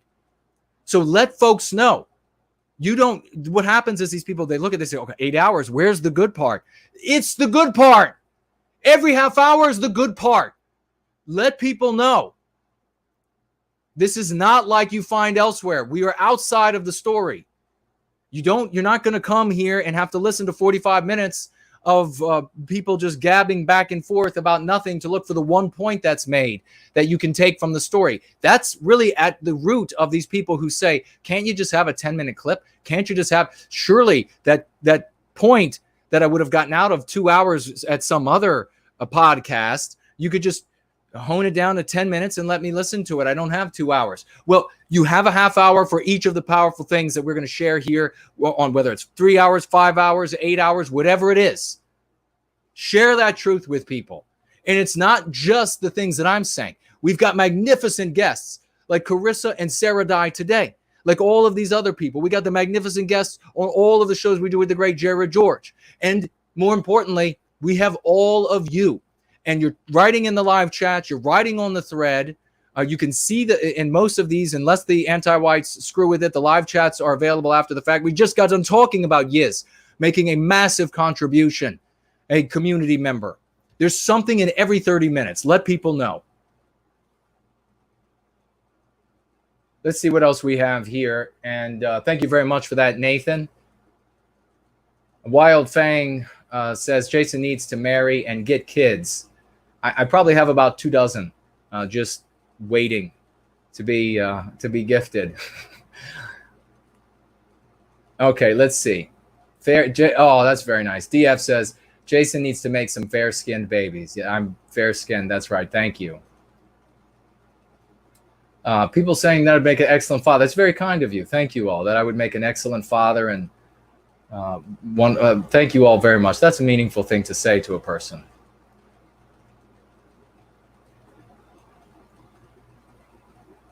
Okay, let's see what else we have here.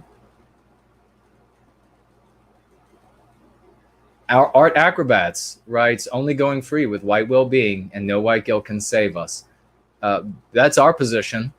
We don't, I know that I've been wrong enough in my life. I know that no matter how bright or well-studied or well-prepared you can be, that it's impossible to take in the amount of information that's in there. We can't even come anywhere close.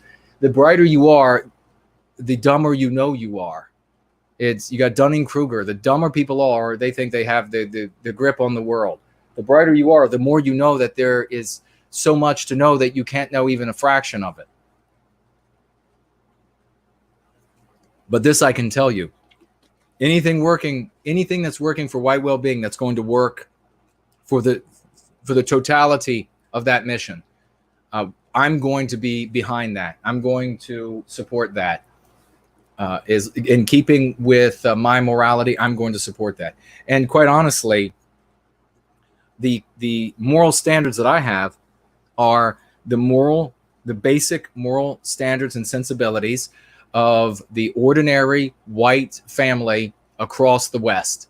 And so it's going to have to comport with that. It's going to have to make sense to them if it's going to succeed. So it's always been a great barometer for me when I've just said, does that seem sensible to me? Does that seem moral to me? And if it did, then I knew it would make sense to those people.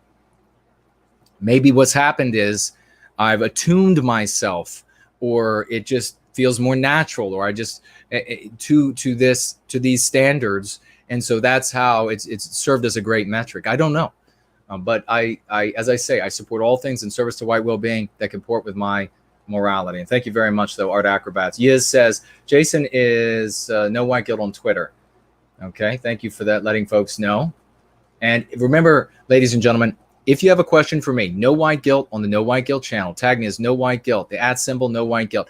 Over on the Discipline channel, it is the @ symbol Discipline with NWG. And I can look at this over here. And I don't know exactly, are you able to give questions with the points you give me over on D Live? I'm looking here on the back of the dashboard on D Live, and I can see points that have been gifted, but I don't see whether or not anybody wrote anything with those gifts of points.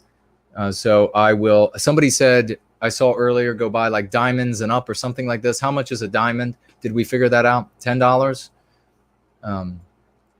And I will mention those and $10 in points. I guess it's not actually $10. It's $10 worth of points that hopefully we can get out of D Live in one way or another.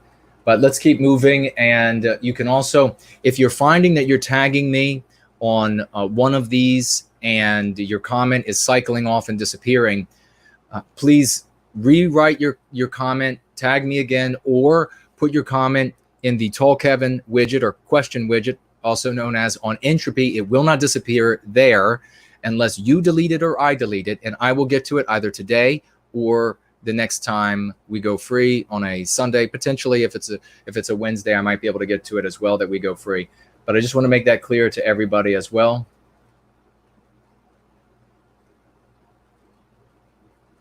All right, let's see what we have here as well, as I'm just skimming through the comments now, ladies and gentlemen. If you have questions or comments, please make them. If you have particular stories you want me to address, please mention them. And I'm going to get to some more of these. Where are they? Oh, I have the mailbag we have to do today. And what else do we have? We also have some more community comments. We looked at a couple of those earlier, and I like to bring in as many of those as possible as well. Nathan writes here, Jason, have you seen that the MLS Soccer League is completely sponsored by the 3-letter anti-white organization? They all have to wear that slogan on their warm-ups. Is that right?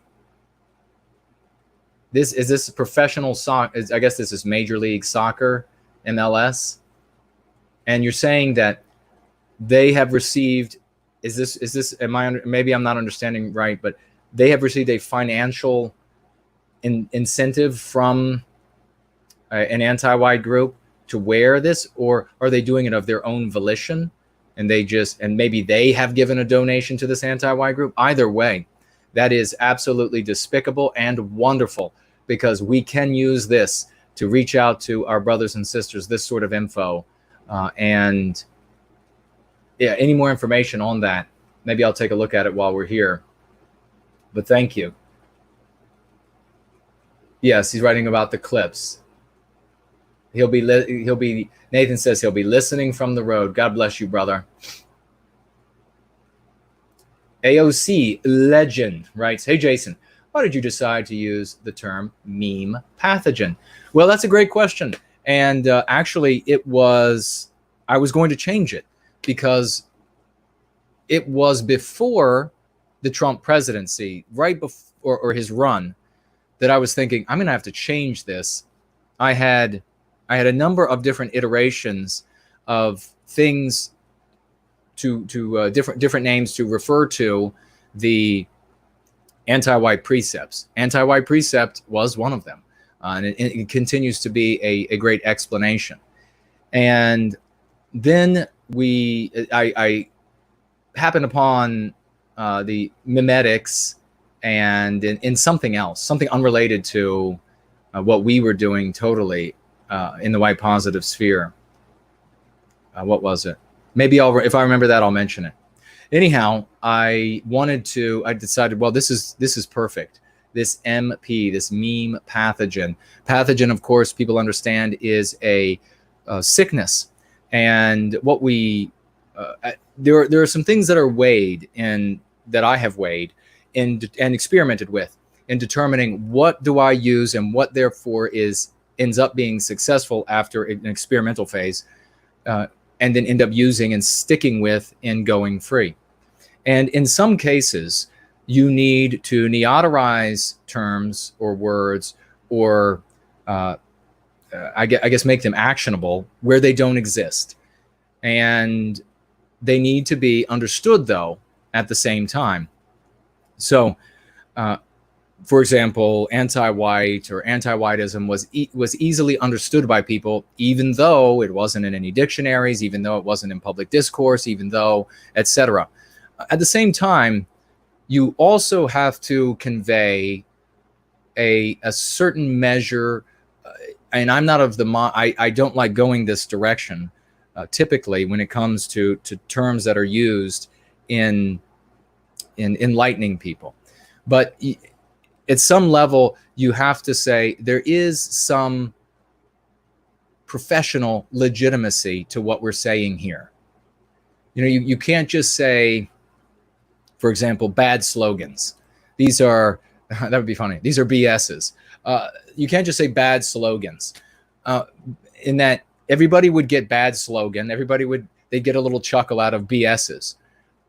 But if you used that, they would not think, the average person would not think about the possibility that there were a great many hours and professionalism applied to researching what actually works, which is the case. I have consulted a great many people over the years.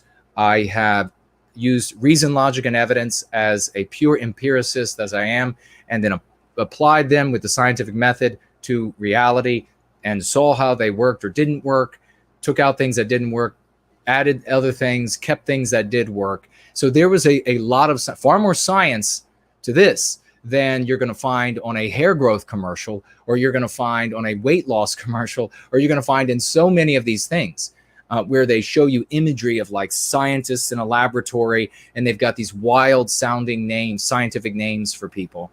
And they know there in those commercials, they know with that marketing that they are convincing you that there was a great deal of professionalism, a great deal of experimentation, that people who are not part of the laity are working on these matters, and this is what they have for you now. And so on some level, in some places, you have to convey a bit of that. And that is what meme did and memetics did in the meme pathogen moniker that I ended up going with. I almost changed it because too few people, I thought, we're going to end up having to explain meme in every single case that we spread this. Nobody's going to know what a meme is, and because so few were aware of what it was. And then Donald Trump came along, and this whole creating of these little cartoons, they got labeled memes as well, and now everybody knows what a meme is. It's like when I was working on the Hill, and I during the first term of Bush Jr., and I used to tell the people I worked with, you do know that the Federal Reserve is a, and then I'm not going to say it here, even though everybody says it now, everybody knows it now. And there is not a actual branch of or department of, and then fill in the rest. You all know the rest now. When I was on the Hill, almost no one knew that working on the Hill. Staffers for congressmen, senators, White House representatives, they did not know. They all thought that, oh no, of course it's part of the, what do you mean? Look at its name. Of course it's part. The White House, they get to pick the chair or whatever. You mean it's like letting a manager hire the people who are going to clean.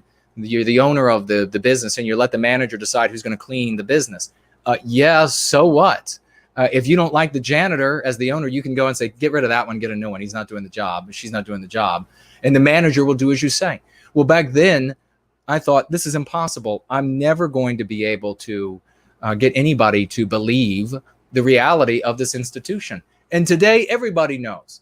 But of course, you have to ask CNN. And if I said it on the channel right now, it would be conspiracy theory, and then the video would be deleted. So I'm not going to be saying it. So that AOC Legend, thank you for the question. And it looks like Roy Danton back again, $25 more. Roy, my God, a big salute to you. Roy says, hey, I'm not going to be able to financially gift for a while, so I'm going to be throwing dollars into the folk tithing on the way out of this party tonight. $25. Thank you so much, brother, writes Roy. After getting laid off from my job, listen to this. Here, now we're finding out something that happened to our brother Roy. After getting laid off from my job, I stood on top of that historic hill and thanked our gods and goddesses for this great opportunity of finally being proud and free. God bless you, brother. God bless you. Let the spirit of the West just absolutely infuse you to your absolute bone marrow. And you go out into that world, brother, and you make it happen. I have no doubt with your talent and your ability, you're going to be able to do magnificent things. God bless you, brother. And I know it's going to be an uphill struggle at this point, but I know you're going to overcome. You're going to be the hero I know you to be. And folks, let's do like Sarah Dye was mentioning earlier, where we can employ each other, where we can use each other's talents. Let's do so. We have to build a community of love, of hope, of redemption, of commitment, and a community where we also employ each other in every way that we can, as often as we can, where we give a fair price. We give a fair price to each other, and we pay a fair rate. Thank you so much, Roy. And Roy, again, with another $10. Talk about his heart is booming with love for White Wellbeing. I have to go to bed, but I'm so much looking forward to this fall. After relocating to the countryside, our future will be the brightest. God bless you, brother. I hope you have the sweetest of dreams tonight. We love you. I love you. And I hope the Spirit of the West visits you in your dreams tonight and gives you a vision of the course to take to get you back on top of the world and doing great things. And I hope that's the case for everybody out there. Thank you, Roy. We also have Angharad Celtic writing over here in the question widget. The military, the Department of Intelligence, and the feds are all using white fragility, and she wrote that in quotes properly. Thank you, Angharad Celtic. Using this anti-white slur, white fragility, in training employees. Another sign, ladies and gentlemen. How can you use this? You can tell your friends, family, and strangers. Who controls the federal government? Is it the white man for the benefit of the white race, where they teach, where they brainwash and infect and browbeat white people and terrorize white people with anti-white concepts like white fragility? Absolutely not. We need to recapture our destiny. You need to get out of that anti-white narrative. Thank you for sharing that, Angharad Celtic. That is an important point that people can use. Very valuable. Thank you. Let's see who else we have here. I said something to make a couple people laugh. I'm not sure what that was. Yiz and Mars or somebody else. Oh, no, it must have been me, because Yiz wrote LOL Jason. Okay. And Imminent Rains has loud sips. Does that make sense? I still have that up. Yeah, or have it. I should run that a little bit more often. Yiz says, Jason's wife must be a lucky woman. Well, I guess she will be when I marry her. Let's see. Fang says, that's what a magical being would say, though. I'm a normal human being, guys, I swear. Oh, that's funny. Well, if you see any lightning leaping off of me or something like that, then maybe I'll concede something. But until then, I'm just another guy standing beside all of you, shoulder to shoulder, and happy to do so. Honored to do so. Brian says the Department of Defense has created a board of diversity and inclusion. Brian, when did they do that? I know that, the anti-white narrative has been pushed vigorously on our military for decades now. 4 decades. Not 4, but 4 decades. And it's going to get worse and worse as we move along. But remember, ladies and gentlemen, it will get worse, just as we said, as we get stronger. There won't be a diminution in their strength or their ability to inflict harm or the harm they inflict as we get stronger. These two things will happen at once. Don't let it get you down. You keep moving forward. You just try to keep pace. You try to keep us getting stronger as they get worse. Try to keep pace. This is a horse race, and we're going to win it. This is the Gold Cup, like we used to watch out in the plains when I get invited. All of those wealthy people and my poor ass walking around, dressed up, though, like I belonged. None of them knew the wiser. All right, let's see what else we have here as we move through. Click the link on Tall Kevin to see the church. Oh, dreadful, dreadful. Is it? Okay, yes, I will. I'll take a look at that.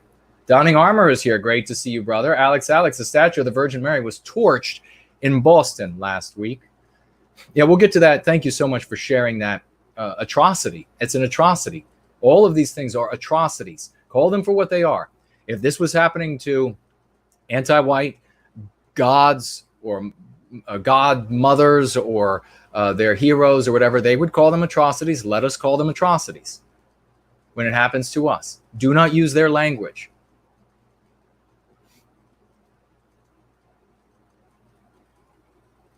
Let's see.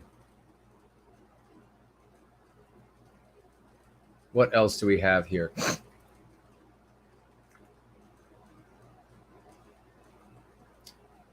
The chat left. Damn it. YouTube, I hate when you do that. Oh, let me mention, while we're on that point, we have a comment. Who made this comment? Let's see. Somebody did. And I want to just, some of you are having your comments deleted on the I don't know about the live stream, if it's just disappearing, might be, but on the threads, certainly. This is not me. It has nothing to do with me. And please tell everybody, if anybody says, you find them in another chat and they say, oh, I don't like that Jason guy, deleted my comment. It's not Jason. I don't have time for that. It is YouTube, and they are trying to screw with this community. It's anti-whites if it's not YouTube, proper. I'm sure there are wonderful people at YouTube. So no whole community is bad or whole community is good. But it's not us. I am finding the same thing happen. And I've got a couple comments from people saying really basic things. I saw a comment about people loving each other. That was deleted. I saw a comment about, these really ordinary things written by ordinary white people coming to our community, perhaps many of them for the first time. And then they write something ordinary and their comment is deleted. Not me. And I can see what everybody who's a mod, what they delete. If a mod deletes something, I know what they deleted. If they go onto a thread and they delete something, or they just decide to do something like this that is beyond their duties as moderators during the live stream, I can see what they did. And these things are just disappearing. There's no evidence of these things. I see them on the threads, and then the next day, I think, what a lovely comment. I think I will include it and mention it next time. And then boom, I go back and I can't include it because it's been deleted. The other thing I wanted to mention is I have given a like, a check mark, and a heart to comments, and then the heart and check mark are gone. Now, and I'm not talking about from mobile to desktop, because that can happen where you give a heart to a comment or something of this nature on a mobile or on the desktop, and then you don't see it realized or transferred over on the other device, on the other type of platform. I'm talking about the same device, the same either handheld or the desktop or the laptop, whatever it is.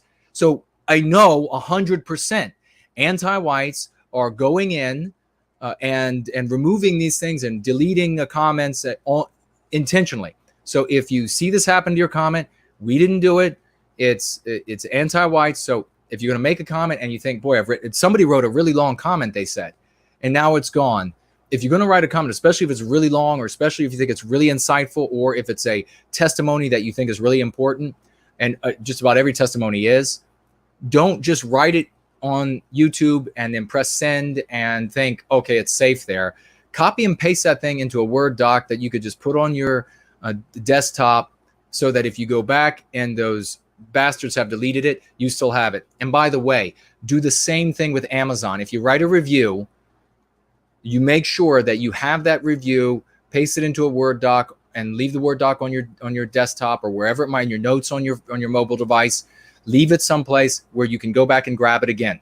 Because also on Amazon, they have deleted comments, or they said, oh, we never received. What do you mean? You're wondering why we haven't notified you about your comment, even though we sent you something saying that your comment would be up soon.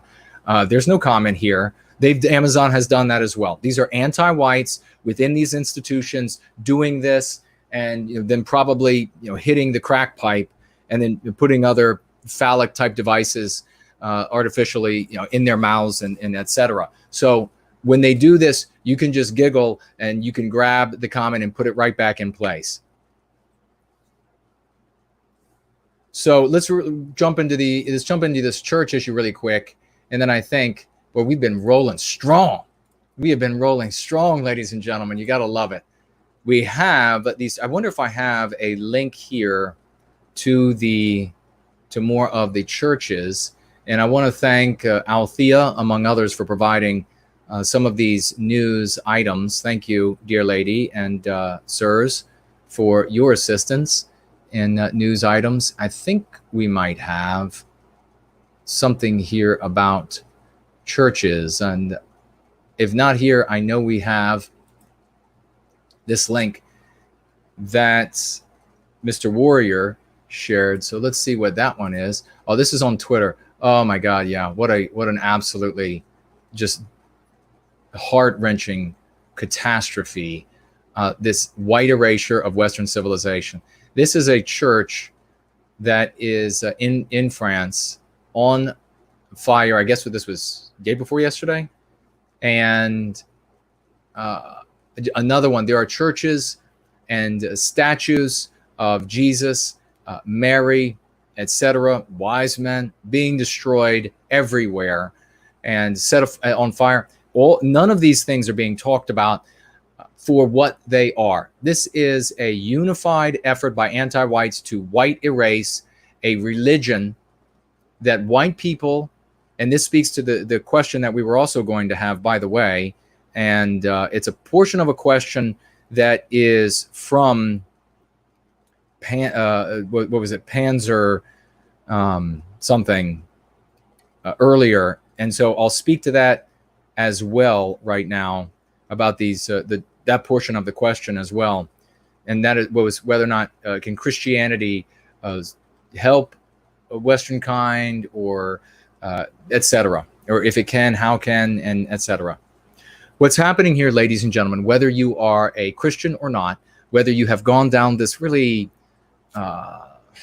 this really valueless path of looking into all of the ways that you feel that Christianity is undermines or detrimental, every single thing out there. I'll just tell you this. You can examine every ideology, every doctrine out there, and the power lies not in the doctrine itself, but in the interpretation. I don't know why so many people in our community get this wrong. Maybe it does take a higher IQ than I think it takes to understand this. So the document, the ideology, whatever it is, in and of itself, cannot enforce itself. It is inanimate. It is a thing left to interpretation. And those who interpret and enforce are the ones who ultimately wield the power. Now, that is not to say to all of those who would suddenly start, jumping up and down in their seats, oh, but I can cite this or that. I've studied this useless, absolutely useless track of information that just divides Westernkind. And that's all this has been. And if you went down this path, it's okay. This is a movement of redemption. You come away from it now. We're coming together. Atheists, pagans, Christians, I don't care. All denominations, Catholics, we're coming together because we are in the Alamo. And we're not going to debate the future economy of Mexico while we're in the Alamo. We're going to save the Alamo.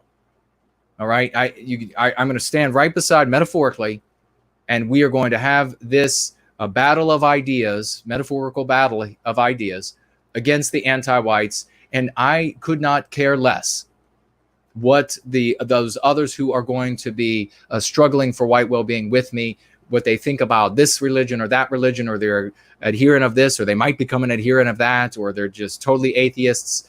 We will resolve all of this, and we will be able to have pure harmony when we recapture our destiny, because recapturing our destiny is going to presuppose that we're in that state of mind. All right? So this going down this path of this religion or this line of thinking or something, it is super detrimental, and we have to, before we save ourselves, we have to absolutely eradicate this entire thing. That is so insane. It's like we can't save the body by just cutting out this tumor. We've got to take off the upper torso, and then once we get the upper torso removed, then we can save the body. Apparently, it takes a lot more processing IQ power than I thought it did. I mean, it just seems kind of obvious. It's one thing to say, I as an individual, or a person as an individual is going to say, you know what, I don't like this religion now, or I don't like it anymore because I find these particular items kind of weakens my concern for white well-being, which, by the way, is why I stopped going to church. I do still maintain the position that if Jesus Christ shows up in front of me and asks me to come back to the Christian church, I will absolutely yield to any God that shows up. But I left the Christian church because every Christian church I went to was selling me anti-whiteism. Now, I was smart enough as a child Think about all these adults. I was smart enough as a child to realize that this was anti-whiteism and its influence and its interpretation and its application to Christian doctrine rather than Christian doctrine itself. Now, there are certainly places in Christian doctrine that you can say this is stronger or that is stronger. But the bottom line is that Christianity, if we are left to our own devices, whatever we take in, we are going to make us, just as every other race does the same thing. Have you seen what the other races have done to Christianity after we gave it to them? It doesn't still look like we practice it at all. They have made it comport and harmonize with their biospirit. No less of a thing holds true for us. Why has the Christian church and the Catholic church become so detrimental? Because of the interpretation of those who are at the top of these churches and top down in these environments that are informing what it means for the rest of the people in the church, ignoring the portions that we made our own, that represented our biospirit, and have now made it into something very pacifistic, deleterious in many ways. And yet that doesn't make Christianity the problem. There are going to be millions and millions and millions of white people that are going to be die-hard believing Christians and love going to church and love the community and are going to continue to celebrate Christianity. And if you are going to be one of the people that are going to want to turn them away, then you are the one who needs to leave. And I'm not speaking to anyone in particular here.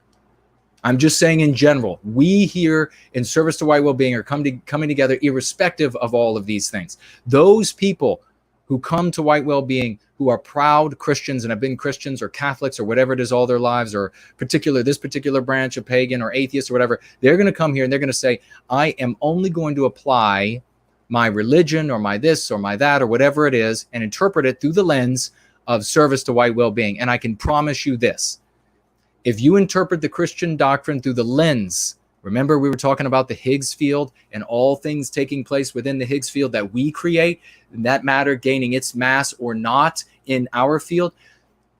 If we create that field in which Christianity operates, guaranteed it will be a power for us that you have never seen on planet Earth.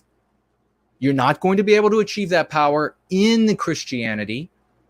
Christianity will be a vessel if in a Higgs field, a white positives field that we create, it will be able to become a force for us that you have never seen on power Earth. Because Catholicism will be able to become a force for us if viewed through the lens of going free and white well-being that you have never seen on Earth. Different political ideologies, the same way.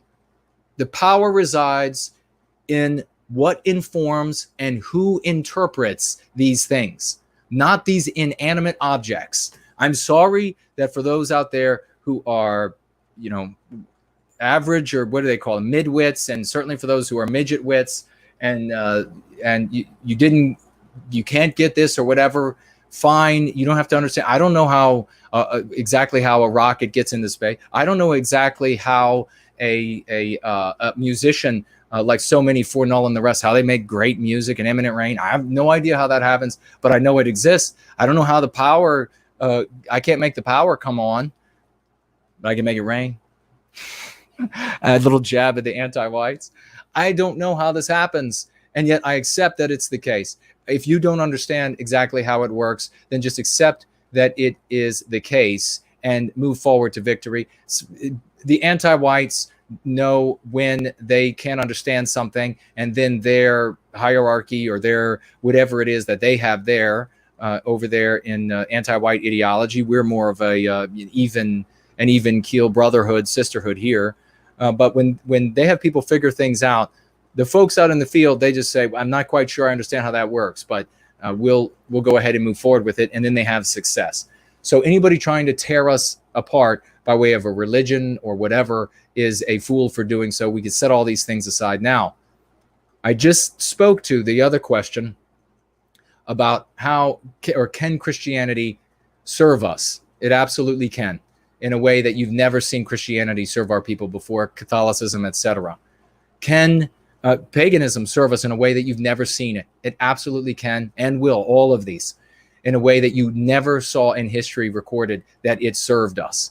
Because why? It's going to be all of it informed by Going Free and White Wellbeing, by people who are truly pure in embracing their biospirit, in that energy as it radiates and is the interpretation of all of these documents and doctrines. Can and is Christianity harming us now? Catholicism harming us now? Paganism even, yes, harming us now. All of them are, yes, because they are infected. They are infected with human beings that are infected with anti-white ideology. That is why these things are harming us. Now, to the question of the desecration of our churches, of our cathedrals, of our statues, of everything. If you're an atheist, you should be absolutely exploding with rage over what is happening to these churches, to these religious pieces, to these icons. It shouldn't matter where you are. If you are in the United States and you're in the North and you see the statue of Robert E. Lee come down in the South, you should be furious that this is happening in the South. We should all care about all of our history everywhere it is being white erased from civilization. It shouldn't matter whether we have family that identified with it or not, or at some point in the past we even opposed it, or a family opposed it, or whatever it is. It shouldn't matter, because we here are going to save our people, and that therefore presupposes that the ones who remain here and we recapture our destiny are the ones who are going to overlook these sorts of things for the well-being of Westernkind. And so we need to appreciate that Christianity is being targeted right now because it is the white man's religion. The moment it stops being the white man's religion, and this is the way you need to talk to white Christians out there, and there's no denying it. Once this stops being the white man's religion, then the anti-whites will force it down your throat. They will put it in every TV show. They'll put it in everywhere commercial. If it stops being the white man's religion, you won't be able to get away from it. They will use it to bludgeon you to death.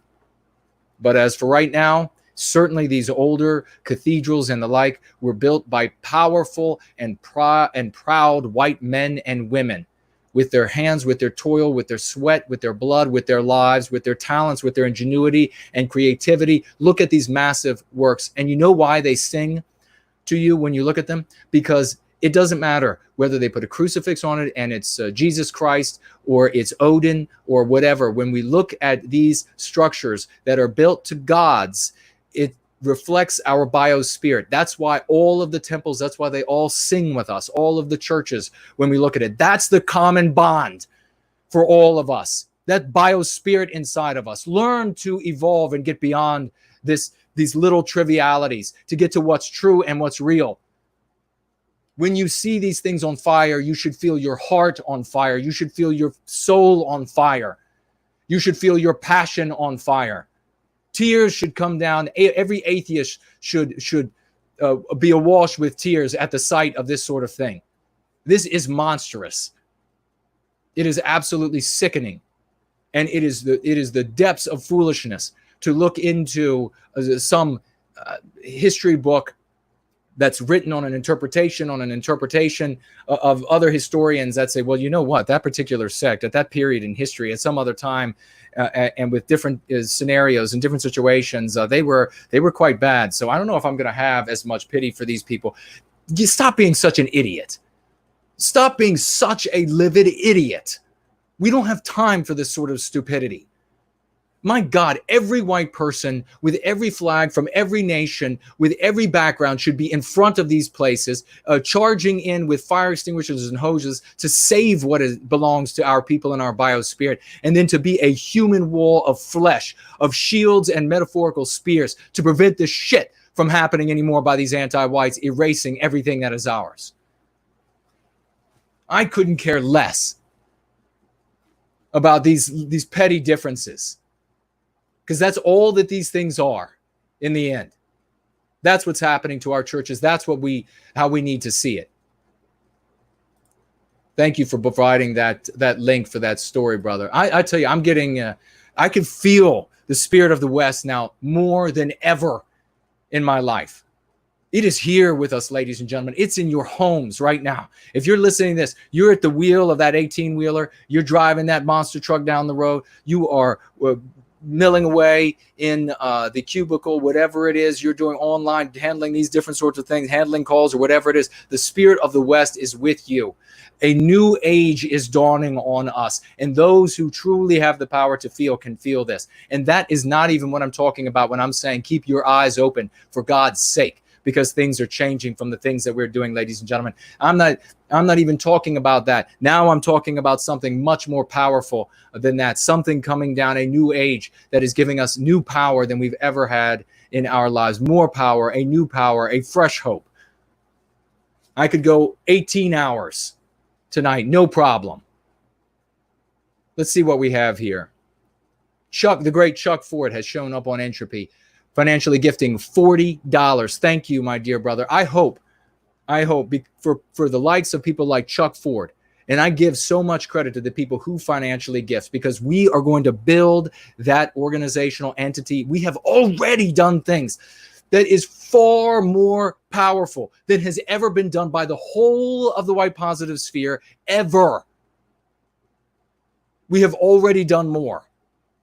Everything that they have done in every single country in the white positive sphere since we have been working throughout all of our lives, everybody alive today, you combine all of that together and we have already done more. And this is beginning to come into reality because of these financial gifts like Chuck Ford just gave here, $40, saying everything he needs to say with that testimony. Thank you, my dear brother. No white guilt. So I wanted to tack onto that. If you're watching this, you're watching these long clips, you're watching these long live streams, you have some time on your hand. Think about whether or not, and we got somebody who's quite mad about this, me talking about the people who wasted their time buying freezers and listening to these idiots. And I'm not going to embarrass anybody. They can, and I'm giving them room to come back, to be redeemed, to start going free instead of stop trying to do your own thing. That's not working. Just knock it off. Stop making these salacious and scandalous and outrageous claims to get as many eyeballs on you as possible. Start going free. Start spreading this curative contagion. We got people talking about this. What if you had been, instead of 3 months of sitting on your ass, just wringing your hands, oh God, we all gonna die from, I've got 40 pounds of meat and 2 new refrigerators. Should I buy another? Should I buy another 50 gallons of kerosene? Instead of doing that, you could have been making clips of this, and your grocery stores were still open. Nobody has written me saying, you know what, I drove 300 miles, couldn't find any food.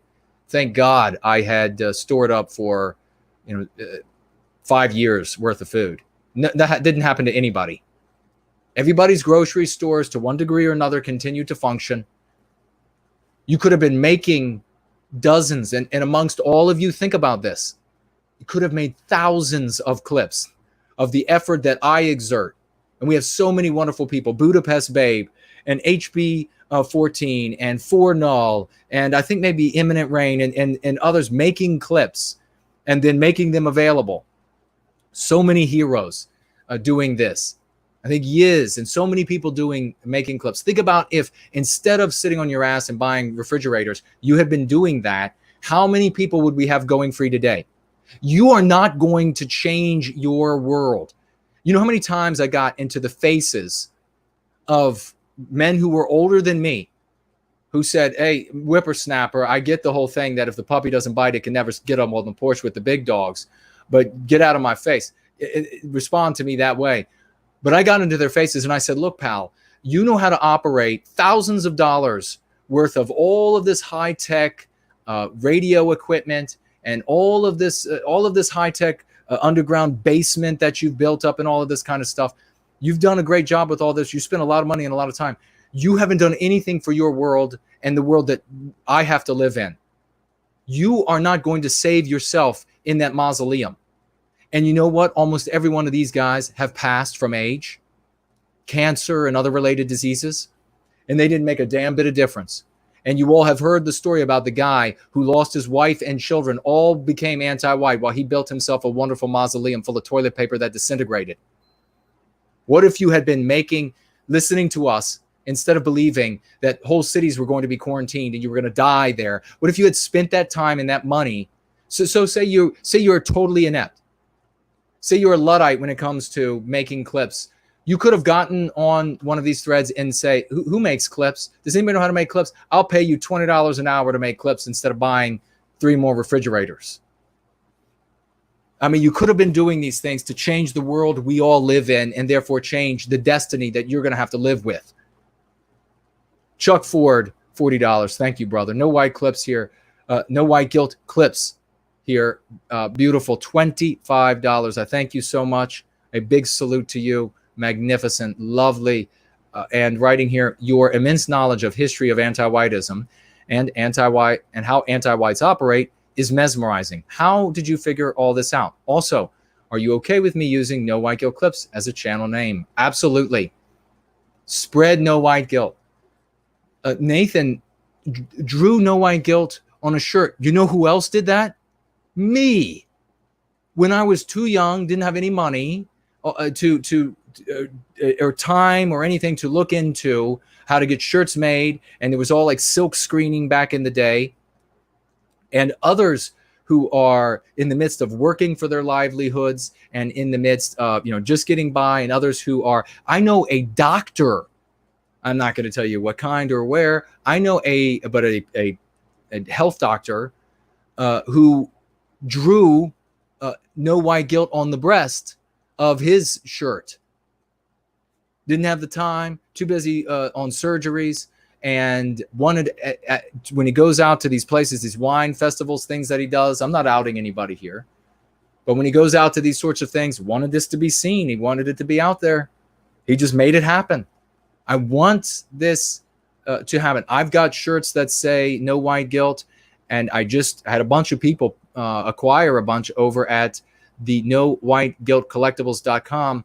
And we have other designs that I've already sold in the past, and I just have to put up on the site. I only have so many hours and minutes in a day, but I just have to put up on the site so that you all, if you want those, you can purchase those. Some of them are very beautiful. Some of them are just really cool looking. Some of them are really plain, but I drew this stuff on my clothing as well.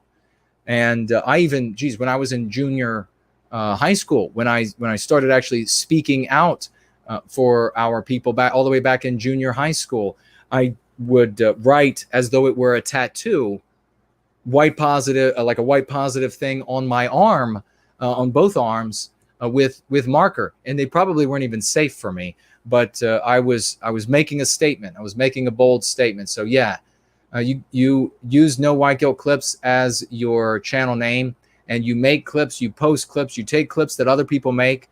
You could have done that, ladies and gentlemen, the past 3 months. Instead of buying meat and generators and the rest, you could have been taking clips made by I think Budapest Babe has like 60 clips or something. HB14 has made hundreds and hundreds and hundreds of them. I have terabytes of clips that this guy has made. He sent me. I sent him a thumbnail drive. I've got to find time and find a way to put up on the site. You could be going through his Twitter and grabbing clip after clip after clip after clip and reposting these and tagging people who are these MAGA supporters, the kind of people we have to reach, and getting these people onto our message. There is endless opportunities to make things happen. You're not going to make anything happen if you're buying a bunch of paper towels. These poor old guys, my heart broke for them. I got into their faces because I cared about them, because I saw what they were doing was self-defeating, because I saw that they had been misled. I saw their gear was cool as all hell. I mean, as a guy, I can understand that. Their firearms, cool as could be. Their setups, cool as could be. I saw cars set up to be able to transmit on a moment's, I say cars, vehicles that are, almost like Baja racing vehicles, set up to be able to transmit different type of radio signals and be on the run. I saw the coolest things. Whole lives wasted. Whole lives wasted. If it gets to that point, there's nothing wrong with normal prepping. I'll say it again and again.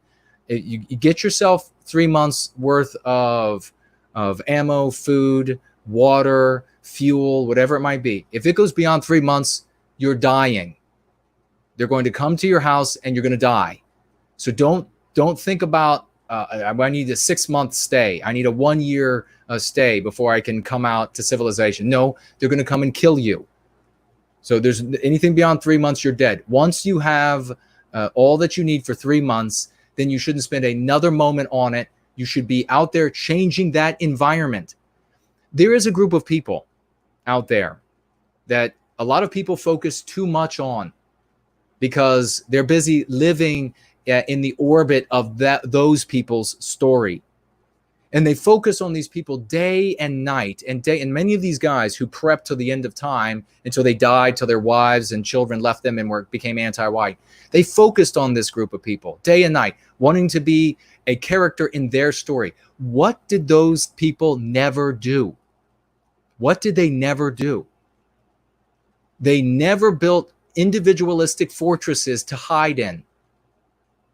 They went out into the world and they changed the world to make it work for them. What works? And yeah, those guys, it was a bit of an insult to tell them. Some of you might think it's a bit of an insult for me to tell you that right now, but that's the kind of learning that you need to have. So the question, how did I figure out from learning from other people's errors? I use reason, logic, and evidence. If I have any gifts, I have whatever those gifts might be. I have tapped into more of the spirit of the West than most because of my awareness so much earlier than other people, my treating myself for the mean pathogens. So that, of course, benefits me.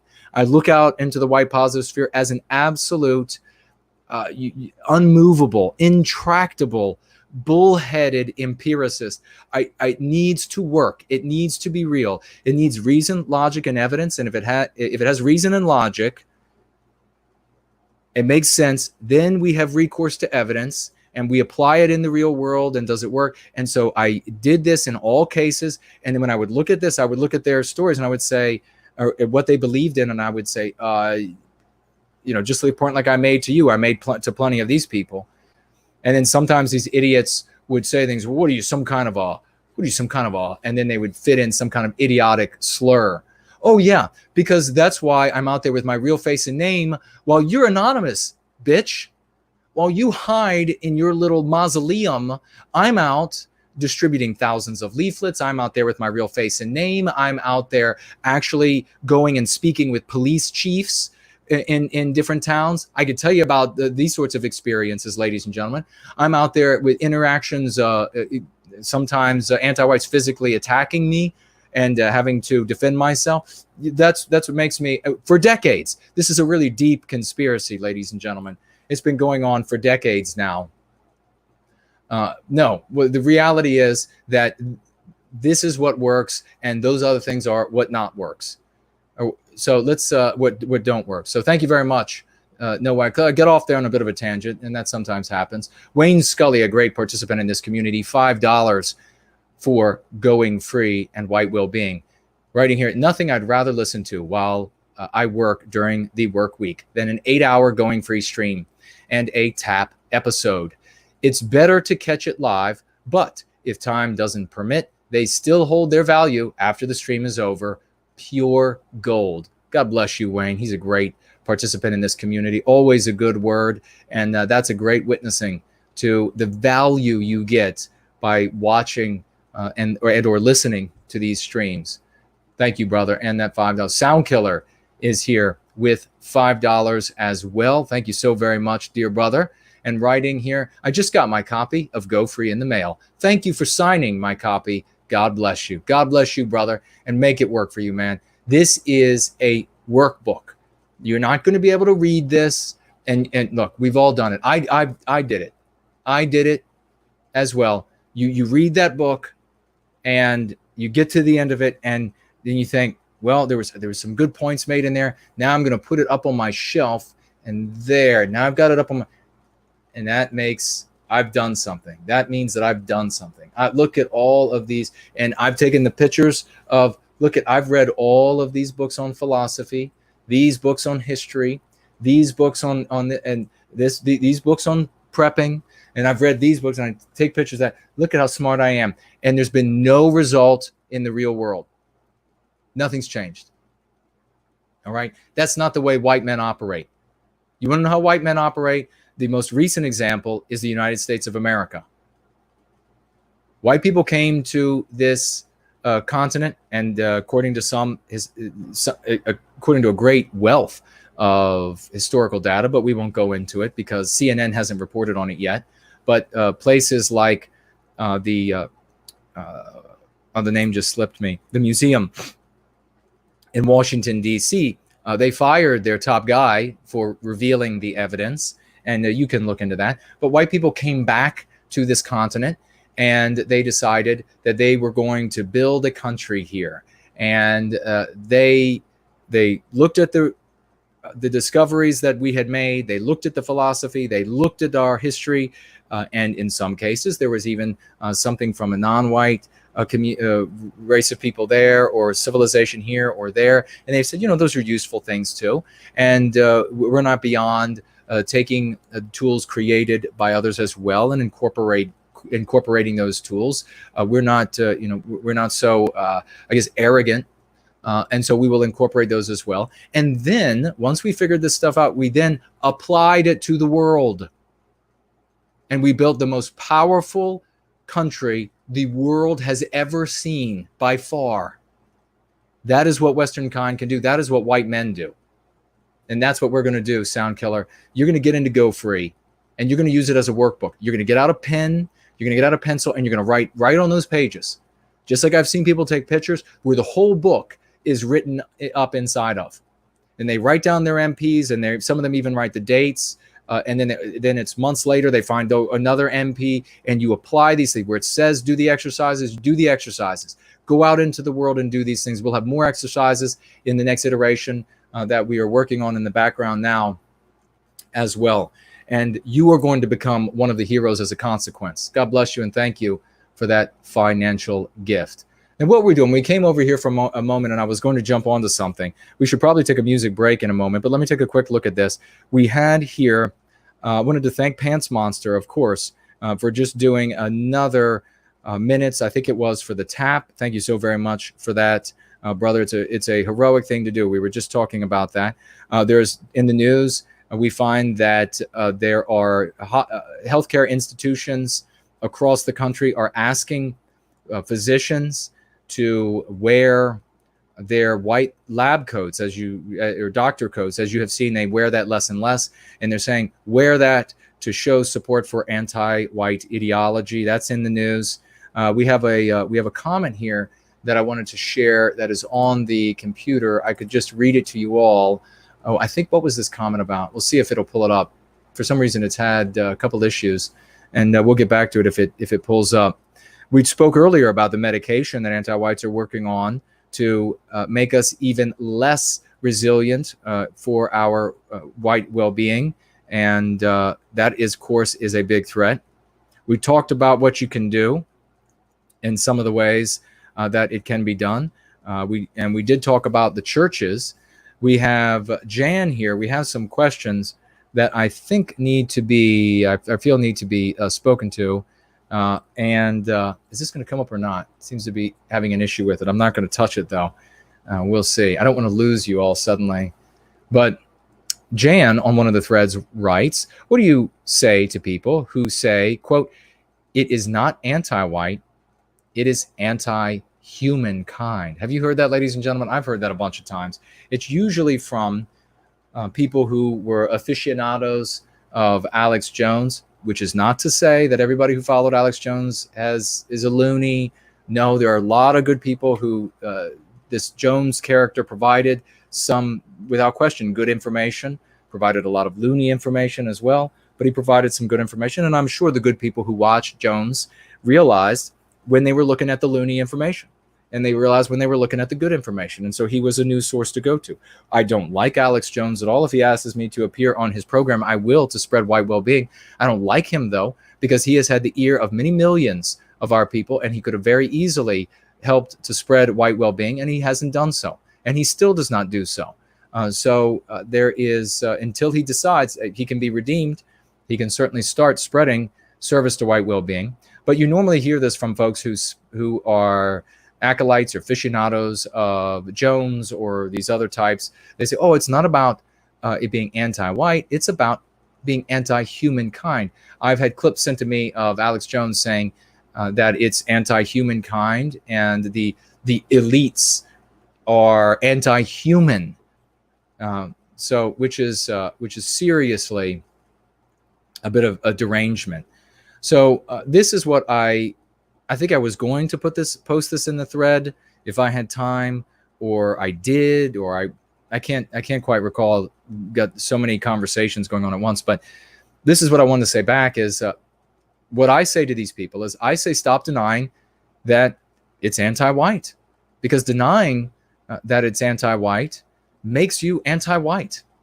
Anti-white ideology is all around us 24 hours a day, 7 days a week. There is no equivalent for non-white races. Non-whites are only harmed as collateral damage. The real question is why you, this person you're talking to, is so opposed or afraid to admitting that it is anti-white. And see, ladies and gentlemen, that's where the crux of the issue is. They're either anti-white, these are your options. They're either anti-white and they don't want to admit that what's happening is anti-white in the world. They're trying to deflect it into, oh no, it's anti-humankind.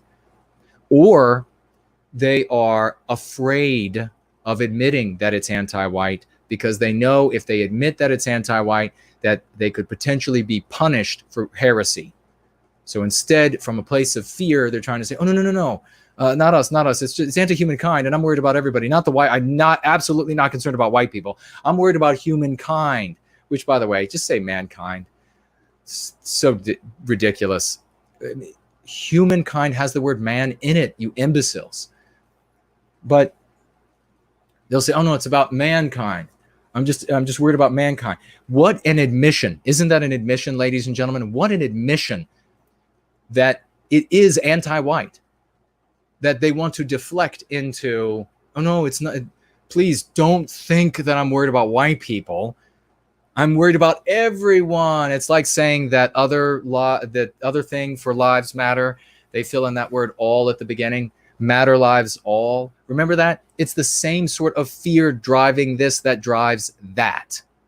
The same, and that fear is a blatant, a salient admission that anti-white ideology dominates our lives, and that these people are infected with anti-white meme pathogens, which is, I'm redundant there, that's what meme pathogens are, and that they are suffering from white noir, and they are acting inside the anti-white narrative. A total admission. Do you see how clear the world becomes?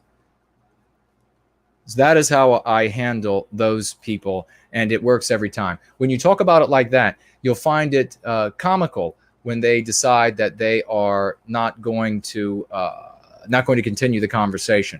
You know, they decide to say, oh, well, you know, you touch the nerve of it being they're either anti-white or afraid, and in almost all cases it's because they're afraid, and it's an admission that it's anti-white.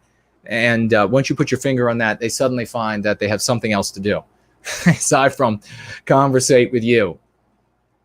So thank you for that. We also have another person who either he deleted his comment or someone else did. I responded to it, and I'm going to read it here. I'm not going to read the name, though. I don't want to embarrass the person. The person writes here, is it not possible for a person to buy a fridge and promote white well-being as well? I am not in the, and then he uses an epithet for another group of people, demonstrating that he sees his life as a character in their story. He's just orbiting them. He's a character in their story. He doesn't live in the United States of America, so he doesn't have the same pressures that people in the United States have at this time. He says, I do like many of the ideas this young chap has. However, not really going to burn up valuable time being yelled at by him, as indeed he has done in this rather silly rant. So I write back to him, and of course, if you did not set a house on fire and you hear somebody yelling about a house being set on fire, you're not going to say, my God, how dare he? You know, you're not the one, you're not responsible. You're only going to feel offended if you did the thing that's being criticized. And I said in impassioned way, I was angry, and I will continue to be angry about these diversionary things that take people away from doing things to change our environment and recapture our destiny, like saying that the Democrats are going to close the borders to the United States because of how many people are going to be deceased as a result of the pandemic. And then everybody, all of these people, regrettably, they fall into that trap that they have. How many times? I cannot tell you. I started with these monthly newspapers all the way back when I was 17. I started getting them from others, and then I had my own subscriptions. So many different groups. Some of them, I don't think any of them exist anymore. Monthly newspapers, quarterly newspapers, monthly magazines, quarterly magazines. It meant for like the intelligentsia in the white positive sphere, all of these sorts of things. I cannot tell you how many times I have heard the end of the world projection. It's happening. Now's the time. Everything is going to burn up. They're going to come to every house. Everybody is going to get a chip put in their genitals. And it's just, I am so sick of hearing it. I got sick of hearing it quickly. I don't know why others don't get, how can you be in your 50s or 40s or 30s or 60s or 70s and still fall for this shit? You could serve as a valiant champion for our people, and yet you're still falling for this nonsense. How many times can you fall for the same stupid thing? And I said last week, and I'm saying right now, if you fell for it and you feel offended, you should feel a little offended. And you should go look in the mirror, and that's how you grow. Go look in the mirror and say, wow, really, why have I fallen for this so many times? You know what? The next time somebody says, we're all going to die, and you better quickly buy up everything and hide in your basement or your garage, I'm going to give them the bird, and it's not going to be a turtle dove like the one I showed earlier. I'm going to give them the bird, and then I'm going to work that much harder to change the environment so that so many people won't fall victim to these end of world predictions. I have heard them thousands of times. I'm sick of it. I am sick of hearing it. Don't send them to me. I don't care. I don't care what you think that, wow, I found this really interesting, and they found a symbol of thus and such in the background of somebody's speech, and therefore this other person says that in 6 months from now it's going to be whatever. Don't send that shit to me. I don't believe any of it. I think it's all stupid. I've been hearing it for my whole life. And if you have heard, and probably after, maybe when I was getting around maybe 19 or 20, I started to get really offended. I felt like my intelligence was being really offended by these people. And you should feel the same way. And I think what I'm going to do from now on, since this has ticked up again, exactly as we say here, anti-white ideology has ticked up again. The destroyers are in the streets. The destroyers are in the offices of power. The next time somebody makes a bunch of dumb predictions, I'm going to go ahead and name them and humiliate them. And maybe I'll give them an opportunity behind the scenes if I can get to them. And I'll say, look, stop now, or I'm going to name you.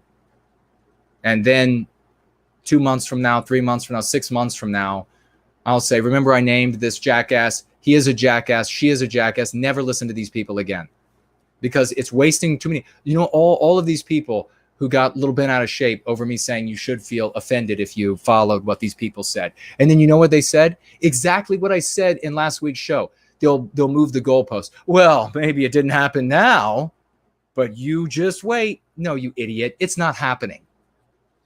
You see how it's happening. Oh, you just wait. Those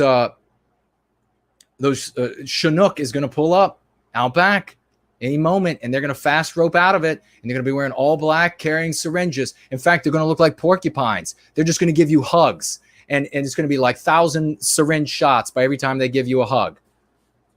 Goddamn idiots. Anyhow, this is what I said. Silly. You call thousands of people wasting their time off from work for months, and wasting money rather than helping to recapture our destiny. You call that a silly complaint? You must have fallen for the idiotic predictions. That's okay. You can learn from it and never listen to these folks who made these predictions ever again. And I'll just add in really quick. If you're one of these people who fell for it, and you know who was giving you the information, cut them off now. If you have a subscription, unsubscribe to them now. Make a commitment to yourself to never listen to them again. Never listen to these people again. They have wasted your time when you could have done good for white well-being and change the world you live in. Change the community you live in. Change the family you live in. For fuck's sake. And you might want to toughen up some as well, I tell this guy, as we are in a struggle for our survival. If you cannot handle criticism, you won't be able to handle what's coming. And I say that to everybody. If you can't handle this criticism, that's that very old saying. It's cliche. If you can't stand the heat, get out of the kitchen. Well, brothers and sisters, we are in the heart of the volcano with what's happening with anti-white ideology. And if you can't handle a little bit of heat, then in the form of criticism, because you made another silly, dumb decision to believe that the end of the world was nigh, then you're absolutely not going to be able to handle what they actually do, what they actually say, what actually gets implemented. We have light dark. The point you ended on, I'm confused by. If you were raised by parents who seem to be good, listen to this, ladies and gentlemen, this poor fellow, light dark, go free, brother. Get off of this garbage. Do I have a, I don't think I wrote over, if I didn't paste it over. The point you ended on, I'm confused by. If you were raised, oh, this was the point that I made where the guy was saying, never had, he's always known. It was all this braggadocious nonsense, this baseless bravado, ego writing checks his body can't cash and his history can't cash. And that is never had a mean pathogen, never had any white guilt, just total nonsense. And then I pointed out that he was suffering from the mean pathogen that we are going to lose and Western civilization is going to be destroyed. So this person writes, the point you ended on, I'm confused by. If you were raised by parents who seem to be, listen to this, ladies and gentlemen, quote, good racists. That sounds like 10,000 records skipping to my ears. If you were raised by such people, you can naturally reject all the garbage put forth. For me, I learned early on in school what damage diversity did, and I got to move away from that. I even reject music that doesn't conform to my values. Well, light dark, it's a good thing. It's a good, very good thing that you reject music that doesn't conform to your values, that I guess is harmful to us. It's a good thing that you white flighted to a place where you are safer and can carry on the struggle for white well-being. But you are so infected with MPs that you just referred to your parents as demonic monsters who want to kill innocent non-white people. That's what this means to the world. You're in their story. You are a monster in their story. You are a gargoyle in their story. Why don't you try being a hero in ours?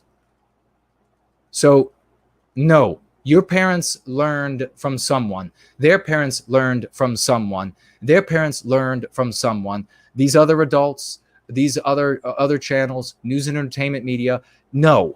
There is no seam of untainted white thought. I mean, give me a break. This is baseless bravado. You know, go get off of whatever strong substances you are on and instead pick up going free and go free of this mindset. I have had people who started going free who were proud. There was I'm thinking of a woman right now, and she's, I believe in the book I reference her. People who started off thinking, oh well, maybe I've got 10 or so MPs that I'm infected with, and then they discover, oh my gosh, I'm still counting at 78 or whatever it is, and they're still finding MPs in their lives. Get real, go free, and make good things happen for our people so that we can salute you instead of saying something as detrimental to your health and to our people as a whole, as if you're raised with parents that are good, idiotic statement. Let me see, Varjavrita, my comment got deleted. It was quite a long comment. Is there any other places I can say my stuff? Well, I spoke actually earlier to that going on. Please, if you got a long comment or a message you want to say about the books on Amazon, make sure you copy it.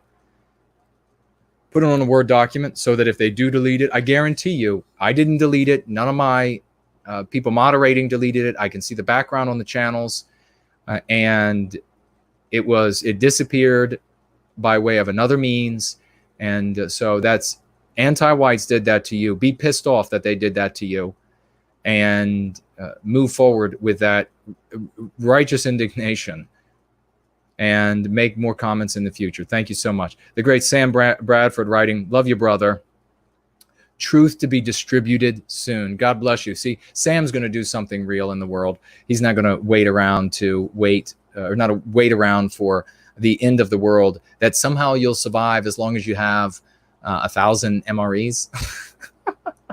I mean, somehow, and that was the other thing I would ask too of these folks. Okay, so the end of the world, yeah, they're going to come and they're going to sterilize all of us, and yet your $500 worth of propane is going to do what? Gizmo Cat writes here, Jason, I agree, and this is part of the comment I addressed earlier. Gizmo Cat says, Jason, I agree with you. What you think we should do regarding the upcoming election.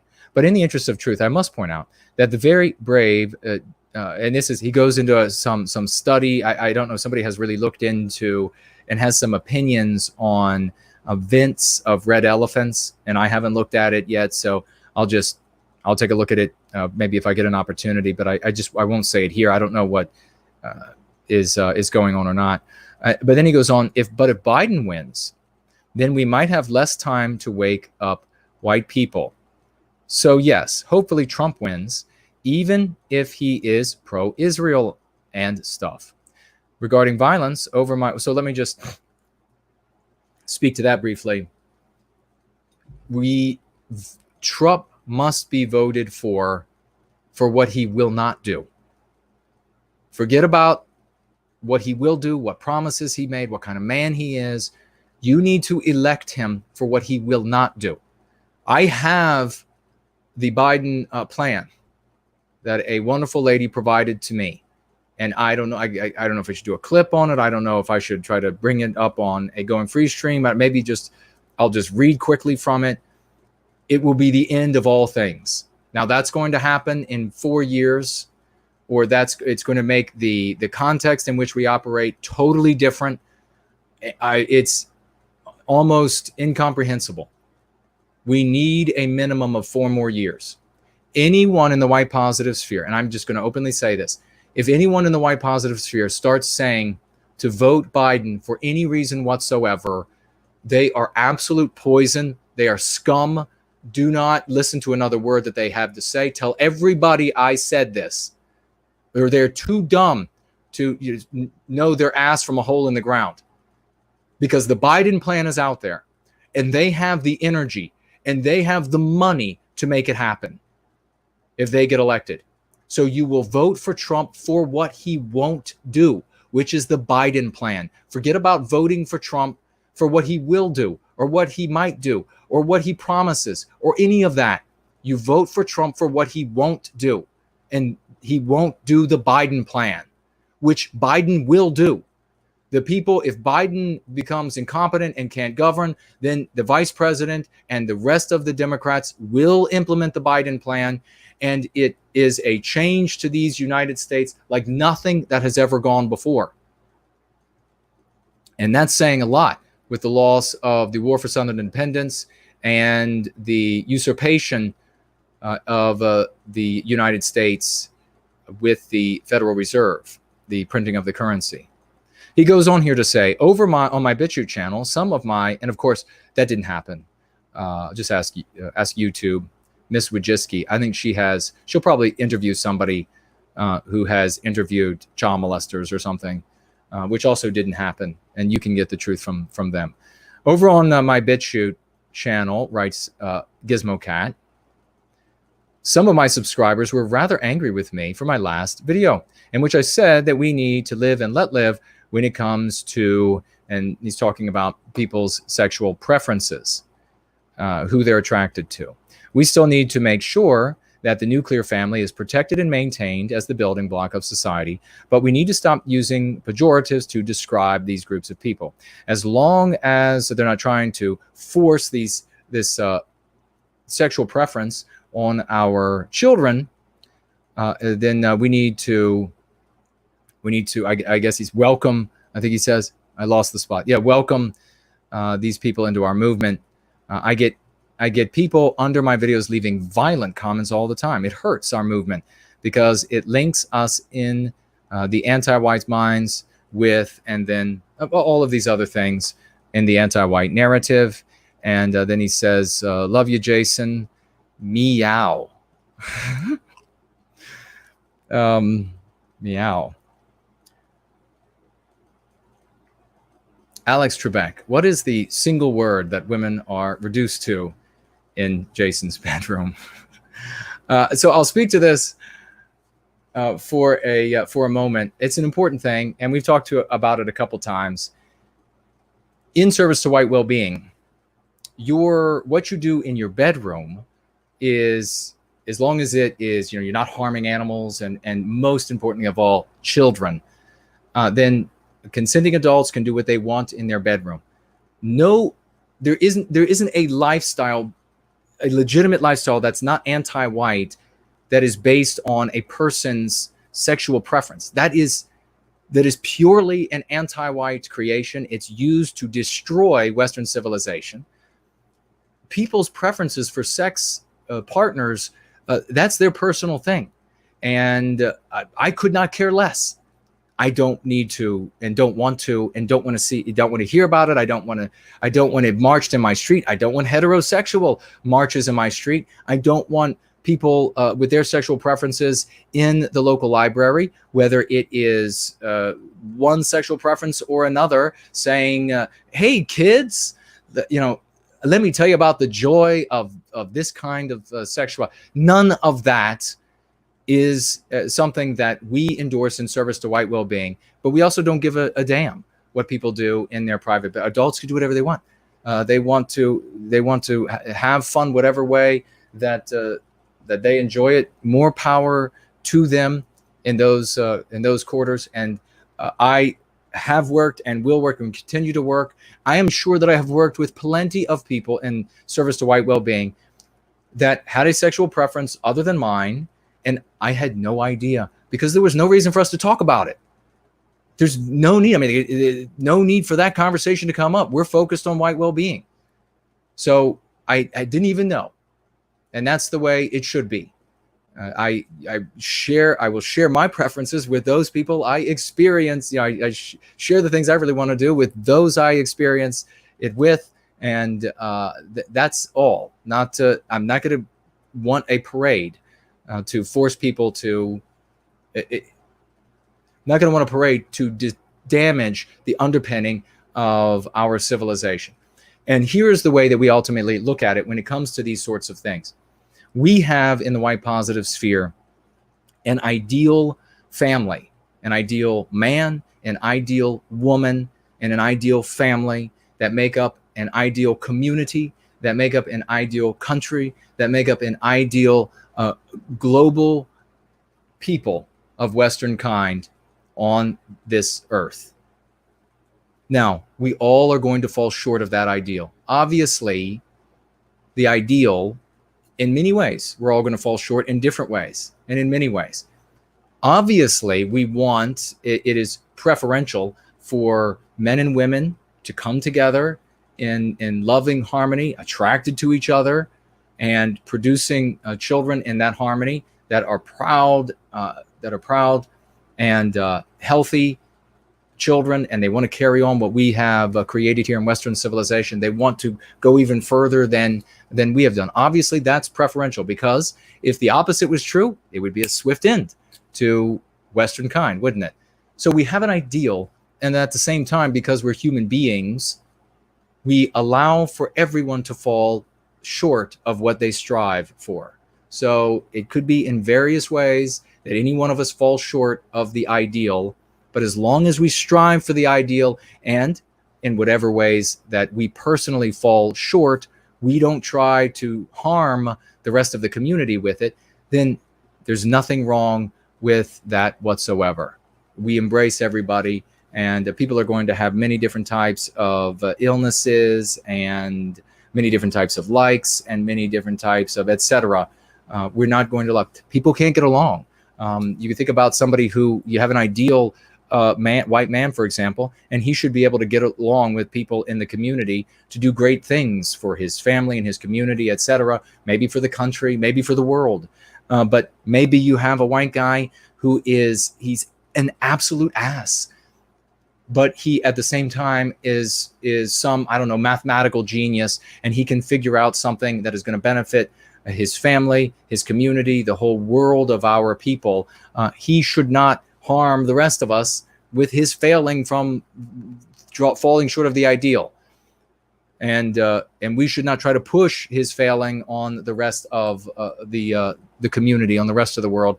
We should accept the gift that he gives us and honor him for that gift, period, and no more into it. I don't care. That's how we look at it here in service to white well-being. No children harmed whatsoever. No animals harmed whatsoever. Anything like this, it absolutely off the table. No question. There's no normalcy to it. There is no just falling short to that. Those are, and that's all I got to say about that before I say something worse. I get really angry when children are harmed, and I think that should be understandable. Healthy people do. So what do we have here? Nathan's writing.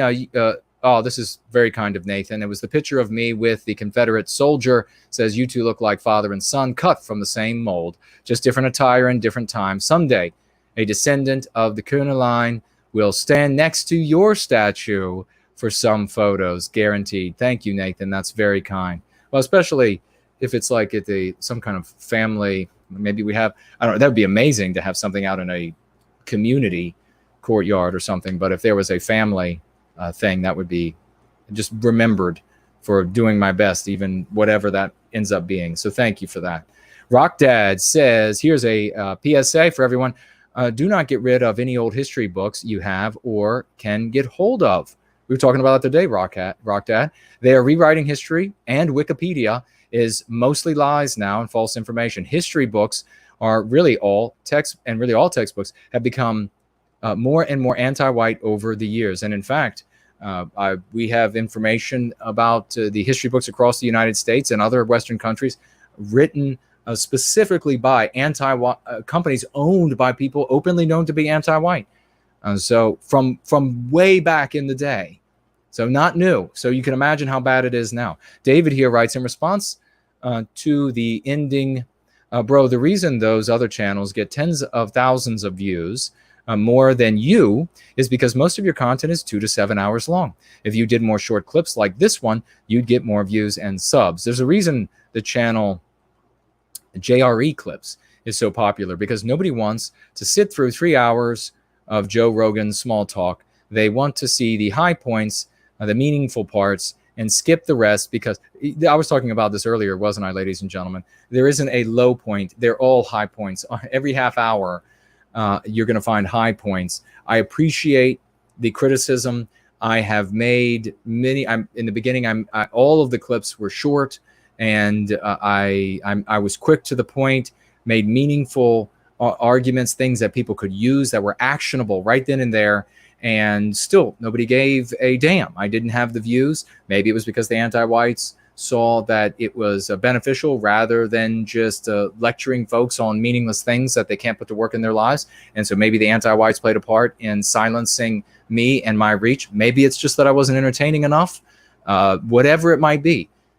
Maybe it's not easy to identify with someone who decides at age 11 that they're going to take up the cause of helping others to rescue their own race. But let me tell you what, if you are in the white positive sphere, you ostensibly care about white well-being, it's about time you start identifying with somebody who took up the cause at the age of 11. Thank you for your criticism, David. Reptile says, this is not COVID catharsis. This is anti-whiteism. Reptile is absolutely right by this. And this was speaking to a couple videos back when I guess it was, oh, geez, what's his name? Does anybody know the name of that guy? He's in the UK, and he produces fairly new.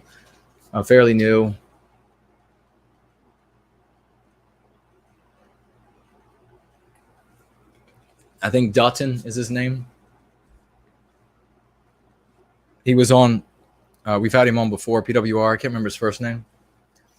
And he did a video that gained tens of thousands of views. I believe that's where it was at, where he said, oh, you see, I'm right. I came up with this theory that once people are trapped indoors, they're going to suddenly have this cathartic explosion. They're going to want to come out and become, and suddenly like religious zealots.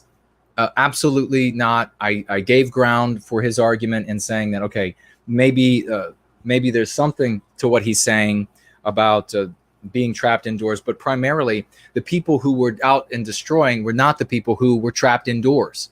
The people who were out and destroying were the ones who were partying, block parties. They took videos, for Christ's sake, of their block parties, absolutely resisting what the anti-white regime was telling them to do about stay home and social distancing. And we saw all the videos. There were thousands of these videos. No, it doesn't lie. The conclusion doesn't lie in a perfect alignment of his hypothesis, but it does lie in perfect alignment with ours of anti-whiteism, just as Reptile is saying. This is the click up, exactly as we said would happen in 2020, and it would be the first decade or the first year of the rest of the decade, where we would see this increased ratcheting up. And then, by the way, we said that at the end of 2019, and then another content producer says, wow, 2020 is going to be a hell of a ride in July, and somehow he gets scores of thousands of views, and how many do we have? I mean, absolutely ridiculous. People sending me, hey, do you want to hear this insightful view about how 2020 is going to be a raucous year? It's July, jackass. This is from Bonnie, a wonderful woman, magnificent lady. I had a magnificent lexicon victory recently, she writes. This is a relative talking, said, I really don't like that you are white positive, the relative said. Bonnie says back, if you don't want me to be white positive, then which do you want me to be, a vague or an anti-white? The relative pauses, thinking, then finally says, well, that's not fair. You're using language I don't agree with. And then Bonnie says, okay, then answer me in whatever language you like. What do you want me to be, if not white positive? The relative, silence. No comeback. Bonnie goes on to write here, the lexicon is like a brick wall of defense against anti-whiteism, exclamation point. The only reason I can think of that anyone in the white positive sphere wouldn't be using it is that they don't see the simple genius in it. They clearly haven't tried it. Otherwise, they would know how brilliantly it works. God bless you, Jason, from Bonnie. Thank you so much. And we had a guy, and we read his testimony earlier in the night that said, first time I've used this anti-white thing, Jason, and I totally destroyed the guy. This night, by the way, what was that guy's name? David, complaining about just tell me where the good parts are. All of them, buddy. All of them. We had one 4 hours ago or whatever it was, and we have another one right now. These are the good parts. All of it. We have, looks like Cecil says, remember, whoever imposes, oh, this is good.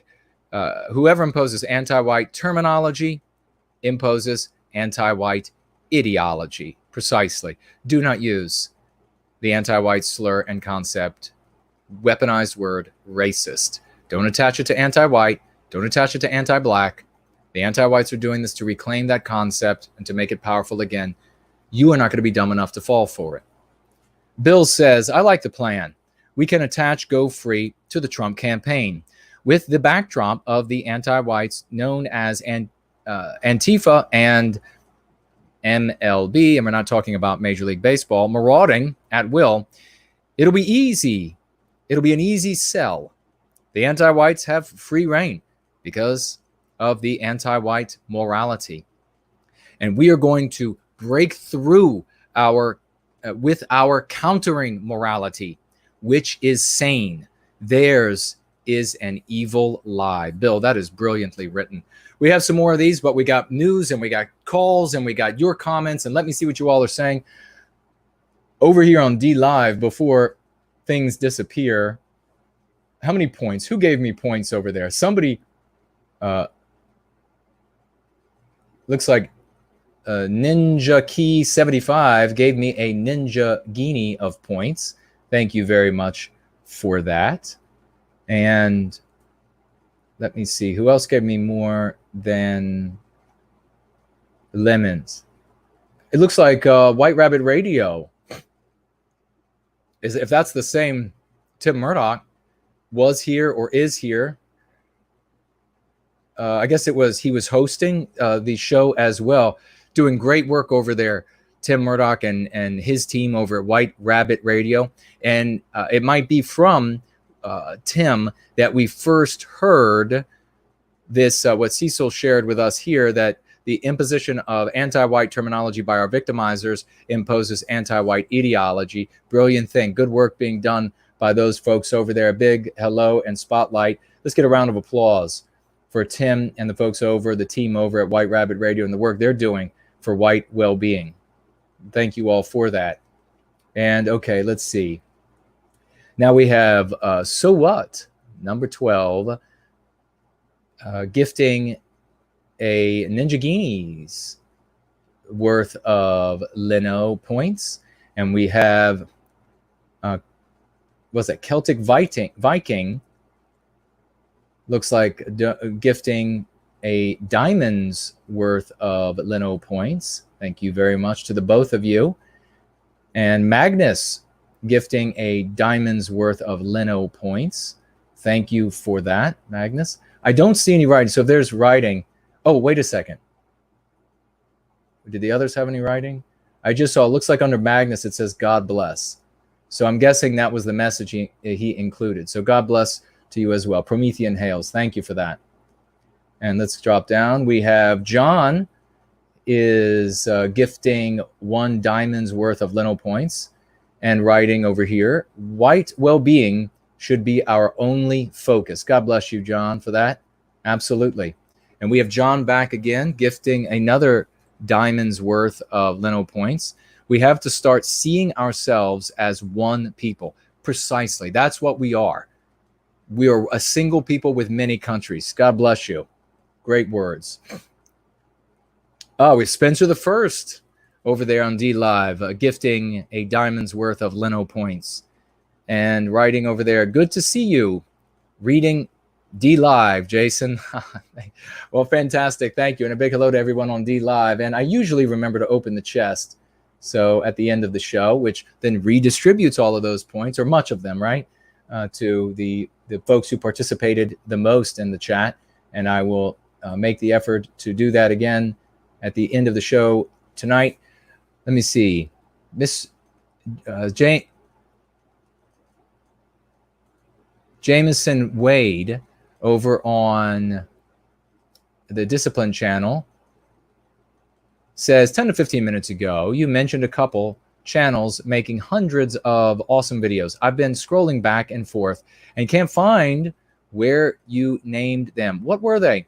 Well, we had, of course, a Budapest Babe and 4 Null. And did Imminent Rain make any? Perhaps. And did Yiz make any? And of course, HB 2014 on Twitter. So many clips. And if you out there have made clips, jump in the live chat now and say so. And if you know somebody who made clips that I didn't mention, please say so. We have so many who have made clips. And wait, has Tall Kevin made any clips as well? I don't know. But those are some who come to mind. So please look there and look in the live chat over on the No White Guilt channel for names that could be listed there as well. We have Rob over here saying the non-white dating is almost beyond peer pressure. I think the 80s, 90s folk went through that, but now it's anti-white indoctrination from birth, an expectation without an alternative. Precisely, Rob, it is forced biological white erasure. And that's what we say when we see it. When you see that with friends or family or strangers, or you want to speak out against it, you say, my God, that is biological white erasure. I cannot believe they're allowed to push that. I cannot believe they think that is the most immoral thing that I see anywhere I go. And that's how you share it with people every time you see it being pushed, because that's exactly the outcome. Sarah and Karissa are so vital, Rob continues, to White Wellbeing Online, just like Kent with music and art. Their home garden and cooking arts are a forgotten craft. Amen. I wish I had seen this earlier in the night, and I hope that they catch what you wrote there. Thank you so much. Or if you know those ladies, please share those kind words with with those ladies that Rob had shared.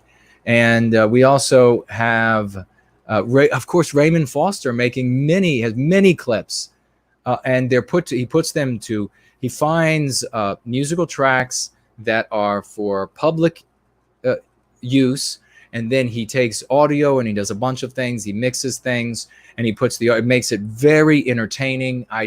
The piece that he plays where he's writing I guess it's one of the billboards that he makes where it says "No White Guilt." He plays a piece in the background from that. I love that. If Raymond is still here, is that from one of those sources that where you can grab the music and then you can mix it yourself or whatever, or was that an original piece? It didn't sound familiar to me at all, but I love that. I played that probably 40 times while I was working between yesterday and today in the background. So Raymond Foster on his YouTube channel, ladies and gentlemen, and I think he has also clips just of me where it's not put to music, and he makes video as well. So some of these are video. In fact, you're going to see. I think maybe you might see one of them right now. Do I have one queued up, or maybe not? Wait, I played one. No, I haven't played one yet. I'll be playing one next, I think. And where he puts the video, it makes a video. He puts music to it that he makes, and then takes my audio from my clips and then puts that to it as well. It's magnificently done. He's got a great sense for where and what audio to put it, so that it really underscores and empowers and works with the music. Fantastic. This is the thing. I mean, we have talented people on every continent of this planet. Why would you deny any person who has the biospirit of the West as part of our family? That makes no sense whatsoever. We have talented people everywhere. We need them to come. We need them to come forward. Why do we need them to come forward? Do you remember a couple hours ago I was talking about the chessboard and how we're up against an opponent who has the money and power to be able to move the pieces as much as he wants, to add new pieces, to move as often, to give every one of his pieces the power of a queen, and yet we have to play by the rules of chess. Ladies and gentlemen, we have to be geniuses, and we have to tap into every source of talent we can find on planet Earth if we are going to compete with these bastards. That's the only way we're going to win. All right, let me see. I can't believe I feel so just invigorated and empowered. We really need to listen to a song, and let me just quickly see if we have any financial gifts over here, and if we do, I'll speak to them. And again, ladies and gentlemen, if you have written a comment, tagged me, and it's disappeared, if you've followed my recommendation, you've copied and pasted it somewhere, and you can bring it back into the live chat so that I see it and you get another opportunity, or you can put it into the question or talk Kevin widget over on Entropy there. It won't disappear, or unless you or I delete it. Okay, so looks like Cash App is blank. We're good there. We didn't miss anybody. This is what we're going to do. We're going to listen to a song, and I'm going to get a drink of water. We all can get a drink of water. I think this one is going to be from Raymond. We'll see if I don't find the right one, then I'll just switch over. Which one is it going to be? That'll be the question. But we'll play the one from Raymond Foster right now, and you'll be able to enjoy that, see exactly what we were just talking about, and then we'll get back to the rest of the show, comments, and any of the news you wanted to talk about, any of this. We have the mailbag to briefly go to, not many things, but I do want to mention it. And we're just going to keep rolling. We're going to keep chugging along. even if David and his friends who are critical of the length of these streams, even if they would rather them be short, just can't watch it. Rather just watch 5 minutes of somebody who doesn't know shit than parse your streams out over the course of a week. But we'll be right back with all of you in just a moment.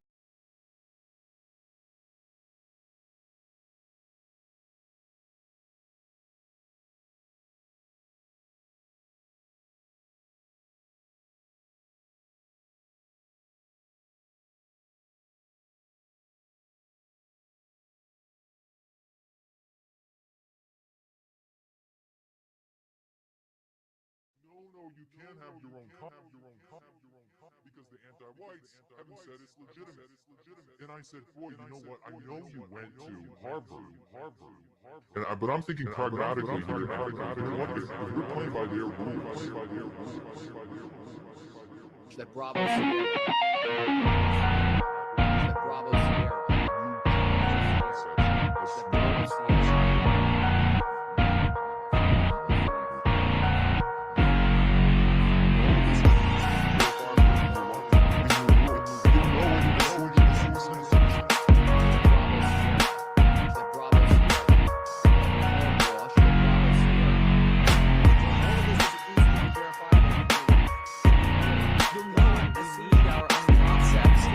Our own story if we are going to live. Oh my God, we need our own concepts to have our own story if we are going to live. Oh my God, we need our own concepts to have our own story if we are going to live. Going to live.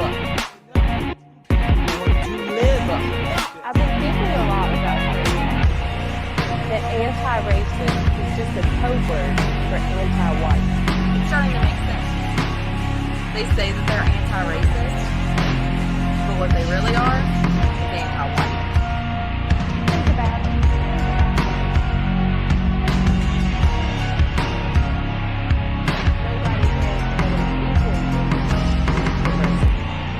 White neighborhoods and only white neighborhoods are said to need more diversity. I cannot stand if one more person says to me, but we need to use their concepts to be legitimate. I have heard that for 2 decades, especially from the academic.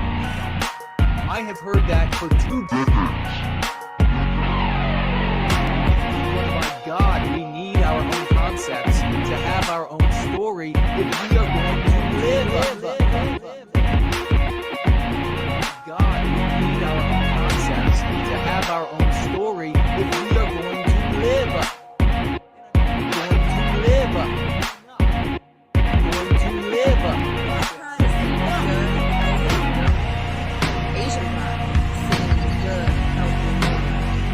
But if I were taught my race, the white race, I'm just. But if I want to die in my race, the white race, I'm called the Aryan. And if I want to die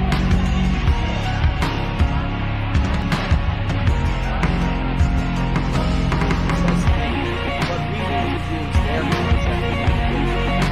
I cannot stand what one more person says to me, but we need to use their concept. I have heard that for 2 decades, especially from the I have heard that for 2 decades. If an Asian woman wants to go decide her race, that's acceptable. But if I want to die in my race, the white race, I'm called the Aryan. But if I want to die in my race, the white race, I'm called the Aryan. But if I want to die in my race, the white race, I'm called the R-word. The white race, I'm called the R-word. all day long. But maybe somehow you're missing something. If they get to write the rule book, you don't get to win, idiot. I love that ending. That's right. Winning is what matters, ladies and gentlemen. Winning is what matters here. And that winning means recapturing our destiny on big and small levels, beginning with yourself. And we get to define what it means to recapture our destiny.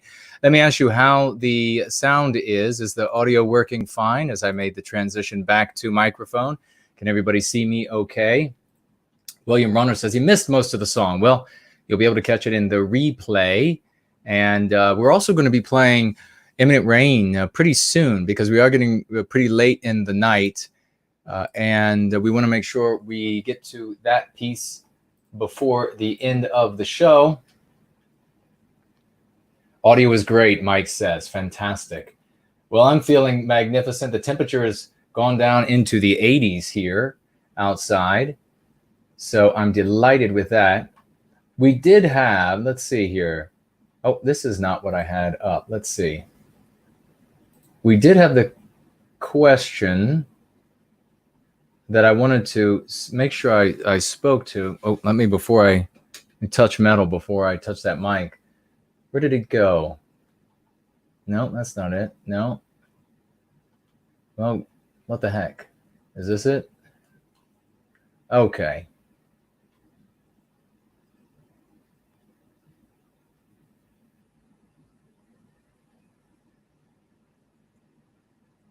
Let's see. Okay, now, so this is the other question that I wanted to speak to tonight.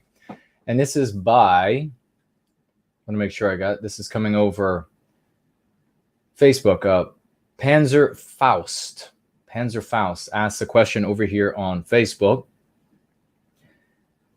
and says here, so, and this is a question about Prometheus in general, Prometheus rising. And here we have the book. You can get this. This is the story of our people. And by that, I mean, all right, I saw your message, yes, thank you very much. By that, I mean, this is a story, fiction, but of our biospirit, about the very beginning of time, all the way up to the present. You read this tale, you can acquire it on Amazon or at the collectible store if you would like to get a signature with it. You read this tale, and then when you get to the end, you pick up the pen and you write the rest of the pages of your life as one of our heroes. This is the story of our people, where we are at the center, where our children, our women, our men, our fathers and mothers, where we are at the center, where we matter again. And read this tale and then be one of our heroes. And we have a question, and it's not the only time that this question has been asked. It is, and it's good that it is asked so that I can address it. And Panzer Faust says, so the Promethean character has been discussed recently, quite frequently, in the white positive sphere. In fact, it seems like only white positive people are discussing it. I've even noticed you have a Prometheus painting behind you on your right shoulder during your live streams. And of course, that is one of a kind right now by the great Groundhog Fury. But eventually, when we will roll out a whole nother stage of marketing for Prometheus Rising to get this message to our people, and that image will be available. That is Groundhog Fury capturing the moment in the narrative Prometheus Rising, Take Back Your Destiny, when Prometheus is creating Vedya. So he has the clay and the fire there, and Vedya is the cosmos, and that is Prometheus as creating the cosmos as envisioned by the great artist Groundhog Fury. It is magnificent, isn't it? It truly is magnificent. And the way I have it lighted just doesn't do it the justice. The cover, of course, was also the same great artist, Groundhog Fury. So let's see what we have here. It just leapt on me. Okay, even as the Prometheus painting behind your right shoulder. Okay, got it. He's essentially the, quote, light bringer, correct? He is.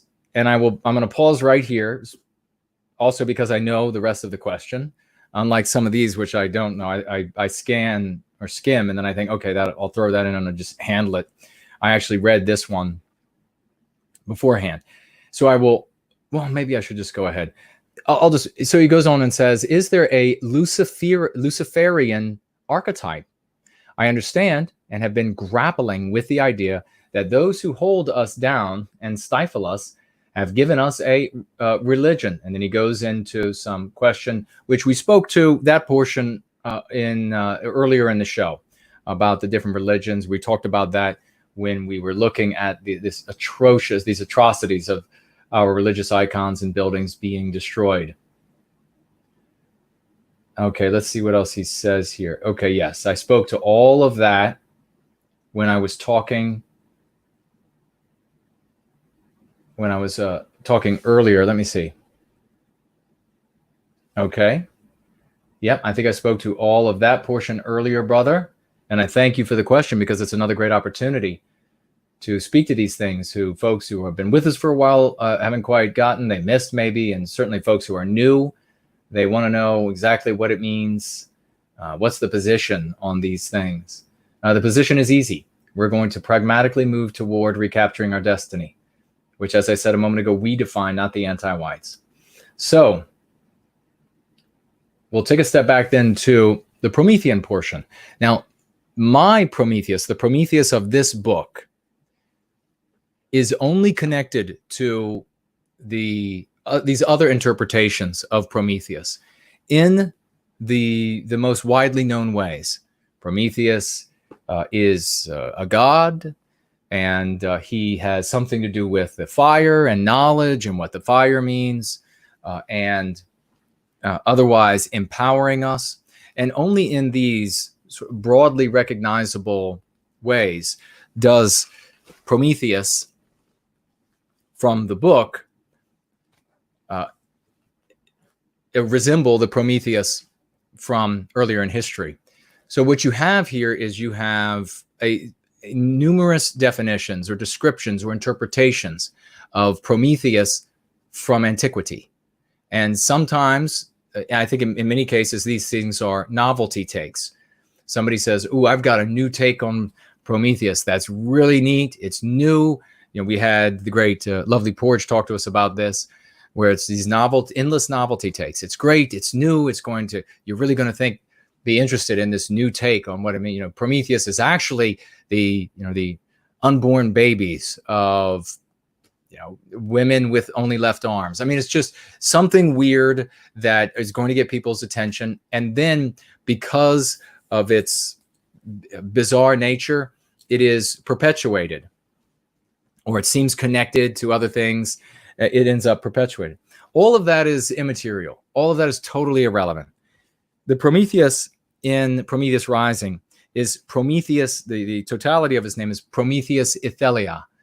And he is the first of all of the gods in the cosmos. He wills himself into existence from nothingness. And he's not the progenitor or the creator of the other gods. They came into existence by their own volition. He was the most powerful of the gods, the most creative. He was the one who creates Westernkind. He creates the Prometheans in his image. So the book is didactic. The images, his strengths and weaknesses are our strengths and weaknesses. It's meant to teach on numerous levels the totality of the story there. And he is meant then on that level, before getting to the next level, he is meant then on that level to really teach you about who and what you are as an individual. And then, as I said a moment ago, the totality of our people, the strengths and weaknesses, how they are used, both our strengths and weaknesses used against us, and how we can turn them around and make them work for us. So I am not in any way drawing a connection to some novelty take on the Prometheus from antiquity. I'm sure somebody can dig up Prometheus is actually the unborn child in all left-handed, white women. I have no linkage to that. I have no interest in it and no linkage to it whatsoever. If you want to understand the Prometheus in the story Prometheus Rising, read Prometheus Rising. And I think those who have read it can speak a bit to exactly what this character does, the way that I rewrote him, what he does for us. And of course, as I said, it's didactic in that once you get to the point where He creates the Prometheans, and there's much more there to learn about who and what we are, and who and what we have become as a consequence. And also the reclamation of these things as a new day, as a new epoch is genuinely dawning here. This is the spirit of the West. And the Prometheus Athelia is a figure that represents in a fictional way that for us something that is very real. That is the way we grapple with things that are very often beyond us. And there's much there for you to take away based on your latent abilities to derive such content, to derive such knowledge from such stories. So it's going to come down to you, but that is, thank you very much, Panzer Faust, for that question, and giving me another opportunity to say there is no connection to any of the weird novelty takes on Prometheus. And I think that's the totality of the question. Okay, I think that is the totality of that question. Thank you very much for that, dear brother. And I will check again over here to make sure we didn't miss anybody, and we're going to keep rocking and rolling. I think we're good.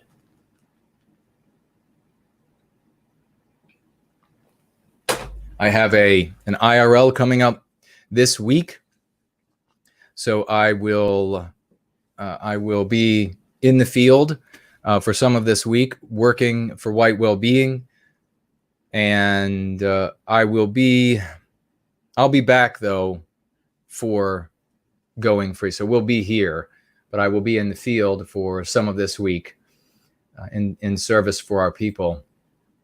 And there are more events coming up in the very near future, and we will continue to make long strides in recapturing our destiny. Jason, you're channeling your inner, won't say that name, but thank you. Jason is a beast, Davy Jones writes. Thank you so much.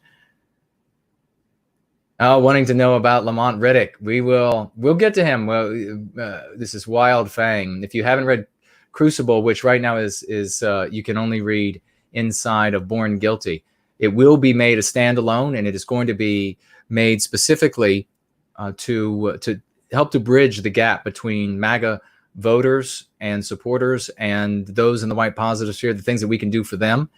And perhaps then I will speak directly to, we'll do a special show, and I will speak directly to the some of these stories, sort of like the epilogue for the epilogue. All right. Marcia, hello, Marcia. Great to see you, dear lady. I don't know how long you've been with us today, but this is the first time I'm seeing you. And Elaine Sabatino. Wonderful to see both of you, wonderful women. And Marcia writes, yes, looking and sounding great. Well, thank you. Looking and sounding great. That's all I can ask for. Southern Bloom is here. Some brave soul needs to go to a Trump rally and hold up a big no white guilt banner. That'll catch a lot of attention, especially if it ends up on TV.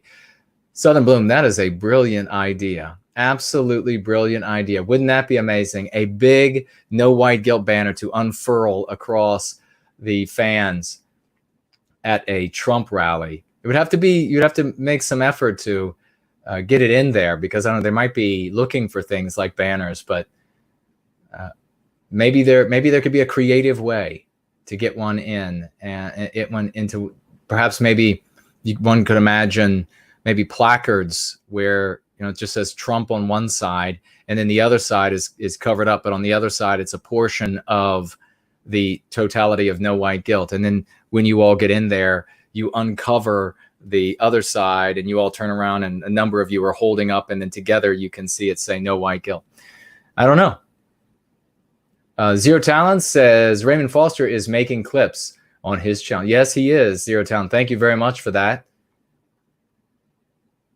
And we will continue to roll through this. The great Mrs. Jess Horst is here. Total Freedom is here. Welcome to you. Glad to see you. And I'm just sliding through. Wild Fang says, eat the bugs. He's talking about a song, and it's a good song. I don't know if we'll play that one tonight, but we'll play it again in the future.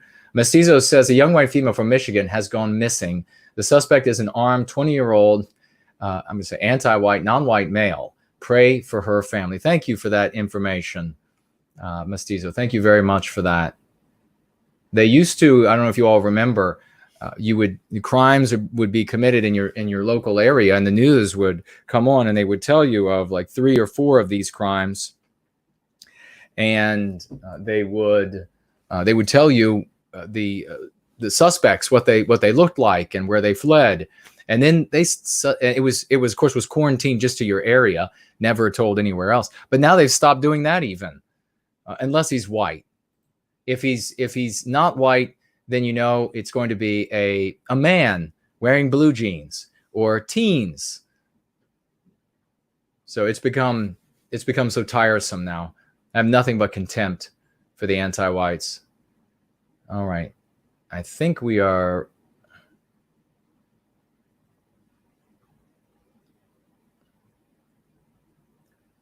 Fang says, don't forget to promise, you promised to name your first son Mason. Okay. All right. I think there'll probably be others involved in in any naming of children, but I will absolutely lobby for you, brother, and your desire there. Elaine says, great to be here. Okay. Western Crusader is here. Great to see you as well, brother. What else do we have? Well, get your raucous emojis together. Get them loud. Get them raucous.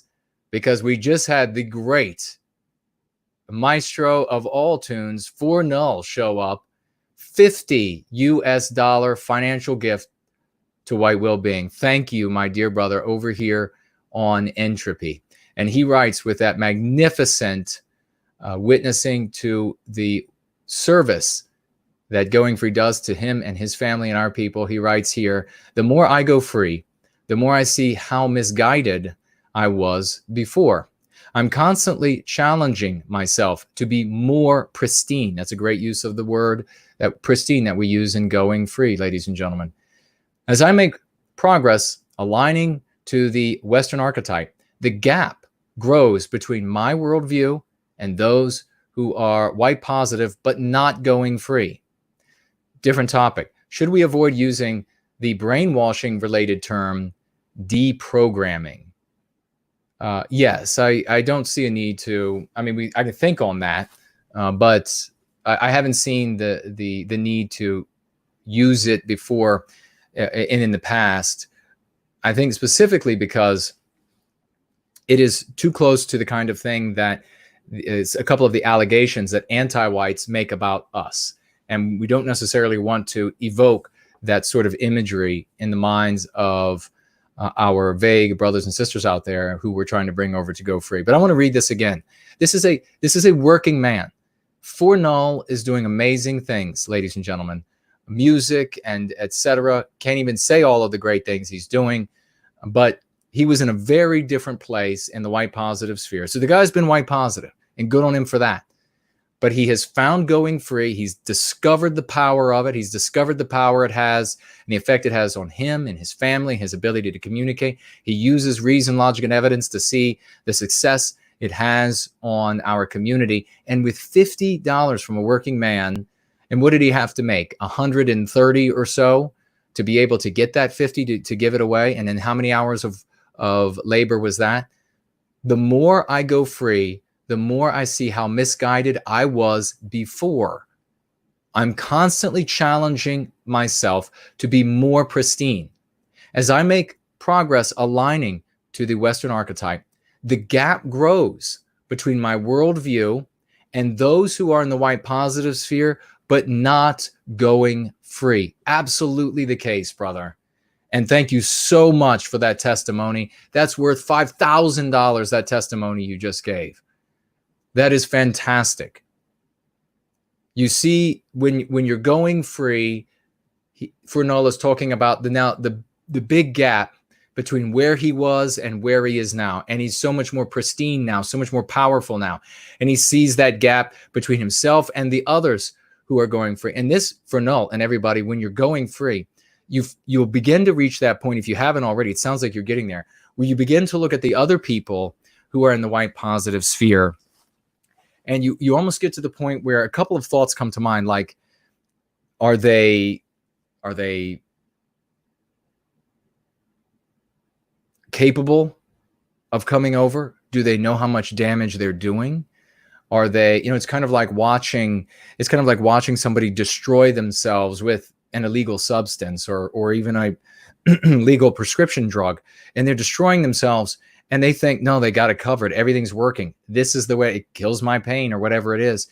And you're like, no, but wait, it's causing this cascading problem in your system. The things that these other folks are doing in the white positive sphere, by far and large, I don't know every single thing that's being done, of course, but by far and large, the things that are being done in the white positive sphere are causing a cascading, injurious effect on our body politics system. And it's the kind of thing that becomes increasingly apparent the more pristine you become, as Fernell is accurately using here. The more you go free, the more obvious it becomes. Of course, you shouldn't call yourself good, or your parents good anti-white slur. Of course you shouldn't. What in the hell are you thinking? Like, of course you should not mainstream heroin into your neck. Like at some point it just becomes really obvious that certain things are so deleterious they should have never been done, and yet they're still being done. So yeah, a lot of thoughts come to mind. You need to remember that in many of these cases, you view yourself in certain ways. You are a doctor amid sick people. You are a priest amid sinners. If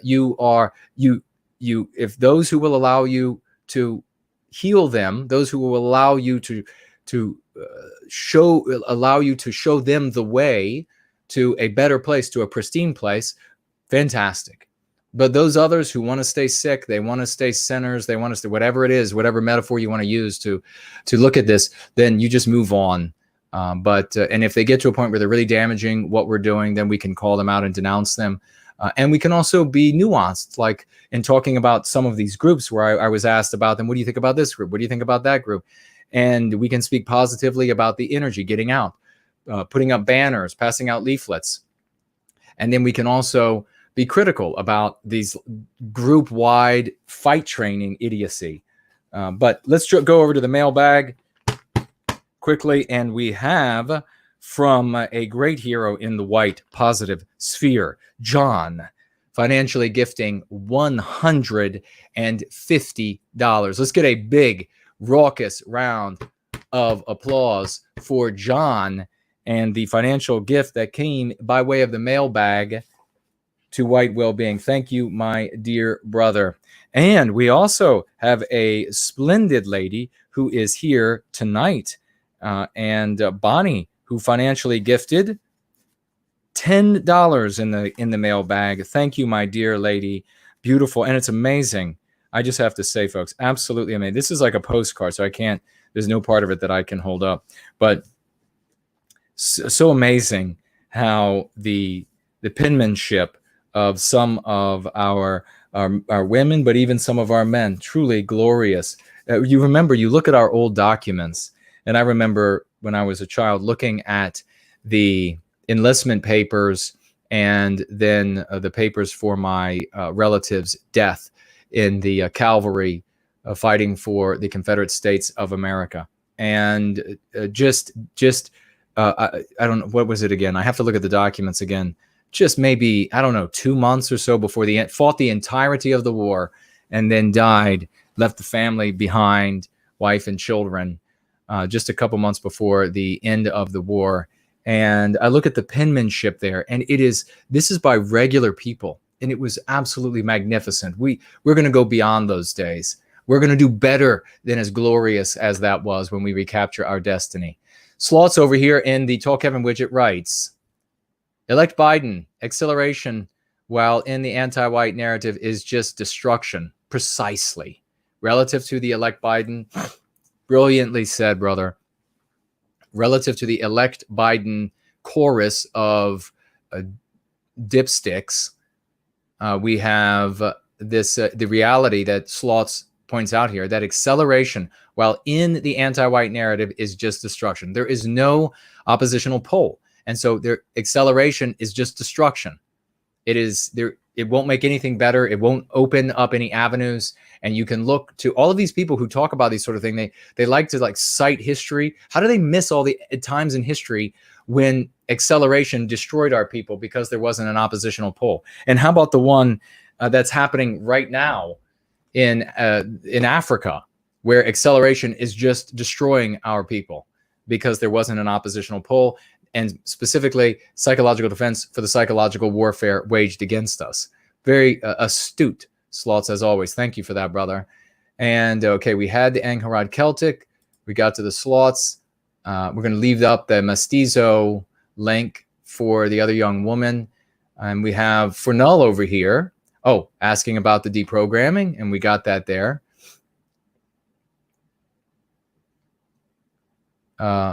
Many legal cases that have demonetized. I noticed that you don't use that term. Yeah, precisely.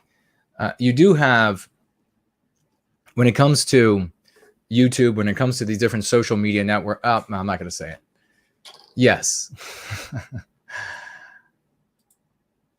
So, okay, and then, okay, we got the church, everything. All right, good deal. Now, let's see. 6 hours, boy. I thought it was 6 minutes. Just beginning to roll and make things happen. I don't think we're going to go. We don't want to end up at the close to the 8-hour mark again, because, again, doing a little bit of an experiment, seeing how YouTube processes this. And we're also, please help me remember, maybe I will make a note to myself right now. I think I want to stop discipline early, right before we stop the totality of the show, and see what happens there. Bit of an experiment, and we'll see if we can make that happen. So let's jump over. I know we got some more news stories. I don't know what you all, if there was anything specific you all wanted to talk about, or you were wondering, is this a news story that we can use to help wake people up? We do have this issue with this. Everybody's talking about this Nick Cannon guy, and I guess this is because of the apparent double standard. Remember, when you're going free, you realize that there is no double standard. And a lot of people are saying dumb things inside the anti-white narrative about this guy and what he said, and oh, now he knows. And it's just, now you're totally missing the story if you're going down these weird roads. But of course, Nick, because he's anti-white, and anybody who's anti-white can do this. It doesn't just have to be a non-white, but he's an anti-white, non-white person, and he's saying some very ridiculous, despicable, childish, backward, unconscionable, incomprehensible, low IQ things about the power of melanin, and with, of course, no evidence, and yet he can make these sorts of statements. But he went too far with someone else who had gone too far with certain things. Remember, if the person who owns the company, the person who owns the record label, the person whose name ultimately, even if you can't see his name, is on your paycheck, if you piss that person off, you're fired. That does not automatically mean that it's this throughout the totality. No, it means that you pissed off the person who signed your paycheck.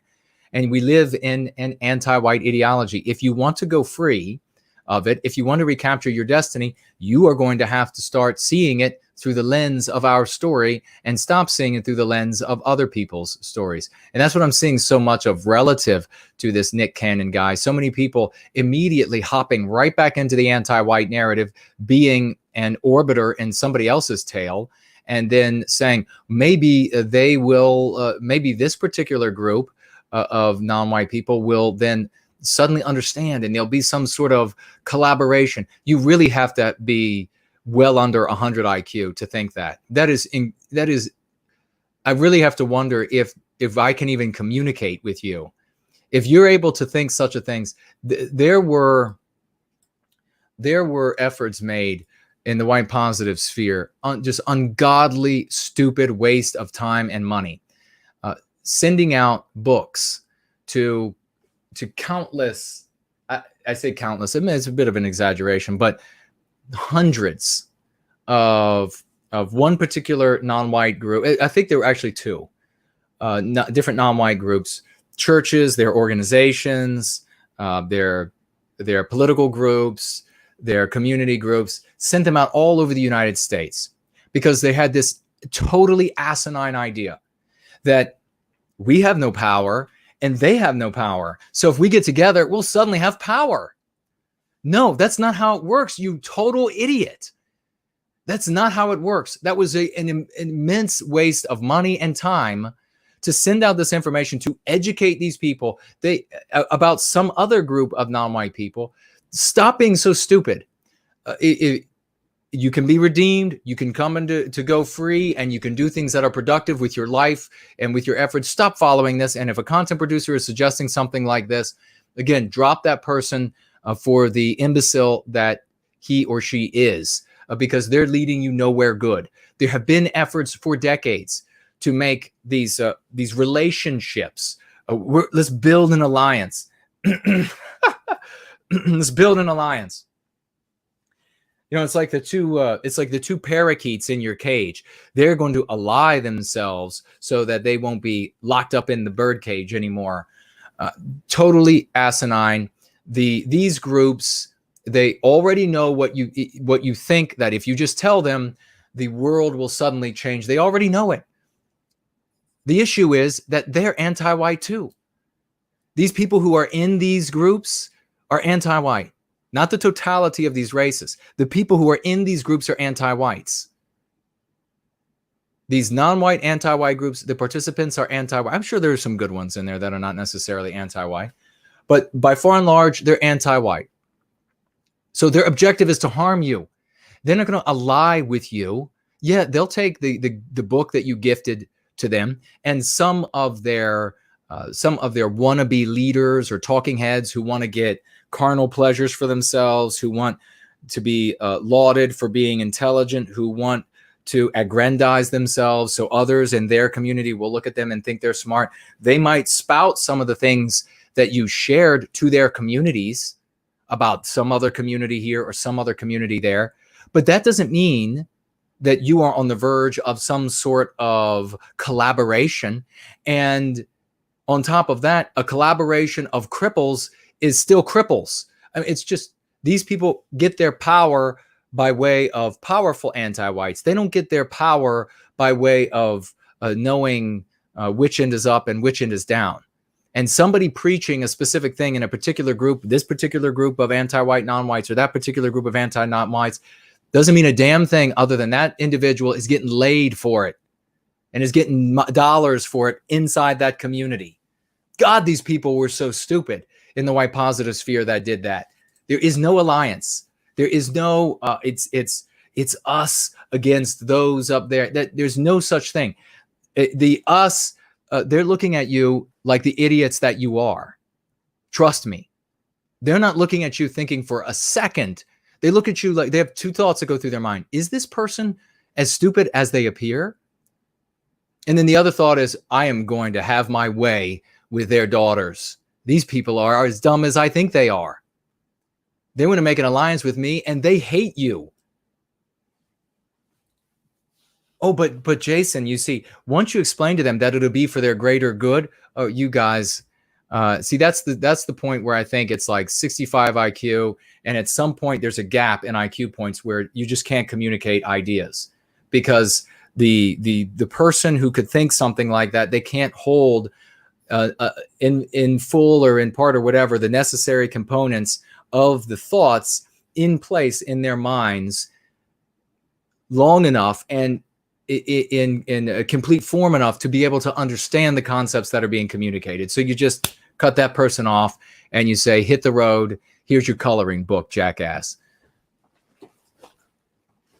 If we just explain to them, then they'll understand reciprocity. But you also have to piss your pants and praise their penises. You also have to do that. Yeah, forget about it. There is there's no collaboration.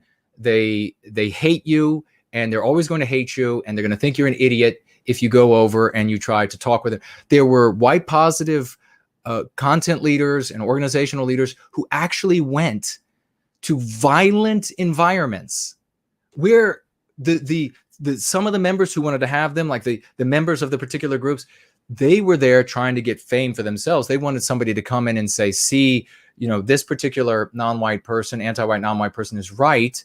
And so now you give me your attention, and the daughter from here and the daughter from there, whatever their preference is, who knows, and the money, make sure you give me your money.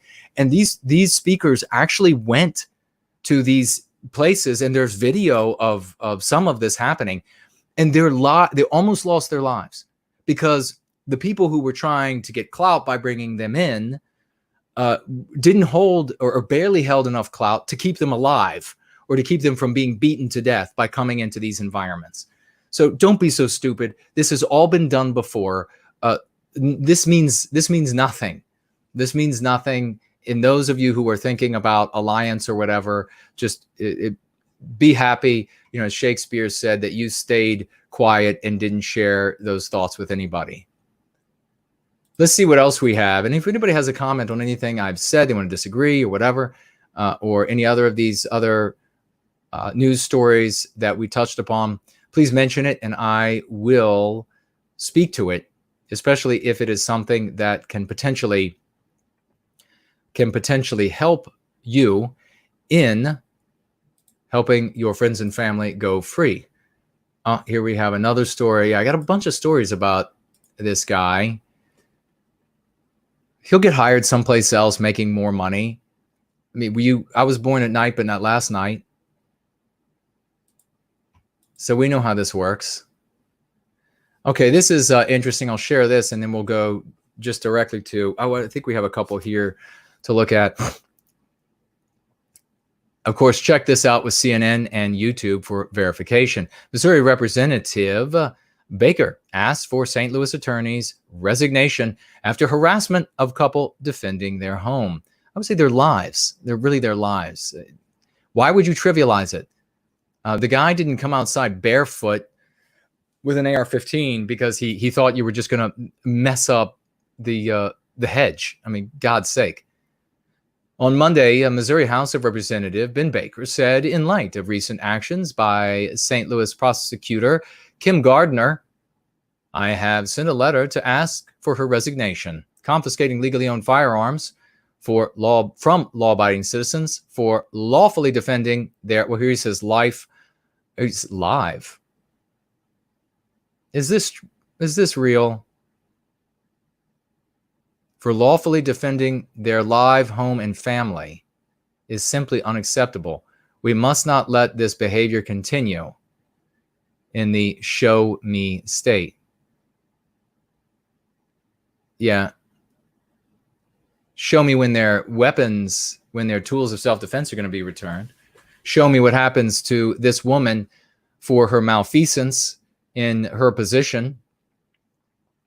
Show me what happens to all of these people who they have video footage of who trespassed and who made threats on these people's lives. I have no doubt that they have home security cameras.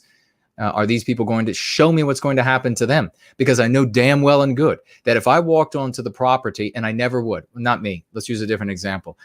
If some white person walked onto the property of a non-white person, even one that was vehemently anti-white and calling for the extermination of our people, ripped their wrought iron gate down, went up onto their property, and then said they were going to murder them and husband and wife and the dog, I guarantee you they would be showing us all what happens to you when you make such threats and you trespass and etc. So show me what's going to happen to the 300 to 500 people that showed up to do that to this couple.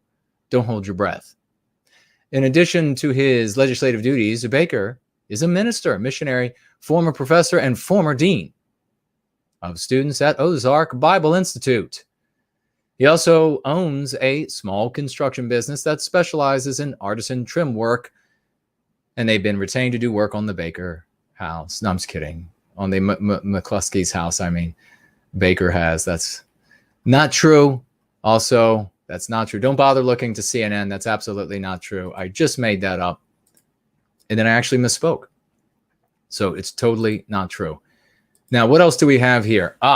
we have Promethean promulgation over on Entropy has shown up with 10 more. And you know what? I think Promethean promulgation is one of the heroes that has been promulgating HB's clips. I might be wrong, but you might be the one that I heard. $10 from Promethean promulgation. Thank you so much. Before going free, I looked at males in my family and wondered if I would ever be a real man like them. Now I wonder if they will be real men like us. Oh my God. Oh, that is fantastic. That is fantastically written. What an absolute testimony. Where is Raymond Foster when you need him? Raymond, that has to go into a song from Promethean promulgation. Before going free, I looked at males in my family and wondered if I would ever be a real man like them. Now I wonder if they will be real men like us. How fantastic is that? Well written. And yeah, they can be, brother.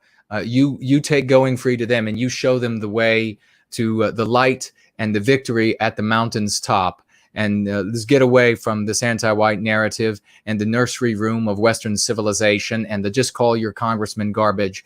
And let's spread this curative contagion until we do get to the point that if we want to, we can be 10,000 in the street. We can be 500,000 across the country at events. Let's go ahead and spread the curative contagion until the positions of power already occupied by white people who are not vehemently anti-white take up this doctrine, and then they can act in the interests of our people, just as the anti-whites of all races act in the interests of anti-whites. That is how we change things, ladies and gentlemen. You're not going to get anybody into. Why am I constantly arguing against these people who have these childish views of the world, even when they do have high IQs and can demonstrate it in various ways?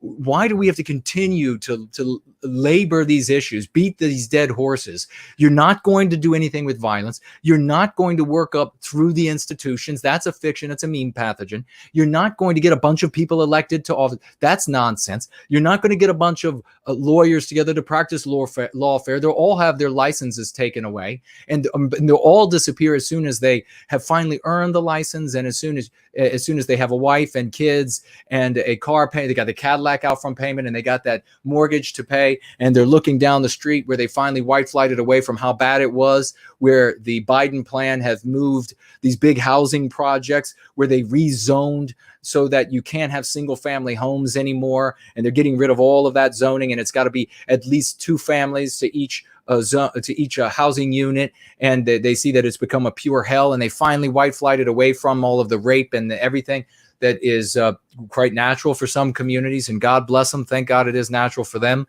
And then they're going to suddenly say, well, do I want to lose this tiny bit slice of safety? I'm looking at my wife and daughters and sons, and by going out and acting with lawfare against the anti-whites that loses every time. None of that is going to work. We need to get the curative contagion for the psychological warfare that's being waged against us. We need to get that curative contagion out to all of our people as quickly as we can, so that people in power can act in the interests of white well-being, and we can arrest anti-white ideology before it destroys Western civilization.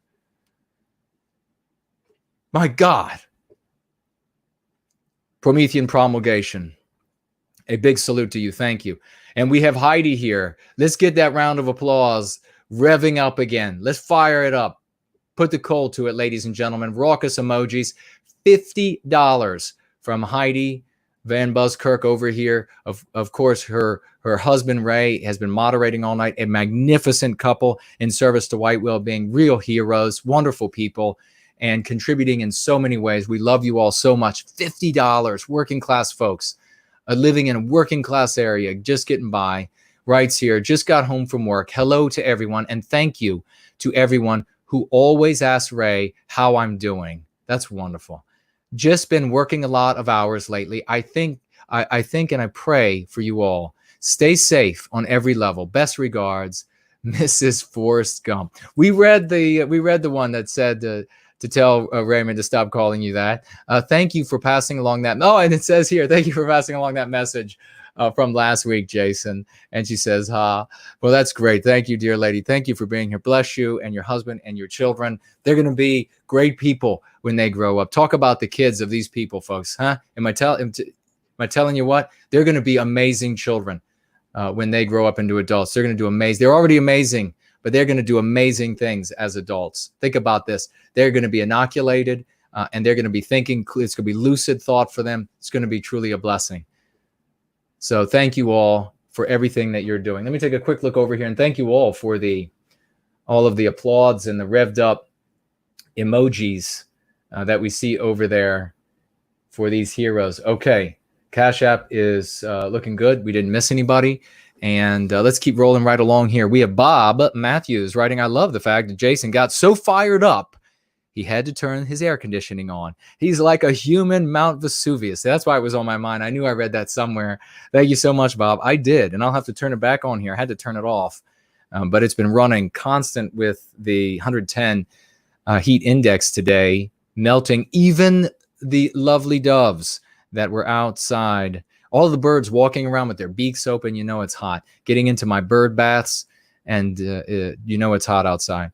This one, what was that? I just heard a sound outside.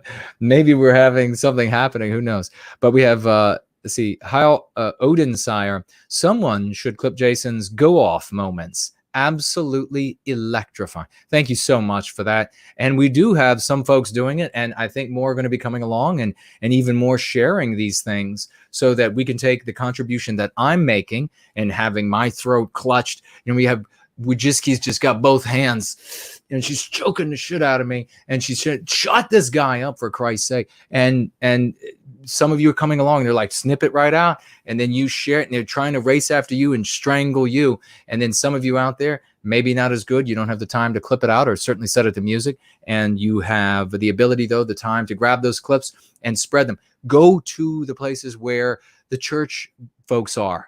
Go to their communities, go to the MAGA folks, go to the self-defense folks, go to the First Amendment folks. Yes, some of these people are not going to be terribly happy because they're chicken shit.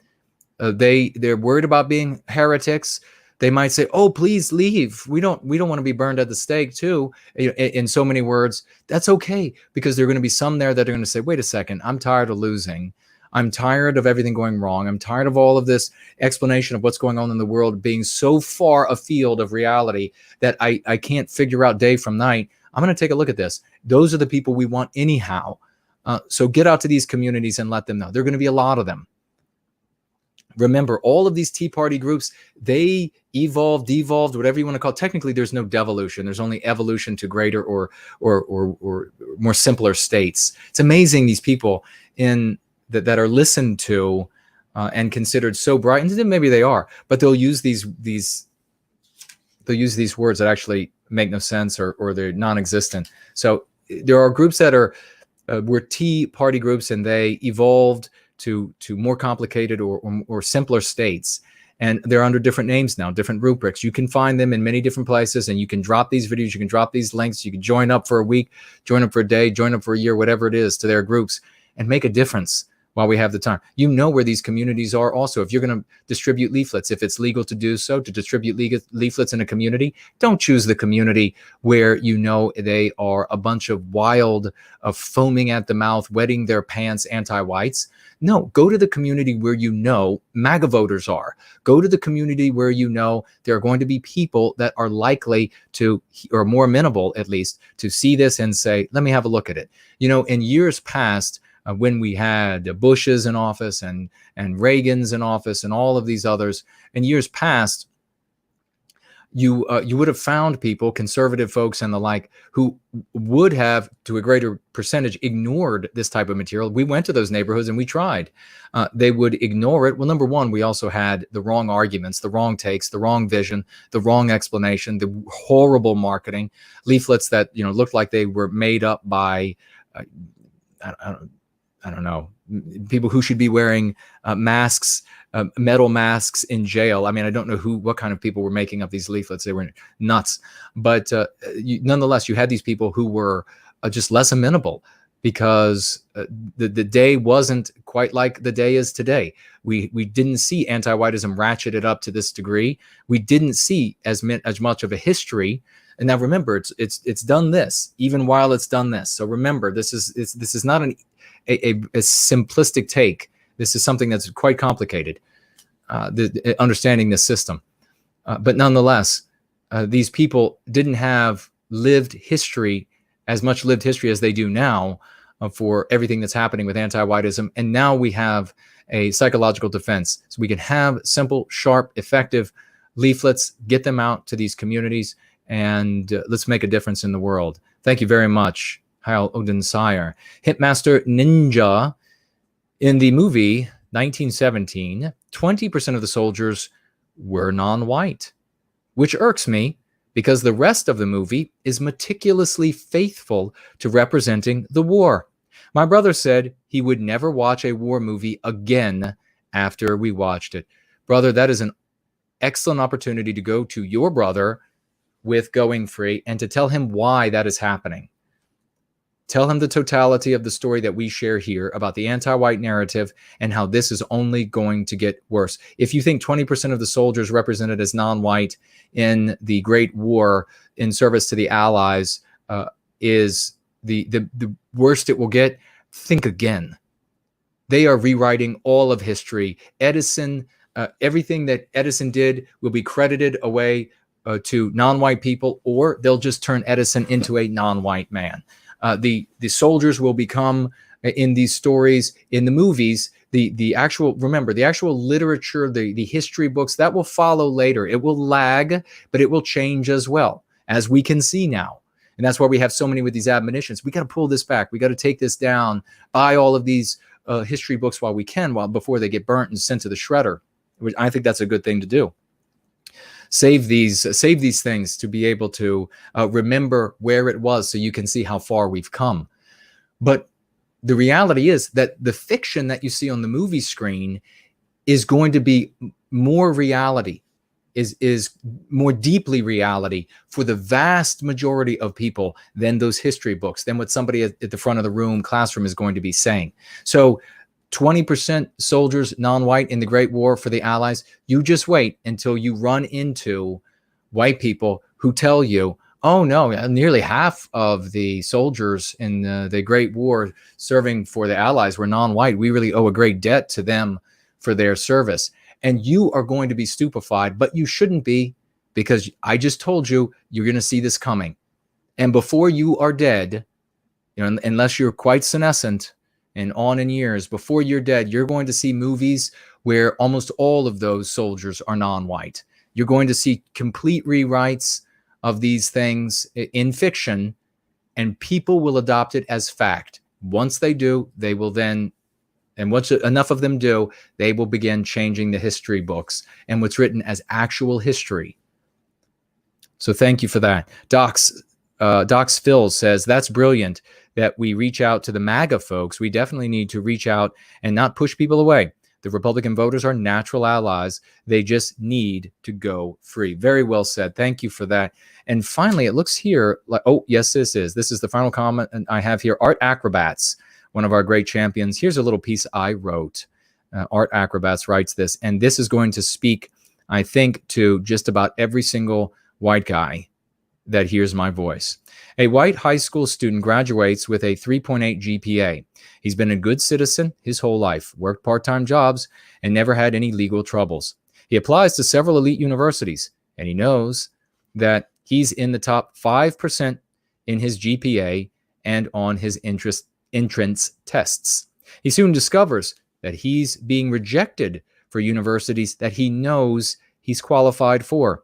He looks into it and discovers that several non-white students with GPAs far lower than his got into those schools.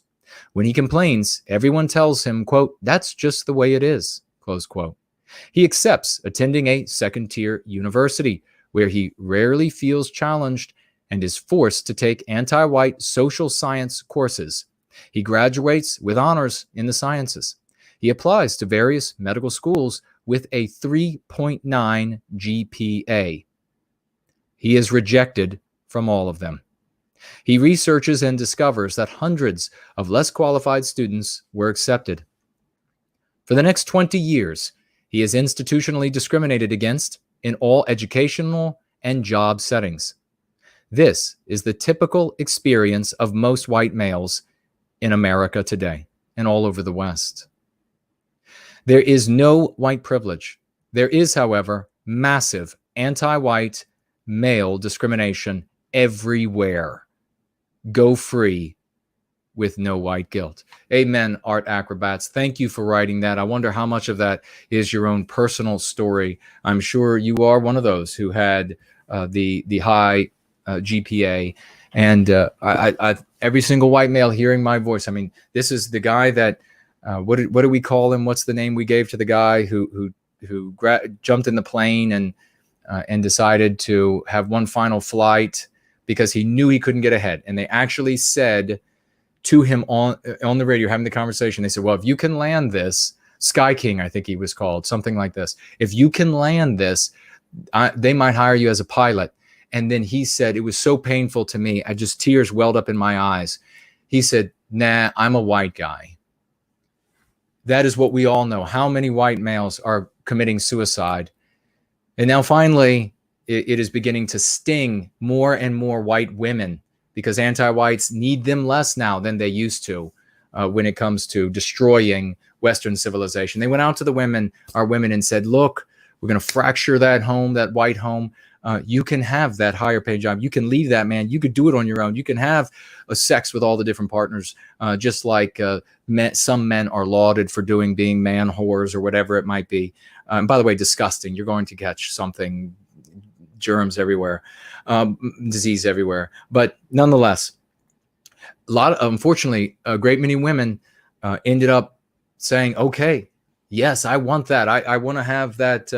I believe that I'm going to be more powerful. I believe that. And they gave many white women, not all by any means. They gave many white women a pass. Well, many of those that were given passes aren't being given passes anymore. Now they're kicking their white asses right out of the room. They used to be able to say, hey, look, you just destroy the white family, in so many words, reject your husband, reject your children, and you'll still be lauded here. We'll still celebrate you here. You'll get a pass. And then it went from that to, hey, you know what? If you just reject your husband, reject your kids, and throw yourself down on your back and have sex with any of the non-white guys who want it, then you'll get the pass. And now they're saying, you know what? None of that's enough anymore. And just get the hell out. And now we're going to victimize as many of you as we are of the white males. Now, as I say, some of our women, they still incurred the sting. They certainly did when they loved the white men in their lives who were being harmed by this, the kind of thing we're seeing right now, white men afflicted with everywhere in the world, what Art Acrobats just talked about there. I've experienced it, the totality of my, but can you imagine? We're going to discover people who should have been walking on the moon, white men, because of their talent, because of their genius, because of their industry. We're going to discover that these people lived, and yet they couldn't even get a job in the executive levels of Xerox. I mean, it's just going to be insane. It's going to be insane. How many of these guys ended up on Skid Row, on drugs, on heavy drugs? By the way, a lot of really talented, genius, creative white males, heavily drugged, white flighting from their flesh into the drugs, into the covered in tattoos, into all kinds of sickness. We're going to find out. We'll know the cost once we recapture our destiny. And I guarantee you it will be incalculable, because some of those guys would have cured the diseases that would have saved your life. Some of those guys would have cured the diseases that would have saved the lives of your family members. Some of those guys would have done things that would have made your life and those you care about infinitely better. We'll discover the cost, and it will be incalculable. This I can tell you. So, yeah, there were white women who were harmed directly. There were white women who were harmed indirectly, who cared about the men, the brothers, the sons, the fathers who were harmed by it. There were white women who, at the same time, they took that path. They said, "Hey, if I can get out of the sting, out of being an evil white person by being a woman, then I'll take that route out of this." And we see the same thing with white people who have other sexual preferences and things. They said, hey, if I can get out of it, then I can get rewarded and I can be given some peace. I'm going to take my way out. And they took their way out. Well, you're not going to be given that pass long. And we're seeing now that it doesn't matter who you like to have sex with. It doesn't matter if you're female anymore. Increasingly, your ass is white and you're going to suffer for it. So you're going to get one chance. All of you who decided to leave, all of you who decided to take that pass, we understand. We knew where you were. You were subjected to mean pathogens and the rest. But now that you know the truth, you get one pass. You come back into this. And when they pull that field goal post back again, they pull it back again and they say, oh, we're going to make excuses again. Oh, white women, you can get a pass again as long as you help us start destroying the white family again. And you have a particular sexual preference. Well, if you come out, we'll give you a pass again. If you leave again, there's no coming back then. Rest assured, we won't forget. David writes here with $5. Thank you so much, good brother. Reading your Go Free book. Love it. Thank you for your contribution to White Wellbeing. No, thank you, David, for that contribution right there, financially, that $5, and for that great testimony for everybody that's going to see what you wrote there and hear me say those words. That is your testimony to how it is changing your life. Thank you. And this is David asking again. David is asking in the question widget, should people who are not totally white be brought up in the white positive environment? As a lot of my nephews are not completely white, but look 100% white due to the strong genes of my sister. That's a very interesting question. Raise everyone. Everyone is welcome to serve White Wellbeing. Everyone is welcome to serve White Wellbeing. It doesn't matter whether they got a little bit of white, no white, 10th white, 75% white. It doesn't matter what your background is. It doesn't matter any of your religious choice or whatever. If you want to serve White Wellbeing, you serve White Wellbeing with us. Now, when it comes to if you are one of these people who say maybe you are a quirk, like which is an irregularity, like David's talking about your nephews and nieces here, where they look completely white even though they are half something else. Those people in service to White Wellbeing, if they're in service to White Wellbeing, they are going to take the moral step to notify potential partners that, hey, if that potential partner is, maybe they make the decision that they won't reproduce with somebody who is who has no or less or whatever it might be non-white in them, or they take the moral step to tell their potential partners, hey, look, I know that I look completely white, and maybe they say they identify as completely white or whatever it is, but in reality, I have one non-white parent or whatever it might be that they have, or a grandparent, and they want you to know because that is going to be represented in the children. Now, those are the kind of moral steps and actions and sacrifices and deeds that we can expect from people of all variation who are serving White Wellbeing. And we already expect evil things out of people in service to anti-white ideology. So these moral steps are perfectly within a person's ability to make. But I will tell you this, when we recapture our destiny, I guarantee you our geniuses are going to finish unraveling DNA. And in the future, they'll be able to say, if you want to have something taken out and something else set into your genetics, then we could do that for you. And so we need not get into this place of trying to decide what happens when somebody is this or somebody has that or whatever. You don't have to, if you are a white person in the white positive sphere, you're serving White Wellbeing, you believe, and maybe you are whatever, so many generations back, and there is no contribution from any other group. It's just straight white positive, straight Westernkind, as far back as you can look. And you want your children to be of the same, then marry and reproduce with people in the white positive sphere who have that similar lineage. There's nothing wrong with that. And that's a laudable thing. And more importantly, whether you have that sort of heritage or you have a heritage, well, you know, you looked back and you did some. And by the way, don't entirely rely on these gene testing things in toto. They're not exactly perfect, and there are cases where anti-whites have owned up to saying there are percentages of non-white far enough back so that when they find people who don't have that, they just want to do it to because they believe it strengthens their argument. It doesn't here. It only strengthens their argument in the anti-white narrative, where you're not allowed to participate unless you have 10,000 generations. Give me a break. But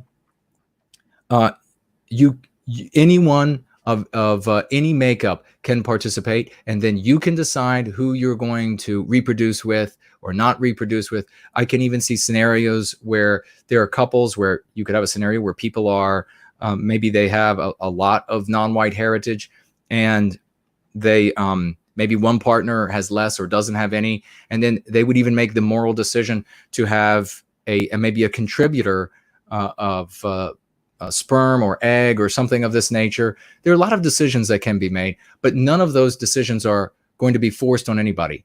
Because if your guiding moral principle is white well-being, then you're obviously not going to make the decision to biologically white erase us out of existence, right? I mean, that just makes perfect sense. Your decision to do that would be not in keeping, it would be incongruous with what you claim to be your motivation.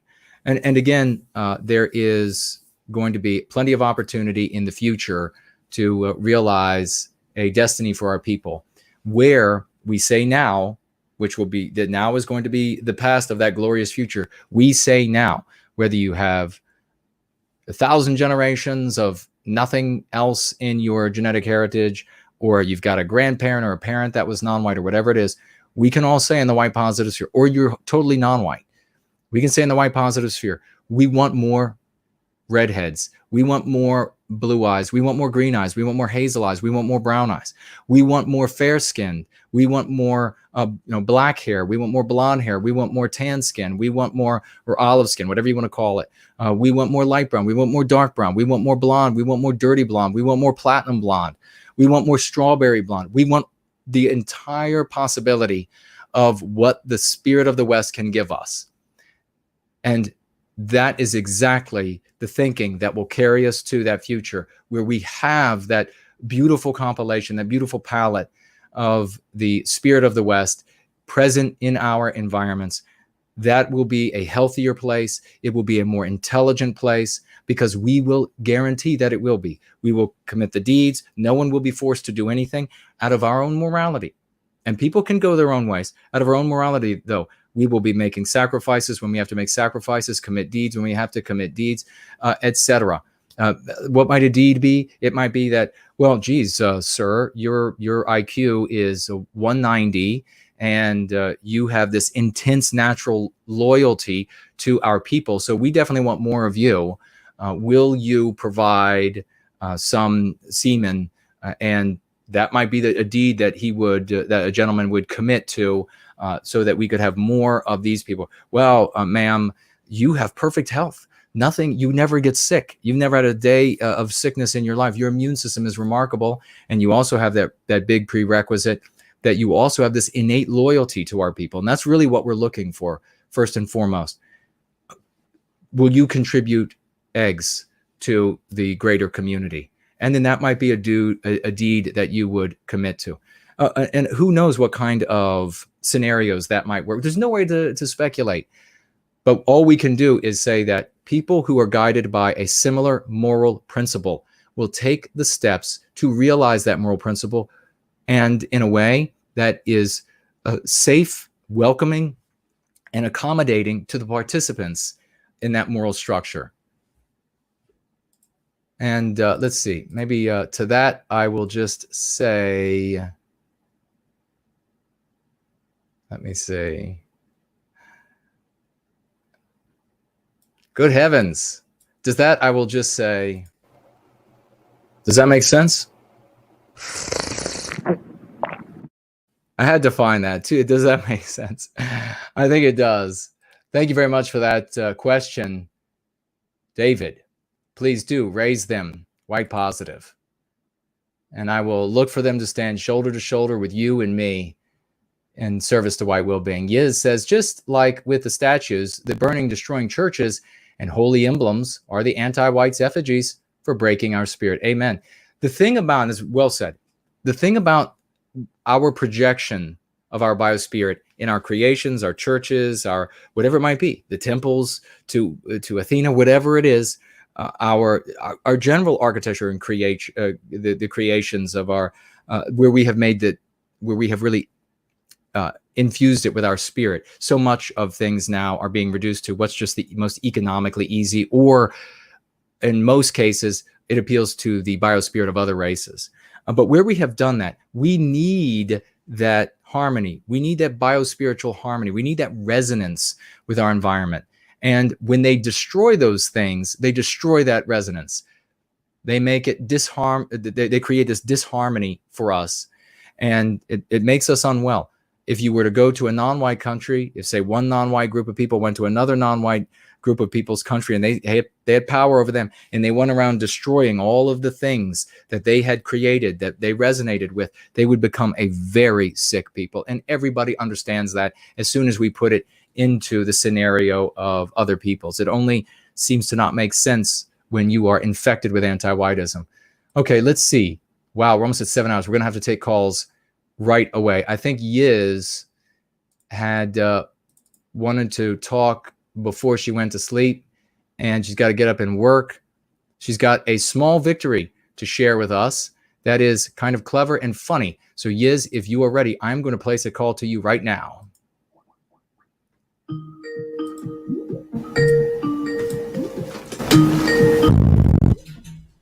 Hey, can you hear me? Yeah, I sure can. It's really late for me. I have to be up in 4 hours, but I Oh wanted my to stay up gosh. to share this with you. I'm sorry. You know how I've been doing my live stream, and I've been trying to put that together. Mm-hmm. So I've been having to vet a lot of people in sympathetic spheres of people, just trying to find who would be good for a show and that kind of thing. And earlier tonight, you were talking about how some people that have very high IQ or are really smart might miss the forest for the trees, right? Mm-hmm. Yep. And so anyway, I'm sorry if I'm fumbling over my words. It's really late. No, I understand. But anyway, so during the vetting process, he asked about going free and our lexicon.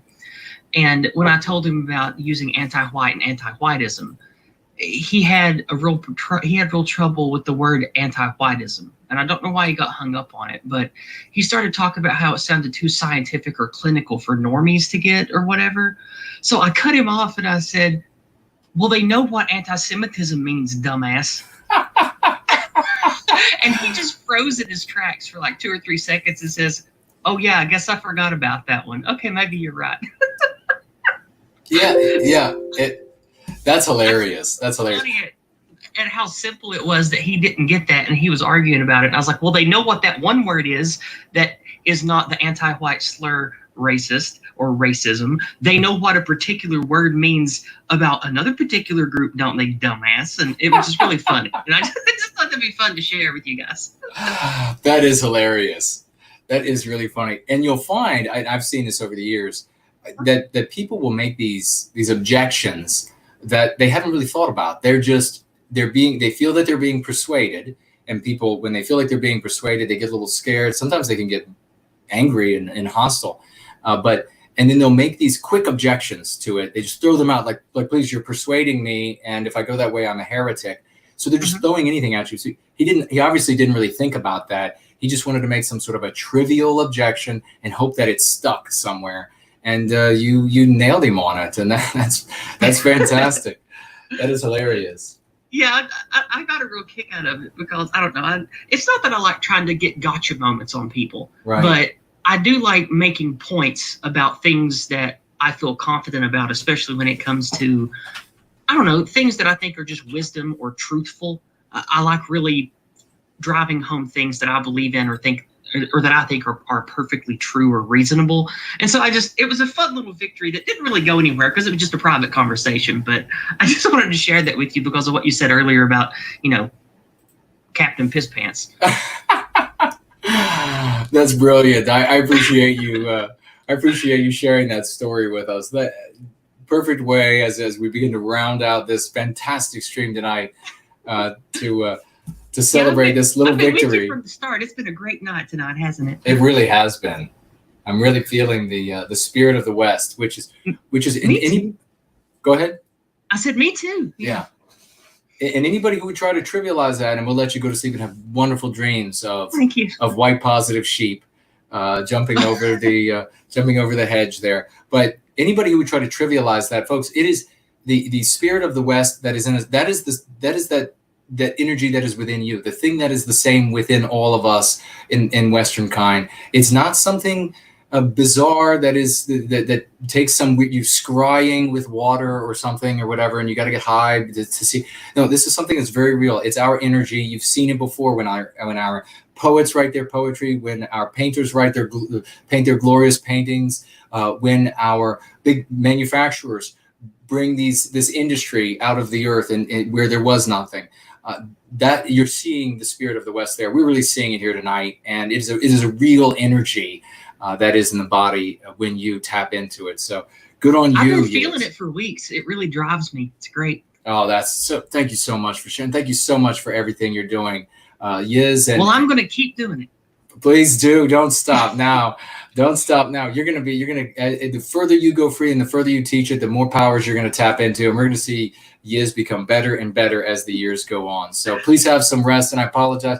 You'll have to drink some extra coffee tomorrow. Oh, that's okay. That's okay. While I have your ear real fast, last Friday, we had a great stream on my Bringing People Together community stream before the garage party. Right. And about a dozen of us came directly from my stream and jumped into the garage party chat before it started. Oh. So if that time frame continues to work for the community and work for everybody else, we're going to aim for Friday afternoons, having about a 2-hour community stream. And so that way I can give everybody the links and we can start cycling or circulating the links to get everybody to the garage party from my stream and my community through social media, and hopefully help that grow on Friday nights. Beautiful. Because it would be great to see Friday nights have as many people as we have tonight. Oh my gosh, yes. And enjoying all of the art that is now being created, the real community and culture that is clothing the work that we're doing here now. It's magnificent, precisely. Oh, and Alex reminded me in the chat, I did get to have that huge conversation in front of the 20 or 30,000 vagues with the short fat otaku guy. So right. I will definitely be putting the slash link to that in the comments so people can participate with that. And yes. Speaking of that video, I got to personally witness to hundreds of people in the comments on that thread. That's so many people on that thread saying, wow, Yiz, thank you for saying that. I've been needing to hear this. And they've been wanting to know about, what can I say? What can I do to speak up against the injustices I see at my school, where I work? And just giving them the language, the thing to rally behind, the no white guilt meme, and telling them it's okay to say anti-white. Like, it just clicks with people. It just works. And getting to say it to all those people, I mean, I don't know how many hundreds or thousands of people might that reach eventually. Yeah. And so we all need to be out here doing stuff like this because, like, listen to me. If I can do it, you can do it. We can all do it. We can. This ain't rocket surgery. No, it isn't. But we're going to be the reason why we have Rocketeers in the future. They go to the stars and beyond. So thank you. Right. God bless you. And yeah, folks, go watch that. You too, Brother Jason. Go watch that stream that Yiz did over there on that big channel. And she does a great job witnessing to all of that giant audience. And so you can learn a lot from her. And if you get the opportunity to do such thing and you are so equipped, please do so, and we will tell people about the good work that you're doing. But yes, we'll let you go to sleep. Thank you so much. Thank you too. We'll see you next time. All right. Bye-bye. Wow, ladies and gentlemen, isn't that amazing? He understands and appreciates anti-Semitism, but has a problem with other isms. Isn't that funny? I brought him right around. So let's see. who did we have? We definitely had some folks from who missed out on last week. I don't know. I think we got to, who did we miss last week? I'm just looking here. I can't see. I have so many messages on here. Exactly. If you were missed last week, then speak up or forever hold your peace. Looks like we have a Mr. V. He wants to have a call to discuss the lexicon. And where are we on time? So we want to, oops. All right. I think we want to be out of here. So we're gonna be, I mean, not as hurried as normal, but we still want to, you want to practice your brevity, ladies and gentlemen, if you call in, because I think I want to wrap it up in about 30 minutes. We want to get as many calls as we can. It's been so glorious. So I'm going to call Mr. V, and here it comes.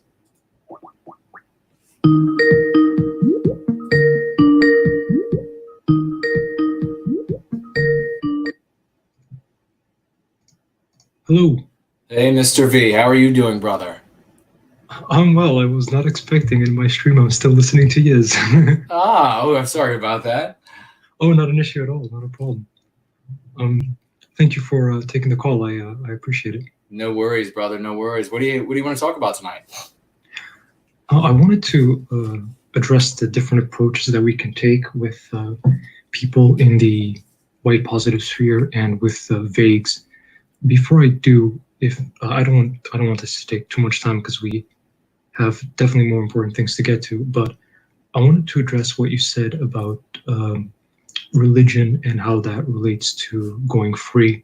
Mm-hmm. And I know there's a lot of people, well, a few, I'm not going to say, I shouldn't say a lot because I don't know the exact numbers, but there are a couple of Nick Fuentes fans.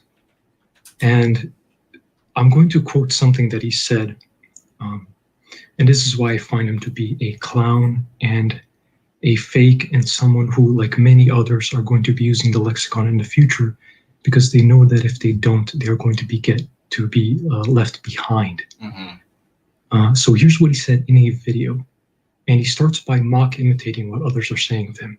He says, he's dividing the movement. He's a subversive. He's this, he's that. Damn right. We are dividing the pagans right out. If you are a pagan in the year of our Lord, 2018, you are too stupid, too heretical to be in the movement. I don't care how smart you are, how pro-white you are, out. And then he proceeds to talk about sacrifices, tattoos.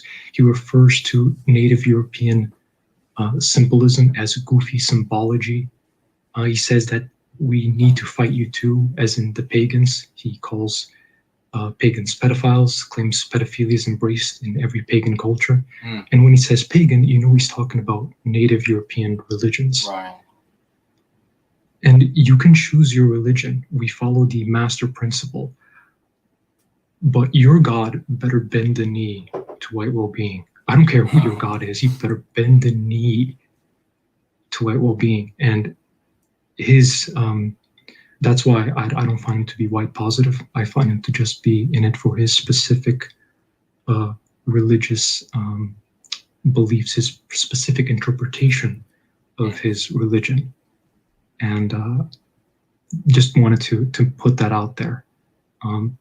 We can't have this kind of nonsense. Right. Yeah, that is the now he makes a living being flippant and doing this sort of thing, and you never know when he could say, and any of these people who behave the same way could just say, "Oh, I was kidding then," or "kidding," you know. So ultimately, I can definitely say to contribute anything to this is that just reiterate what I said earlier. The sort of claims that are made against gross claims against Christianity, and the exact same thing against the paganism of various threads that are out there. All of these sorts of things must be, or differences of opinion, etc., must be set aside, and we must be understanding of each other and willing to interpret whatever it may be, whether it's atheism or Catholicism with Nick and the other, I guess, Catholics over there, or any of the different pagan threads, interpret it all, just as you said, Mr. V, through the lens of anti-whiteism, because then it will always serve whatever it is, our people. We should not be dividing ourselves. This is one of the things and then I'll let you make your next point so we can keep things moving and get as many calls as possible. But we need to remember that all of these old vehicles, religion, political ideology, all of these things have failed. They have all failed. They've all been defeated by anti-whiteism. So to go back to the things that the anti-whites know how to easily defeat is kind of asinine, to say it nicely, euphemistically. But we need to move forward with this, with what's working, and irrespective, as you say. I mean, if others are not using the lexicon, ultimately, we believe, since we are having the successes, that they will be left behind, and we'll see. But what else did you want to say while you're with us, brother? I wanted to mention real quick before I move on to the main point. When earlier you were speaking with Sarah Dye, yeah, and Karissa, if I'm not mistaken her name. Yes. It is an MP to not educate our children. We don't indoctrinate. Anti-whites indoctrinate. We educate. Mm-hmm. And to not educate is to make defenseless. Precisely. Very well said. Yeah. Who would do that to a child? And anti-whites also always come out with this meme pathogen that I've heard many people in our spheres do, regardless of how good they are at going free. It's that insidious. It's that ingrained into us because it's one of the most repeated meme pathogens. And that is equating race with skin color or equating race with looks. Race is being. It is kind.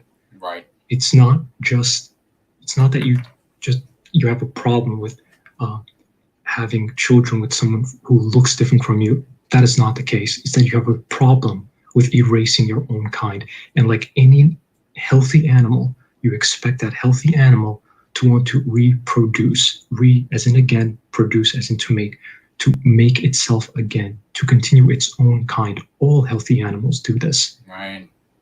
We are healthy. And so the question is, for all the whites who are not going free, what's their issue? And their issue is that they're not healthy. Precisely. Because they've been made sick. Yes.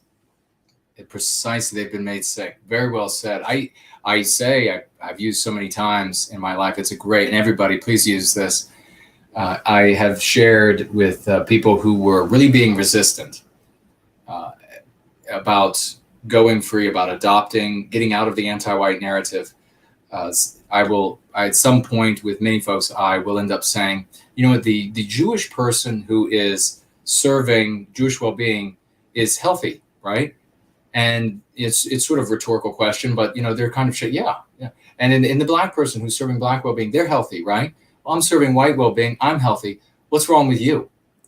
And just that moment, so many times I have said that moment on people's faces, and you watch their eyes, suddenly they're like, oh my God, I'm right. In this equation, I just ended up being revealed as the sick participator. Everybody else is healthy. Even this guy that I was trying to discourage from trying to convince me of serving white well-being, he's the healthy one. I'm the only odd one in this equation.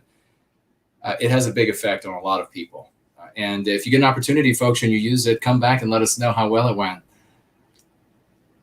But did you have any other thoughts, Mr. V? Yeah, I'd like to know some feedback. Recently, a friend approached me because one of his friends has a sister who is currently in a relationship where white erasure is possible. I think everyone understands what I mean when I say that. Mm-hmm. And he was naturally concerned about this, and so I spoke with him. He had never heard of our lexicon before. Mm-hmm.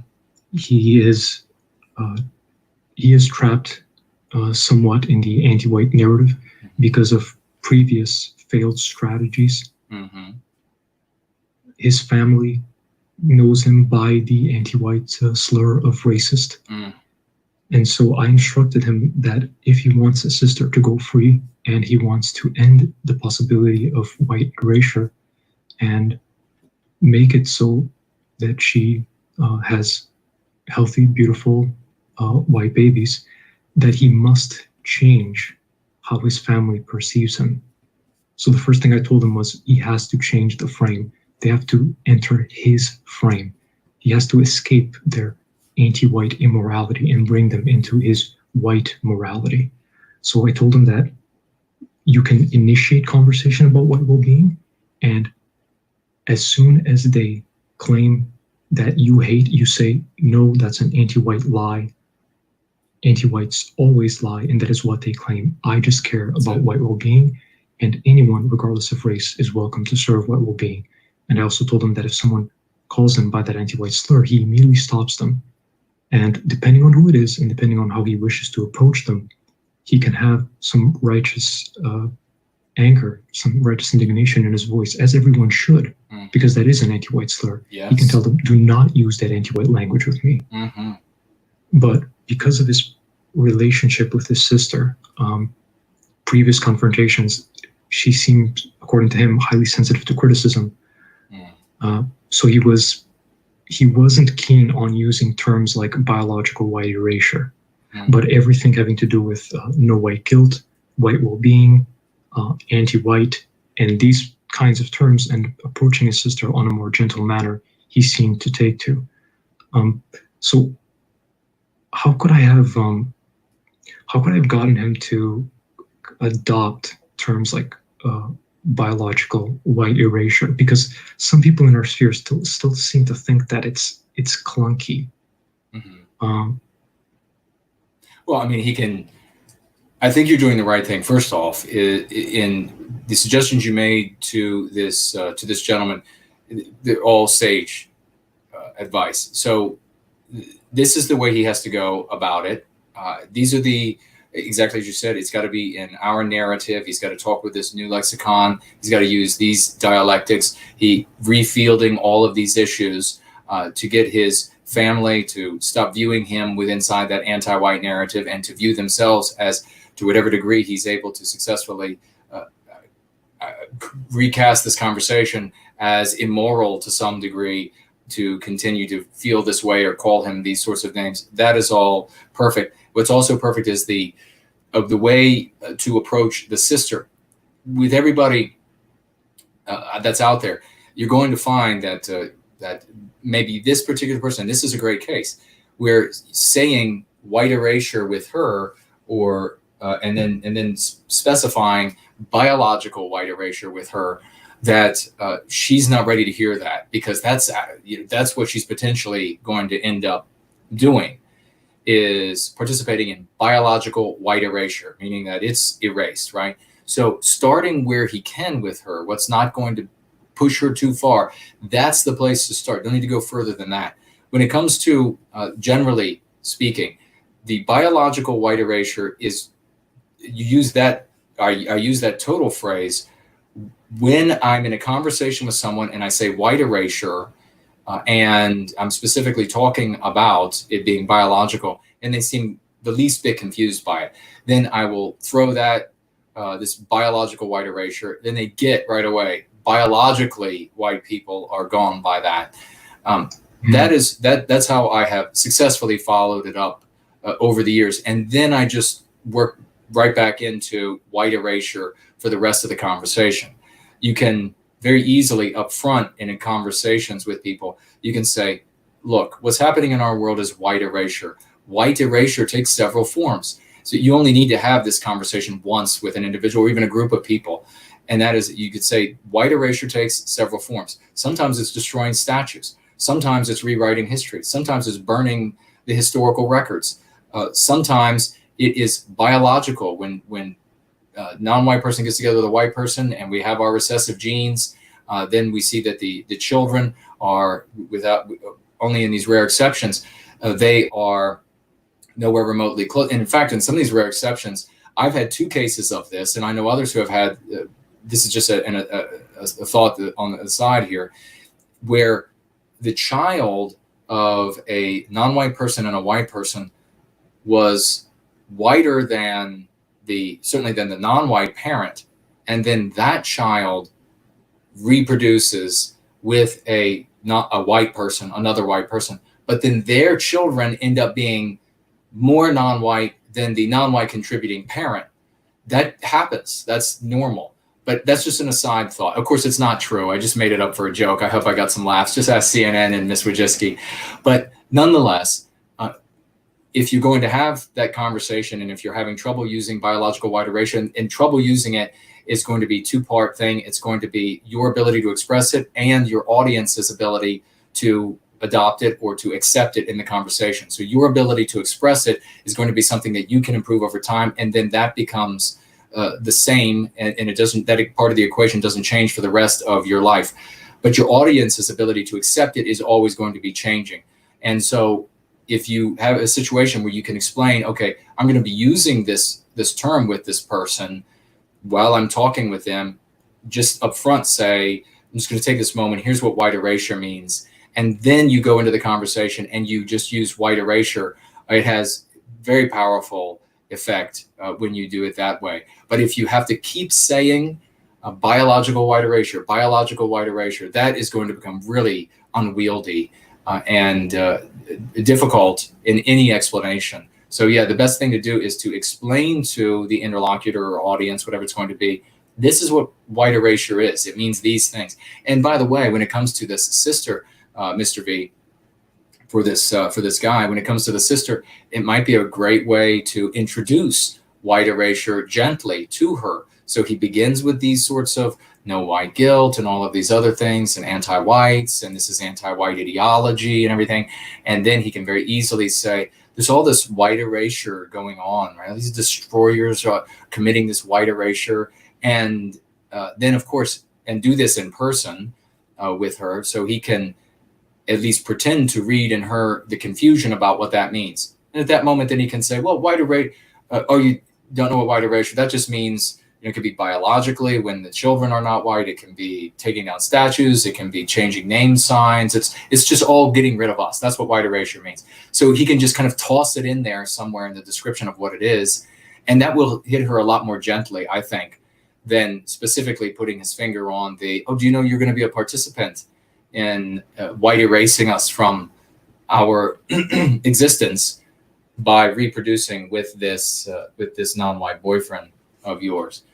So those are some suggestions that come to mind. And do you have any thoughts or any other things you wanted to mention before we let you go, brother?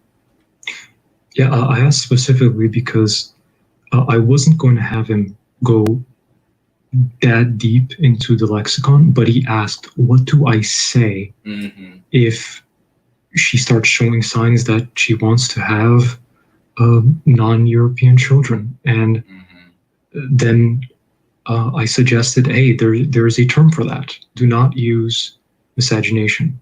There is a specific term for that.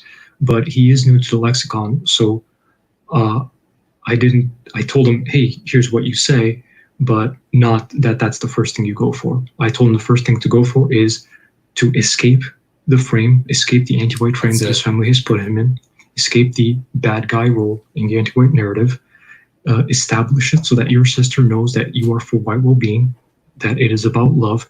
I told him, stop immediately mentioning non-whites. This is not about non-whites. Right. If they come at you and they say that you hate non-whites, you say, that's an anti-white lie. Yeah. I care about white well-being. I have no problem if non-whites want to serve white well-being. And then I also told him to approach her with gentleness and love. And if she says, oh, but you hate this group or that group, hey, sis, I really want to get along with you. I care deeply about you. That is what anti-whites lie about. Yeah. I just want to serve white well-being. Is it such a ridiculous idea for you to support me in my service to white well-being? Right. I don't think there's anything that she can say against that. And then I told him the most important thing too is using the lexicon, because he was entirely new to it, entirely new to this way of thinking, entirely new to this moral framework. So I told him, hey, you start using the lexicon. I took pictures from my Kindle edition, and I posted it on a chat that we were at, so you could start getting used to it. Hate crime, hush crime, hate hoax, yes, anti-white slur, all white well-being, all of these terms, because the most important thing is for him to go free and then to start using this, and everyone around him will pick it up through osmosis. People just pick it up. And one of the most important things that I really wanted to get to is you will find resistance from people in the white positive sphere who are not going free. And some people, you cannot go frontal. You must go around. That's right. You must go from the back and do it through osmosis. Just by using the lexicon, being as natural with it as possible, they'll pick it up. They'll pick it up. I've noticed this happen so many times. I'll use it, other people will start using it, and they'll feel more comfortable with it. So picking it up through osmosis is very, very important. It's a great way, and it works great with people that you can't bring the lexicon to in a frontal, in an upfront kind of manner. Brilliant. That's exactly right, brother. Absolutely brilliant. I wouldn't expect anything less of you. Mr. V is a great participant in Going Free. Ladies and gentlemen, as you can see, he's doing great things. He's got a great mind. Before I let you go, brother, we had a question about from, I think, Raymond Foster wanted to know if you would be willing to allow him to include some of your audio from what you were just saying in one of the songs. Do you care one way or the other? I would be honored. Raymond is an absolute hero. He's really funny, and I would be honored. And thank you as well, brother, for helping me to improve so that I can help our people go free, because I want to be the absolute best at this. So thank you. No, thank you. That's magnificent. And we'll have you anytime on the show, brother. We'll talk soon. Thanks so much. Talk soon. Take care, brothers and sisters. Bye-bye. Bye-bye. Big Promethean hails to Mr. V, ladies and gentlemen. And whoa, my gosh. Yes, we got long on that phone call. Let's see who else we have. We might be able to sneak another one in really quickly. Who else? Is there anybody else who is interested in having a conversation here before we wrap up here tonight on a magnificent, absolutely magnificent stream here today? Let's see.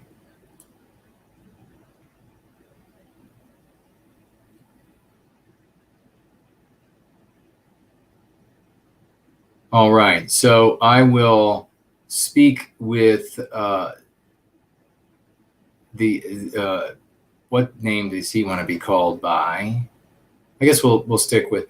I will reach out to you, Zach, and we will talk about potentially having a conversation. So thank you for that offer. As I look here at your message, and so that is for a call that we both can have.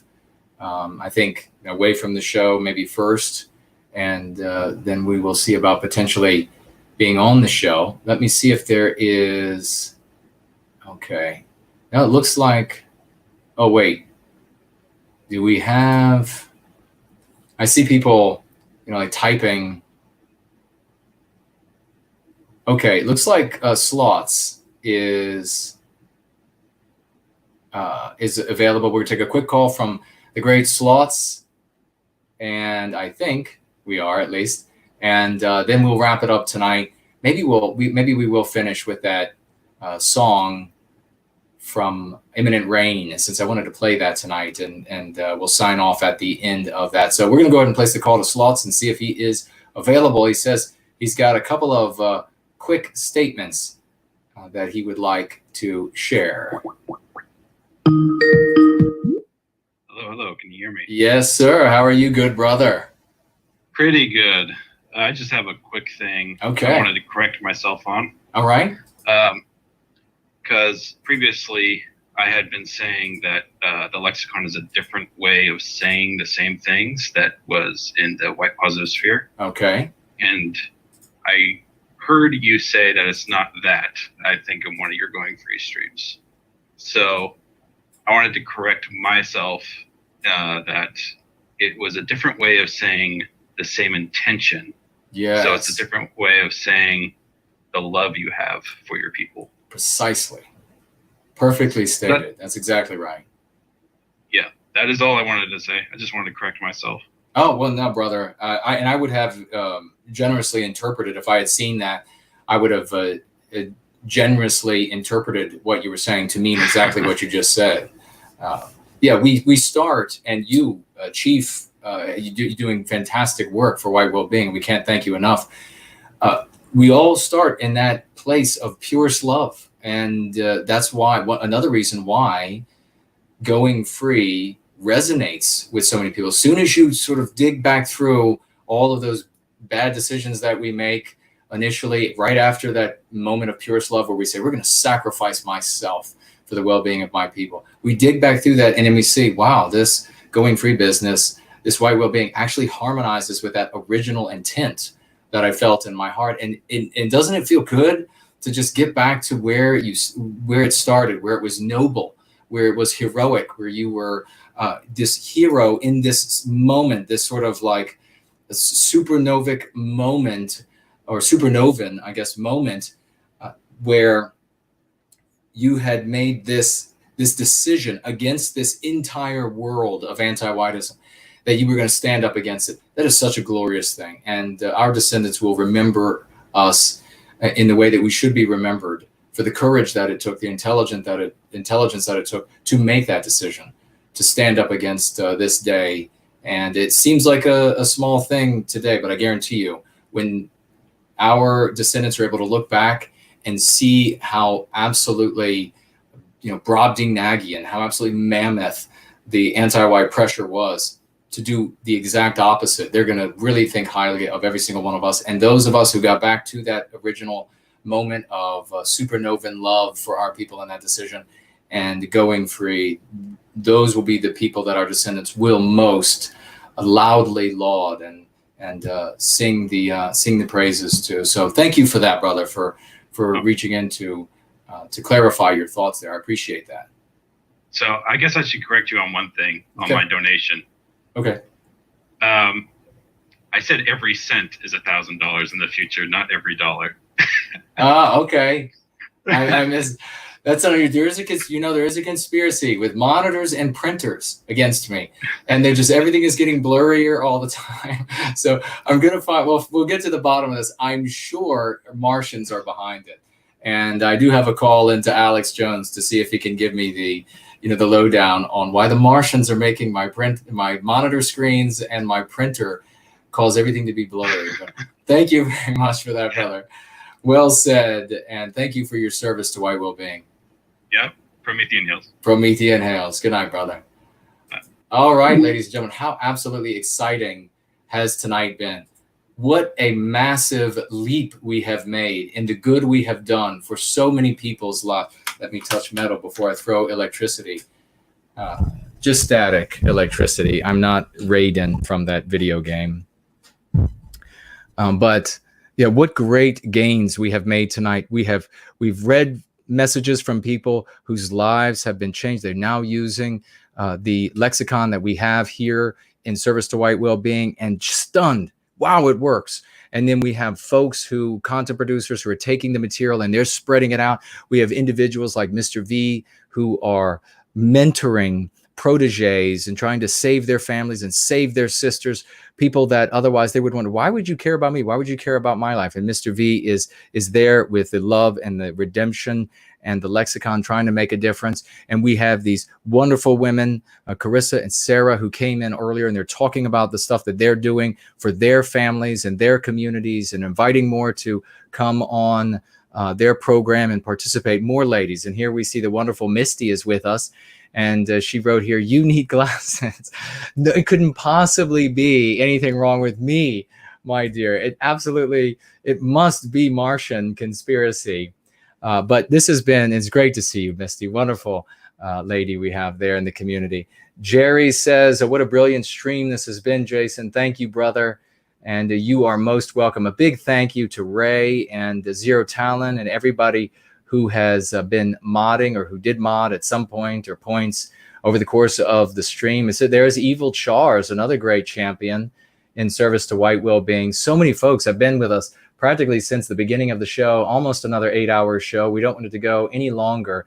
We're going to be wrapping up. We'll play the song by the great Imminent Rain in just a moment, the newest song to his album, telling the story of Prometheus Rising with his magnificent music. I cannot get enough of it. Let me just jump over here and take a look at a few things. I will say this, if you are on the Discipline channel, and I remember I will be ending the stream there slightly before the stream is ended elsewhere. I'm over on D Live. Let me quickly look here and see if we have any more.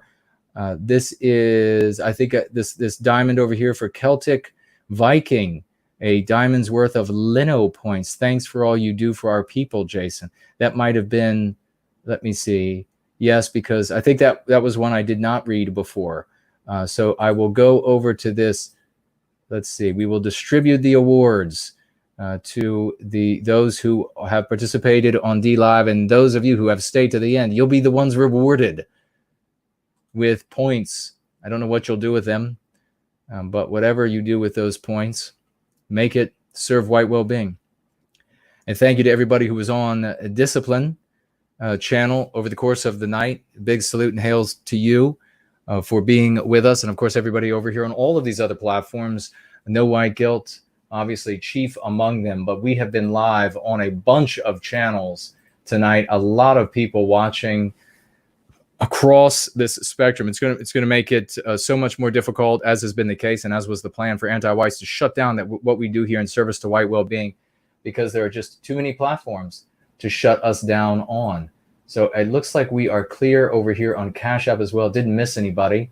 So I think we're going to end up with missing nobody over the course of the night tonight as we begin to wrap up. Thank you all for being here. It is stupendous, a wonderful night. I don't know what you're all going to do as soon as I start playing the great Imminent Rain. I can't turn it up as loud as I would like to, because it is 1 a.m. here in the once great state of Virginia, outside the nation's capital of Washington, D.C., Mordor on the Potomac, which I think the Democrat anti-whites would like to change the name to. I don't know. Probably. What did Trump say today about what do you want to rename the military bases to? Al Sharpton. Maybe that's what they'll charge or change the name of Washington, D.C. to. Al Sharpton Capital. And then that would just be lovely. I'm sure nothing would change if we began renaming everything after these wonderful anti-whites destroying Western civilization. I don't think we have anything that we've missed here. Ladies and gentlemen, it has been splendid. I love you all, and we need to continue going free. As I say, your efforts now are magnified 100-fold. Don't think that anything you do is too small right now.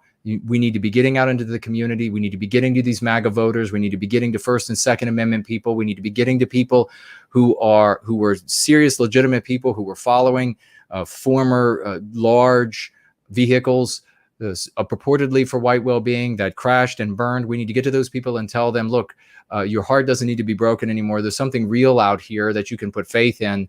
And their leader doesn't even wet his, their main content producer doesn't even wet his pants. But we have a whole community of fantastic thought leaders and musicians and poets and the like who are doing magnificent things for white well-being. There is no one person here. We are humble and we submit in every case to what works in service to white well-being. We bring everybody's ideas in, no matter where they are on planet Earth. And thank God we have the white man's technology to enable us to have these communications. I love you all, ladies and gentlemen. Stay tuned for the great Imminent Rain, and I will see you all again real soon. Let's go free.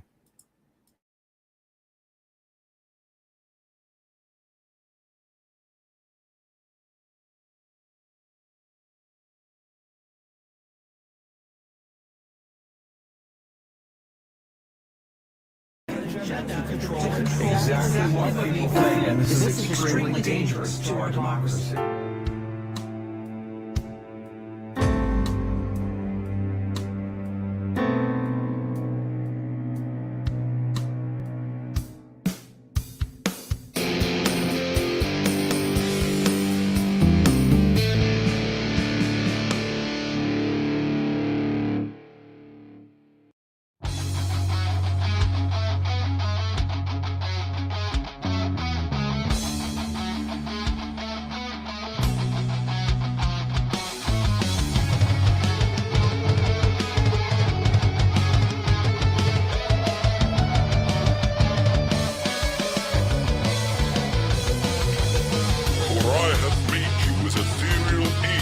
my own image.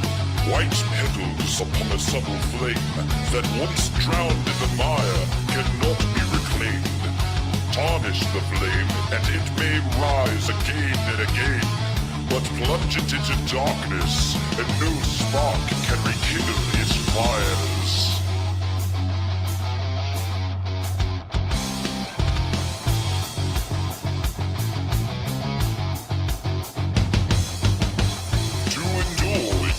Master yourselves, and that journey begins by looking within.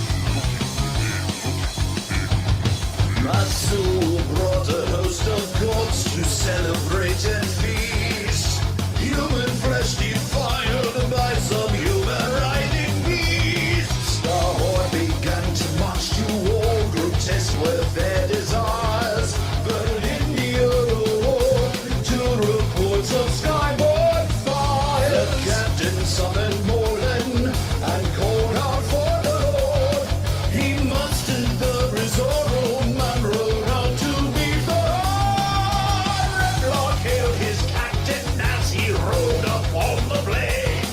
The pieces were in motion, but did they move in vain? Alindiel prepared himself to sound the horns of war. Prometheus appeared to manifest report. Hail the fellow Roma and the armies of the light, who purge the ghouls of darkness like a fire in the night. The time is near at hand when wrath will show its face. Shrink not from your destiny, rise up and take your place.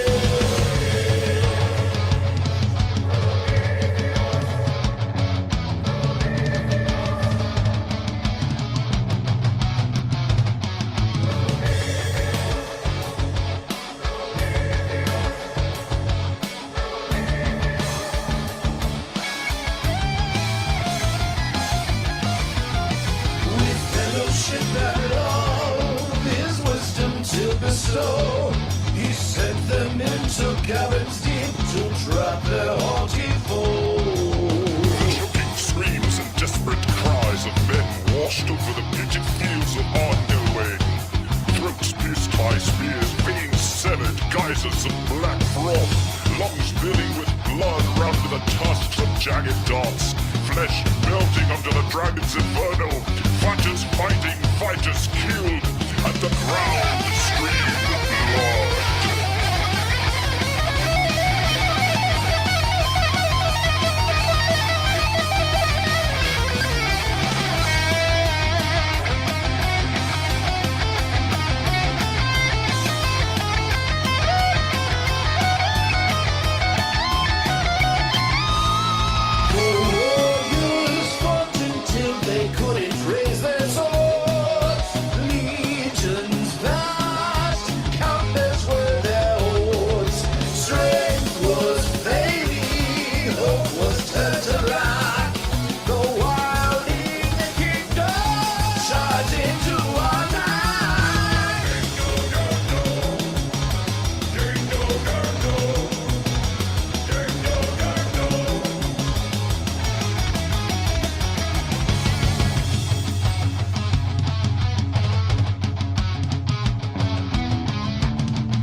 wrath will show its face. Shrink not from your destiny. Rise up and take your place. Hail the fellow Roman.